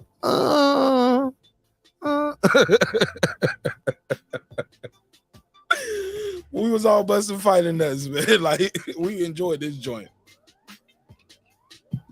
I got it nominated for Knockout of the Year and Upset of the Year. Put a case on me. Nominated for Knockout of the Year already. I got it nominated for Knockout of the Year, baby. Yeah, it was a 3-stage knock. It was a 3-stage fight nut bust for us fans. People,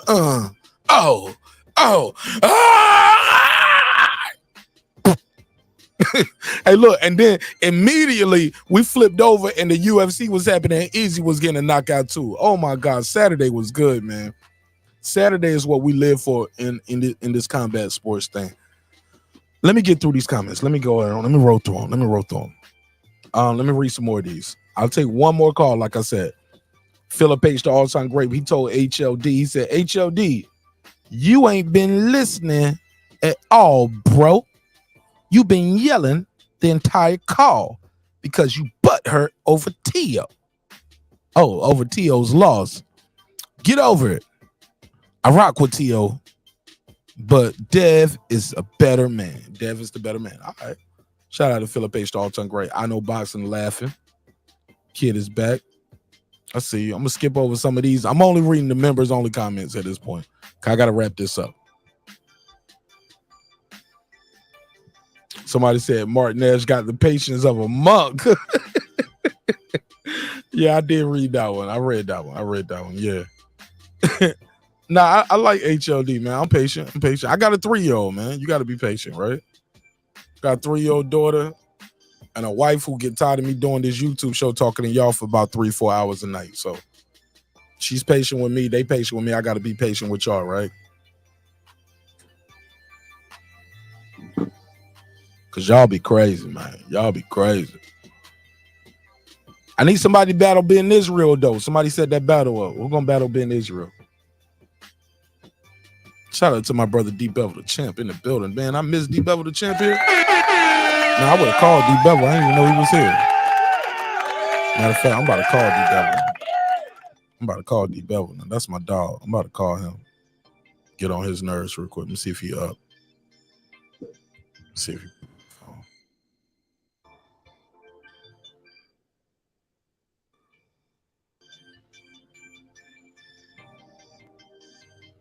Get on his nerves real quick. Gotta call him.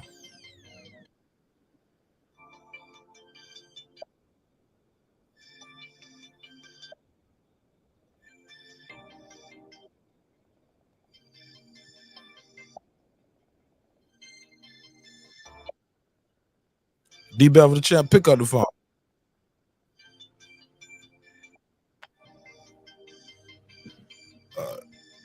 I'll call him back.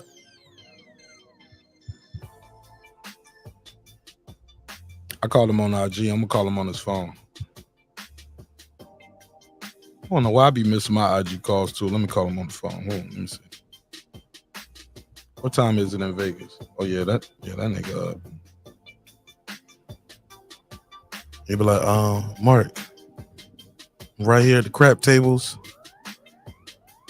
with 2 blondes on me. Why are you calling me about boxing?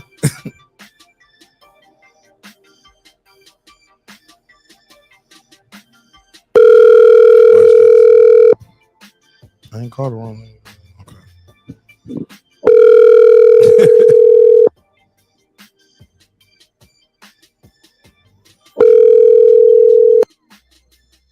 Hello?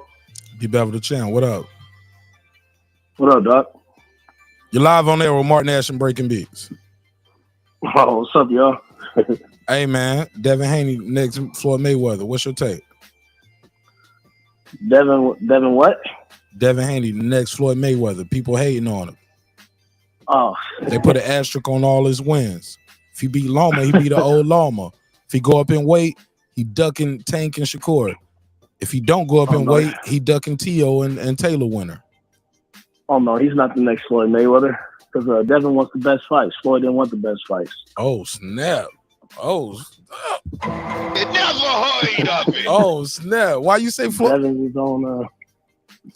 You said Floyd didn't want the best fights?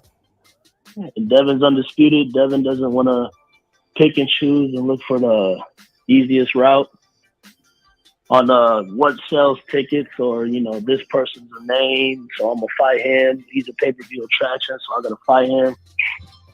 No, Devin's in the early stages of his career, wants to fight the best. So, no, he can't be the next Floyd. I mean, maybe Pretty Boy, but he ain't. I mean, he's not knocking people out, but whatever. Yeah, I said he fighting now like money made. More like he just ain't taking a lot of risk in there. He's like, I'm gonna win. We'll worry about that other stuff later. The knockout coming happened, but I'm not in there taking no crazy risk. Only he keeps winning. I mean, hey, that's his style. I mean, he's an outboxer, so he's fighting Lomachenko. I didn't hear Lomachenko fans complaining about, Loma not getting knockouts. He just, Loma, in their definition, Loma's a runner, right? He's a runner. No, I ain't never heard nobody call him a runner. They say he the Matrix. Not, he's the Matrix. He chops ain't you gonna down. Call him that. Yeah, he's the Matrix. How convenient. You ain't gonna call him that because he's white. Uh-oh. You know what I mean? You're black, you're a runner. You're a white boy. Oh, that's the Matrix. This is small hat. It's so amazing. When Floyd was over there at HBO. Oh, this isn't entertaining. Oh, Devin, he's not entertaining. Lomachenko does the same shit. Everybody was at all. You know what I mean? It's that Eminem effect. People act like they never seen some shit. People act like they never seen it when a white guy does it and shit. All Loma does is he's doing what black people have been doing. And I ain't trying to make it race, but it is what the fuck it is. It is what it is. Gotta fix these hoes. So you think it's a racial thing? If anybody that calls Devin Haney boring, he ain't knocking nobody out. Yeah, it's a racial thing. We give you Wilder. They say, oh, he doesn't outbox like Fury. Okay, we give you someone who outboxes like Fury. Oh, he's not a knockout artist. Shut that shit up, black people winning. That's what I say to them haters. They're going to keep switching the narratives up. You know what I mean? Devin's a masterful, beautiful boxer. You know what I mean? Hit and don't get hit, right? They love it when Fury does it. They love it when Lomachenko does it. But when Devin's doing it, oh, he needs to do this. He needs to do that. Like, fuck out of here. He's an undisputed champion. You need to come see him. You need to come get those belts. Period. But they don't want that because they know they're going to lose. That's why I don't care about this Tank and Ryan shit. You know what I mean? They're really promoting this fight based off lies. Talking about, oh, we don't even really need it's not for a belt. This is for the most popular fighter. You're a Leonard Ellaby say the most popular fighter. That's what we're doing. We're fighting for popularity and not championships. They call it the face of boxing. Yeah, the face of boxing. Yeah, it's freaking that's how they billing it. That's how they build exactly. And it's ridiculous, man. That's a joke fight. You don't just a couple years ago they wanted the belts. Now that the wrong guy got the belts that they can't beat, they want to discredit the belts. But look, we can't say this fight doesn't matter though. Tank versus Ryan matters, bro. The winner every fight matters. You know what I mean? I'm just saying how convenient. You know what I mean? When Ryan was Devin's mandatory and stuff like that, he went out of the way and said, you know what, I want Tank Davis, a fight that really didn't even mean anything to his resume at the time. He was right there in line to fight Devin. He found a way to get out of that. You get what I'm saying? What you mean he found a way to get out of it? Because he was next in line to fight Devin when they were at DAZN. When he jumped in the ring with Devin Haney, and Haney's like, "Come on, ready to fight." He's like, yeah, this fight needs to happen, but I want Tank Davis, y'all. I'm like, what the fuck? Who said that? Like, out of nowhere, Ryan Garcia did some couple years ago. So that's when I knew he was homemade. No, and that ain't homemade. I mean, come that on. ain't homemade, but he knew what he was talking about. That's the marquee fight. Like he said, if I beat Tank Davis, nobody can say nothing about me. And he's right. Like, he beat the guy. He beat the knockout artist. He beat the bully. He beat him. Well, he didn't beat Devin Haney, though. Fair That's the problem. Like, he's going to pick and choose, and then his fans are going to say, you know what, you beat Tank, so you know what, you can go ahead and duck Devin. You could duck Shakur. You know what I mean? This is the maneuvering that plagues this sorry-ass, dying-ass sport, because people allow the duck tactics like that. You know what I mean? After the Tank fight, he ain't gonna go fight no Devin, and neither is Tank. He ain't gonna go fight Devin, ain't gonna fight Shakur either. You get what I'm saying? Like, first it was we don't do business with motherfucking. First it was we don't do business with DAZN. And then they do business with Top Rank. Devin goes to Top Rank. Now they don't do business with Top Rank. It doesn't make sense. They just create excuses not to fight the guy, and he has all the belts. But yo, HLD sounded like the Puerto Rican DMX. It's hilarious. What's that?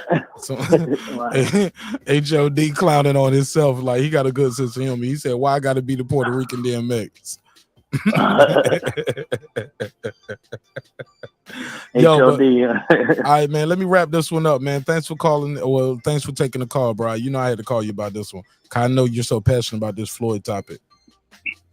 Oh yeah. Somebody gonna want to battle you one day about that Floyd hate you got though, because they say you be hating on Floyd. Oh, it's not hate on Floyd, man. I just tell them the truth about Floyd. I try to cleanse their brain on what Floyd sold them. Floyd sold them a false narrative that they're mad.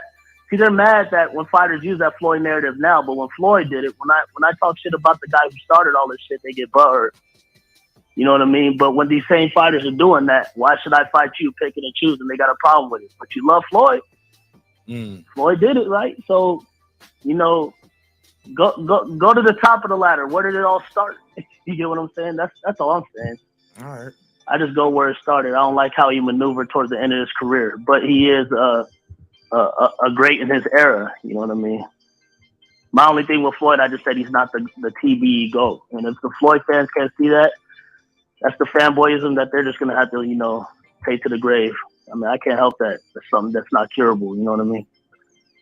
All right. Well, look, let me close this one out, Marion. Thanks for taking my call. It's your man, Mark Nash. All right, take it easy, man. Brother. Appreciate you, man. God bless. Good. Shout out to my brother, Dee Bevill The Champ. Man, I love that right there. That's always dope right there. The homie's like unapologetic, like, yeah, man. Yeah, I'm about to criticize Floyd right in front of you, Mark Nash. Yeah, I'm a fan for Floyd. I'm a big Floyd Mayweather fan, but he also know he's my brother. I love him, and his opinion is his opinion. But y'all heard him. Like I said, some people still think Floyd didn't fight the best competition. Everybody got their naysayers. Man, let me close this out because HLD, you gave me a good members only topic. 319 on the East Coast. Yeah, I got like 30 minutes for that. But before I go, I gotta call this sister right here. She pick up the phone for me. Let me see if my face card is still good.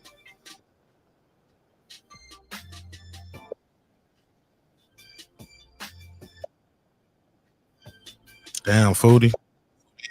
They ain't rocking with me.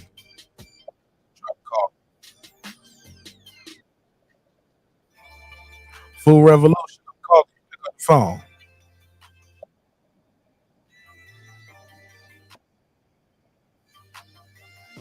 Damn, Foodie. They ain't rocking with me. Hey, what's up? Hello? Hey, yo, how you doing? What up? What's up, FoodRevolution? How you feeling? What's up? Hold on. What's popping I with can you? barely hear you. Oh, I hear the TV. I hear myself on the TV loud in the background. Hold on just a second. Hey, yo, how you doing? I can't hear you. Hold on. Oh shoot! I hear that dog going crazy. she got a killer in there. He said it's a man in here. That dog barking at me. FoodRevolution. Hold on, let me turn it down. FoodRevolution. Calm down. Back at you. Back at you. I ain't scared of you. Max, calm down. Yeah, Max, you better calm that shit down, Max. Calm down. You okay? I'll sell you to a Chinese restaurant next week, boy. Respectfully. Respectfully. Matter of fact, they don't even want you. They only want cats. Okay, I shouldn't have said. Why did I say that? That was so racist. That's like saying all black folks want chicken and watermelon. But it's just a joke. It's a joke. It's a little joke. How you doing, Foodie, with the beauty? How you doing, sister? I'm good, man. How you doing? Just been sitting here listening. Calm down. Max don't like me no more. He was like, he was picking on me. He picking on me. I'm sorry, Max. I'm sorry, baby. Maxie, baby. Maxie, baby. How you know that's his name? Oh man, I'm a doggy guy, man. I train pit bulls that I go in there and make somebody pit bull. You get what I'm saying? Like, I'm a dog dude. Wow. Like, I'm the dog whisperer. I love baby pits. Even the breeder was crazy. Like, the breeder who sold me my first pit was like, come help me train my dogs. Show me how you did that. You get what I'm saying? With the things I had my dog doing. I taught my dog how to find weed, man. Wow. I like, put the blunt in the Easter egg. Hide that shit in the backyard anywhere. Watch this. It was like a trick for me. Straight to it. Man, she can find nick bags, man. Yeah. Oh man. Good She knew show, how to good low show, crawl. Butter knew how to low crawl. She knew how to sit, stay, wait. She knew how to bark like for aggression, like to scare somebody. But she also knew how to attack. You get what I'm saying? Max can't do none of man, that. she knew how to do all of that, man. I love Butter, man. I missed her, but yeah, man. But that's a whole nother story, man. Shout I out to love my- dogs too, man. All right. But look, man, Devin Haney, the next Floyd Mayweather. I know it's a catchy title, but once you unpack it, we're not talking about pay-per-views and how many champions he beat. We're talking about how people discredit the young man already. And every win, no matter what he do right now, it's gonna have an asterisk. Loma's too old. If he beat Shakur, people is like, oh, well, Shakur ain't did nothing in 135. If he go up and beat, you heard it all tonight on this show. If you go up to 140, what T.O. was done. You heard somebody else call say, well, if he beat Josh Taylor already lost the Catterall. Like, you can't win. You see what I'm saying? All I did was make the title and the thumbnail, and everybody proved me right. They just don't like this guy.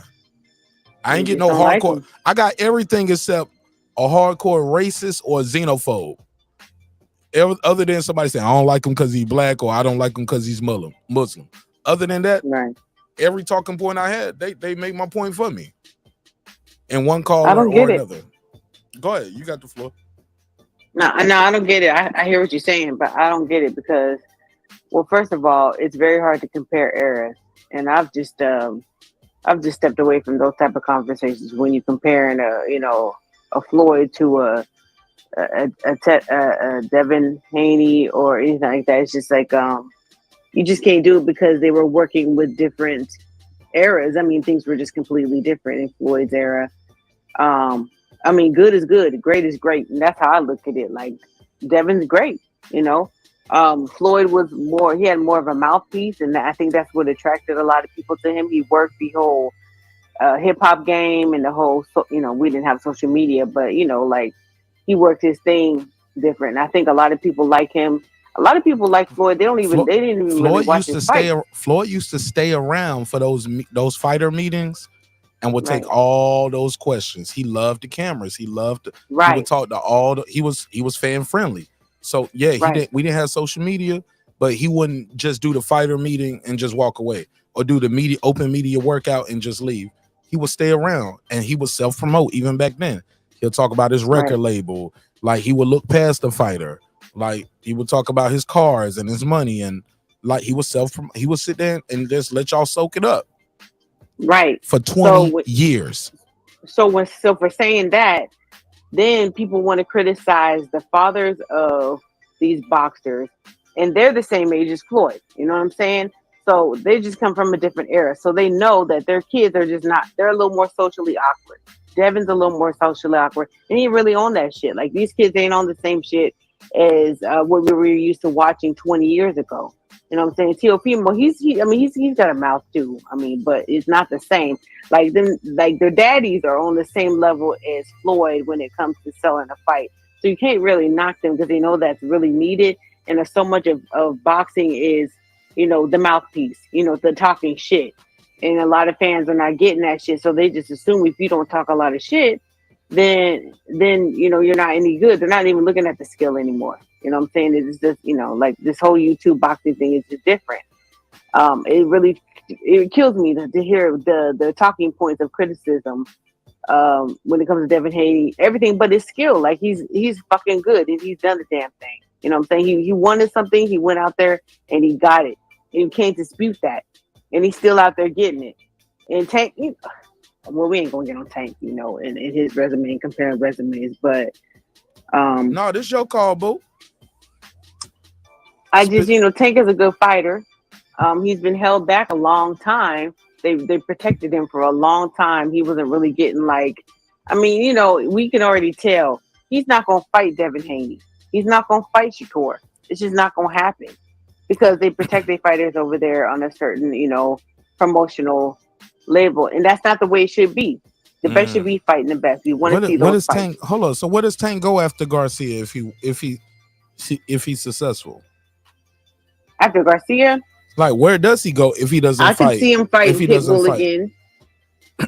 I don't think he's ever going to go up to 140. I don't think he's going to go up in weight at all. You said fighting who again? Pitbull, Cruz. Yeah. I did say that. I said that the night it happened.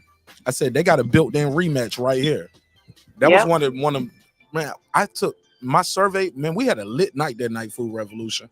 I think I took a survey that night. We had over 7,000 votes. It was like 6,900. Something crazy. Most people thought Tank Davis lost that fight, and that was like over 6,000, almost 7,000 votes. I've heard that argument a lot. You can't change your vote after you pick on these YouTube surveys. Once you pick, you can pick. Now, granted, some people got multiple YouTube accounts, but I don't think we had one person with 7,000 YouTube accounts. You can hear the calls all night. Check that replay. That phone line was reading. And I told him, I said, they got one. This is their Maidana versus Floyd. This is their Castillo. This is their one in the hole. All Pitbull got to do is keep winning. And Tank Davis got to keep winning. And they got a rematch set in for like a filler fight where he's supposed to beat this guy again. But some people gonna buy this. They're going to buy it out. That's a going trend with PBC fighters. They're losing until they win. You know what I'm saying? I mean, and that could be said about anybody, but you know, you mean they're winning until they lose? I mean, they're winning. No, well, they're winning. No, like they're losing until they win. Like, you know, Pitbull was winning that fight until Tank came in there. You know what I'm saying? Wilder was losing that fight, the first one with Fury, until he came in there and knocked him down, and that's the only reason why he got the draw. You know what I'm saying? People could say Errol Spence for Porter. I mean, I guess it was kind of like a. Some would say Porter. Some would say that knockdown. Yeah, I agree with you on that one right there. Some would say that knockdown was the difference. I get where you're coming from. Yeah, so I mean, that's a trend with the guys that these people support on the PBC. Not saying I'm not taking any skill away from them, but I'm just saying they aren't the highest skilled when it, you know. And then you got the top ranked fighters, especially at the 135 division, because that's what we're talking about. They are more highly skilled, and motherfuckers don't want to see that. They want to see knockouts. So, you know. I never thought of that. PBC have the knockout guys. Top rank has the skill set guys. Got the skill set guys. Yeah, they got the pure boxers. Yeah, I never heard nobody put it that way. I think it's some skill. I think Errol Spence's skill set. He has a high skill set. Keith Thurman has a high skill set. I think they got some skill set. Charlo. Keith Thurman is done. Charlo. She said he's done. He's not even part of the conversation. He's not even part of it. Oh, Foodie, don't do it to me. Damn. He had his time, and then he got knocked out by an older, Pacquiao. So like it's whatever with him. And then, look at. I mean, Spence is. I've never been impressed by him. He's a good fighter. He's more of a textbook fighter to me. He doesn't do anything so wonderfully impressive besides staying down at that weight, even though he's not naturally a 147er for sure. But otherwise, he's not the most disciplined. He just does things like he's not spectacular to me. But he's fought some good guys. But he's not spectacular. Has he ever beat an undefeated champion and took their belt? No. That's my thing with Spence. He never been into the fight as an underdog neither. Nope. But that's the way they play it. There's so many politics over there. Though. He didn't have to take fights on short notice. Like, he is an Olympian. He had it laid out for him. Like, he got a good team. He had a good team coming in there. And I ain't gonna knock nobody for having a good team. You know what I'm saying? No, and I can't say he don't work hard. When he gets in there, he works hard.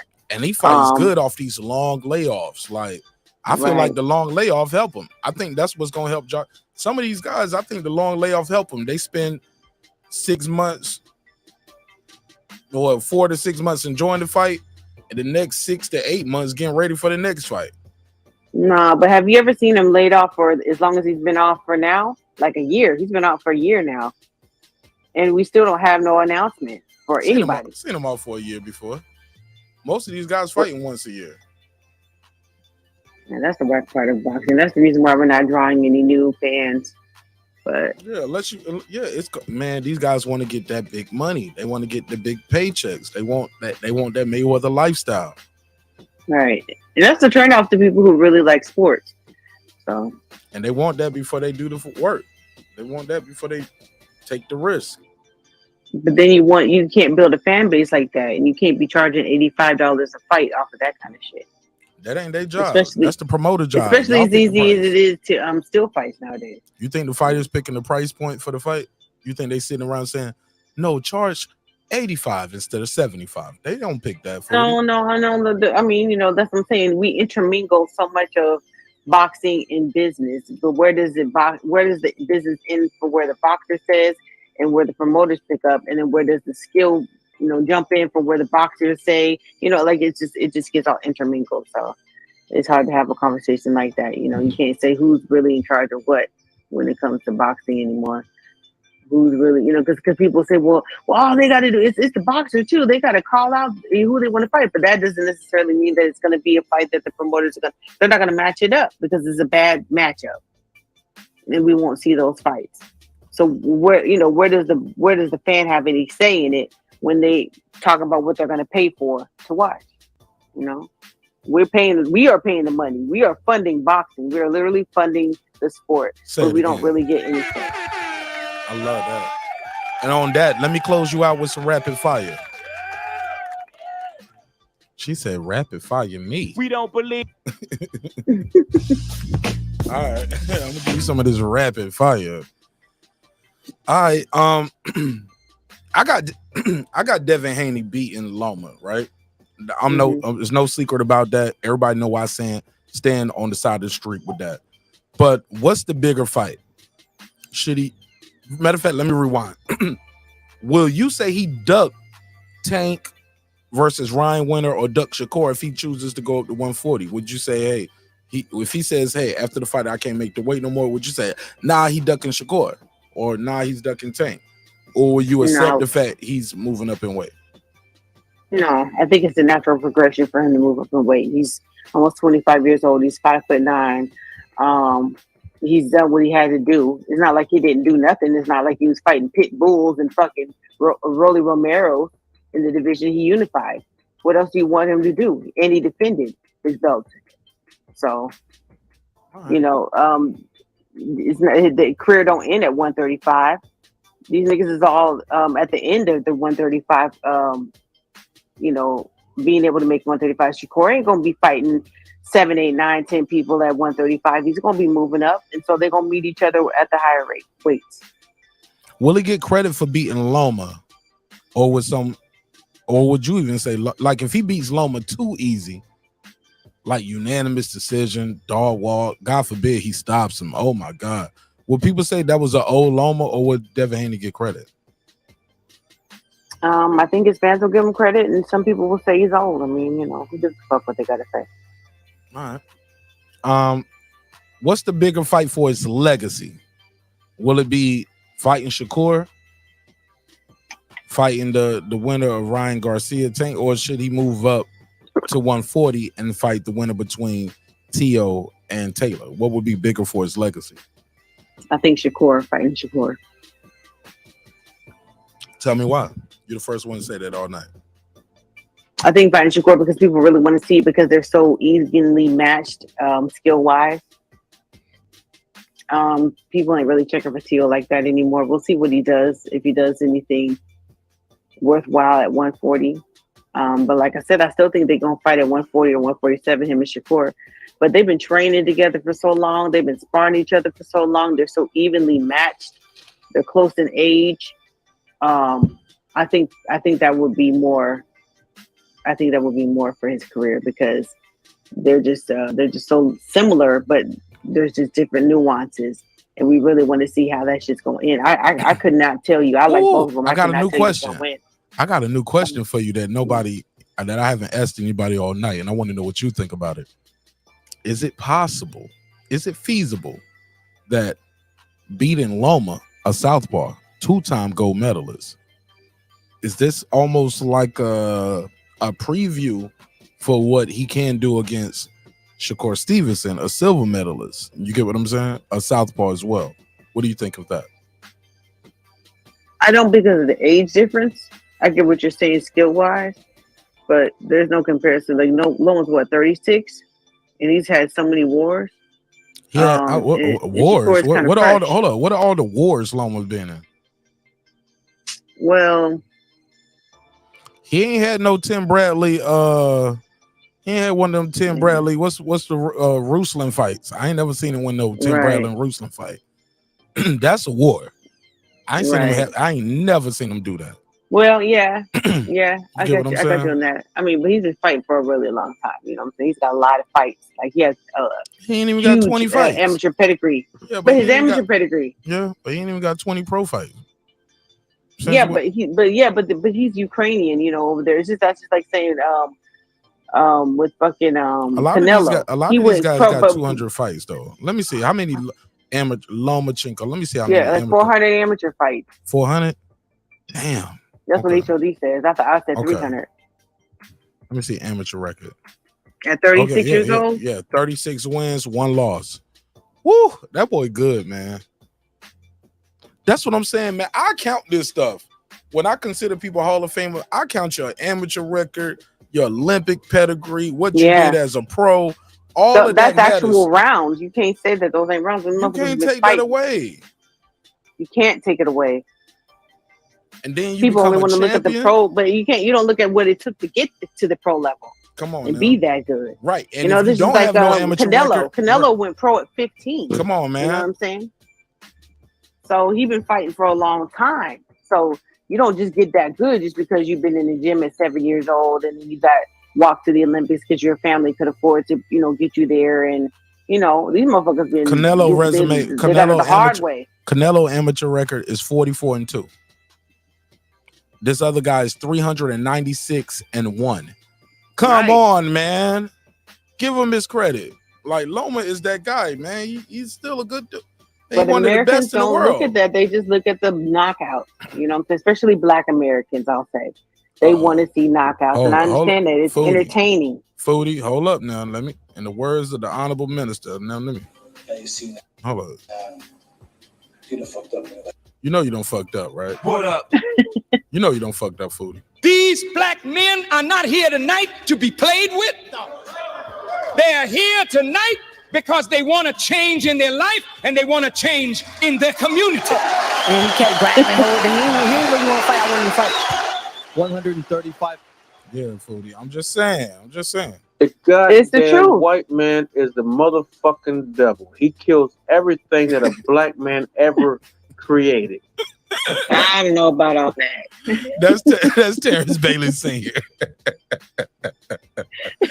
I was looking for your drop. I heard. You can go back and forth about what my penis is. That's what I was looking for. All right, but shout out to Terrence Bailey. Yeah, Foodie. I'm just saying. All right.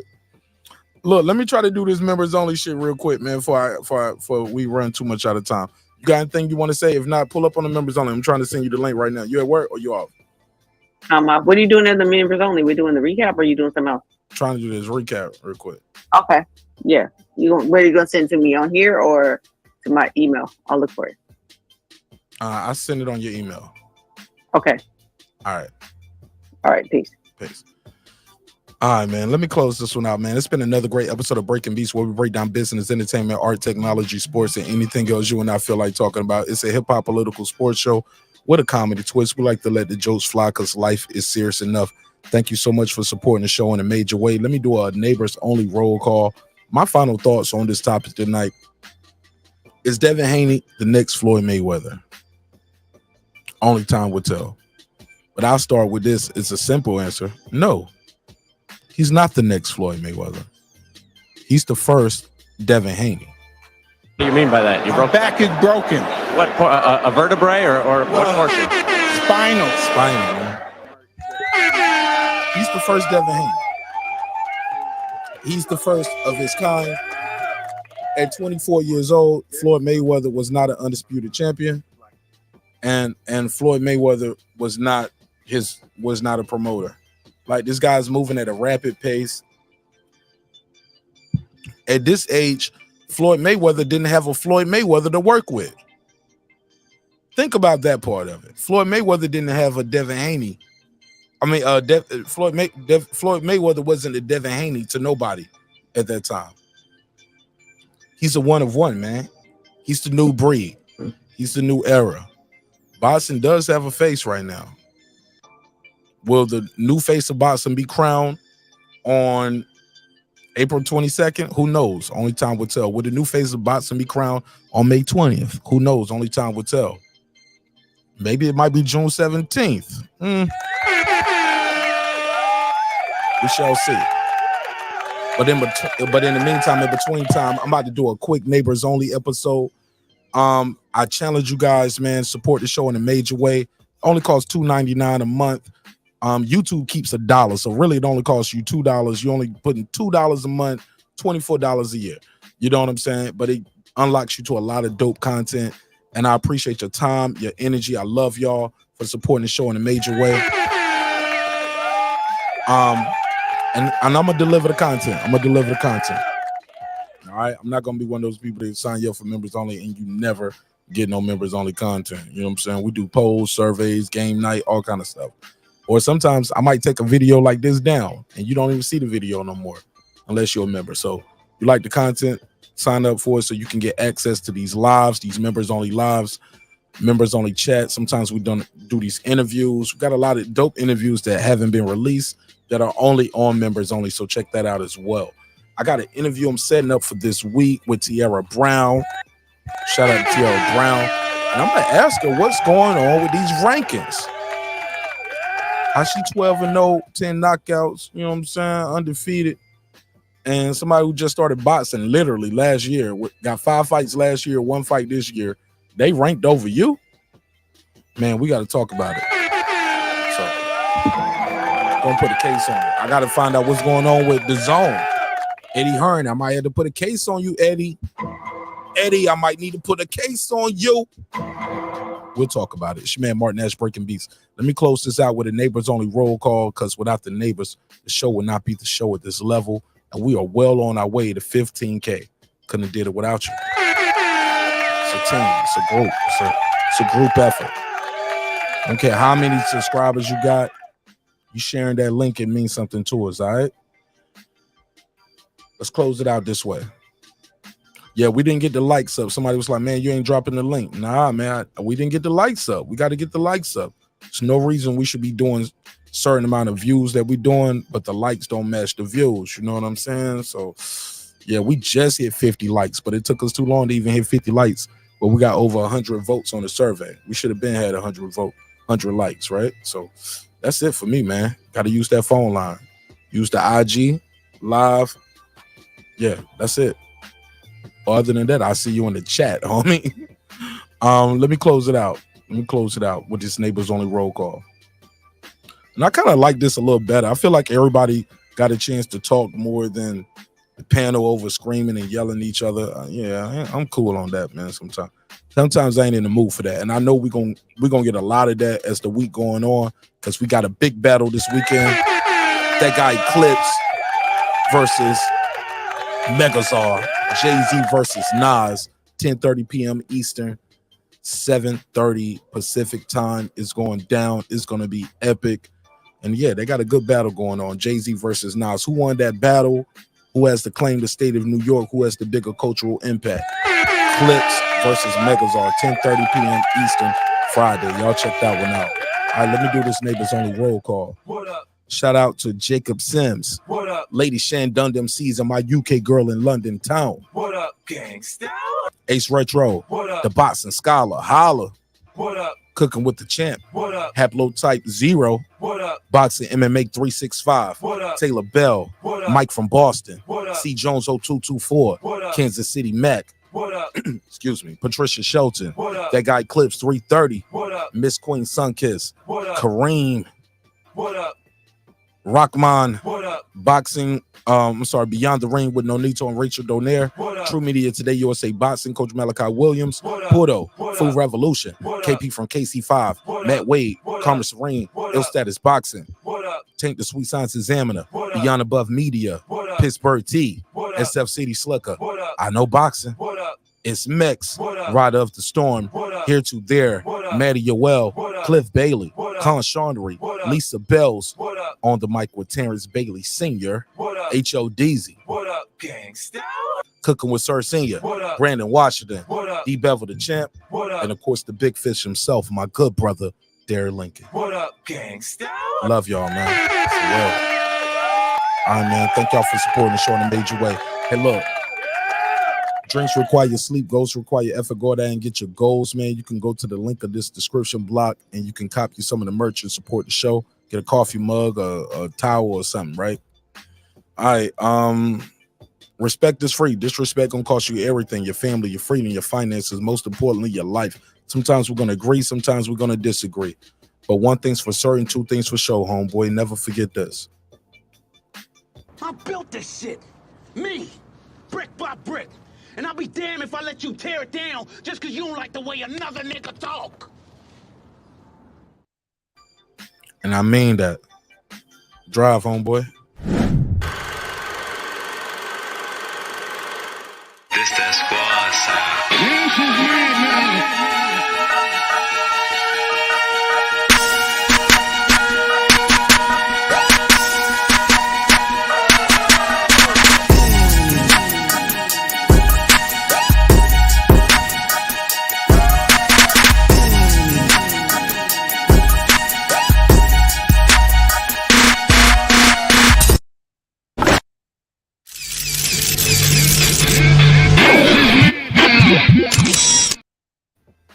Yo, shout out to Jerry, who's like, man, I've never seen your intro before, bro. I didn't even know you interviewed those people.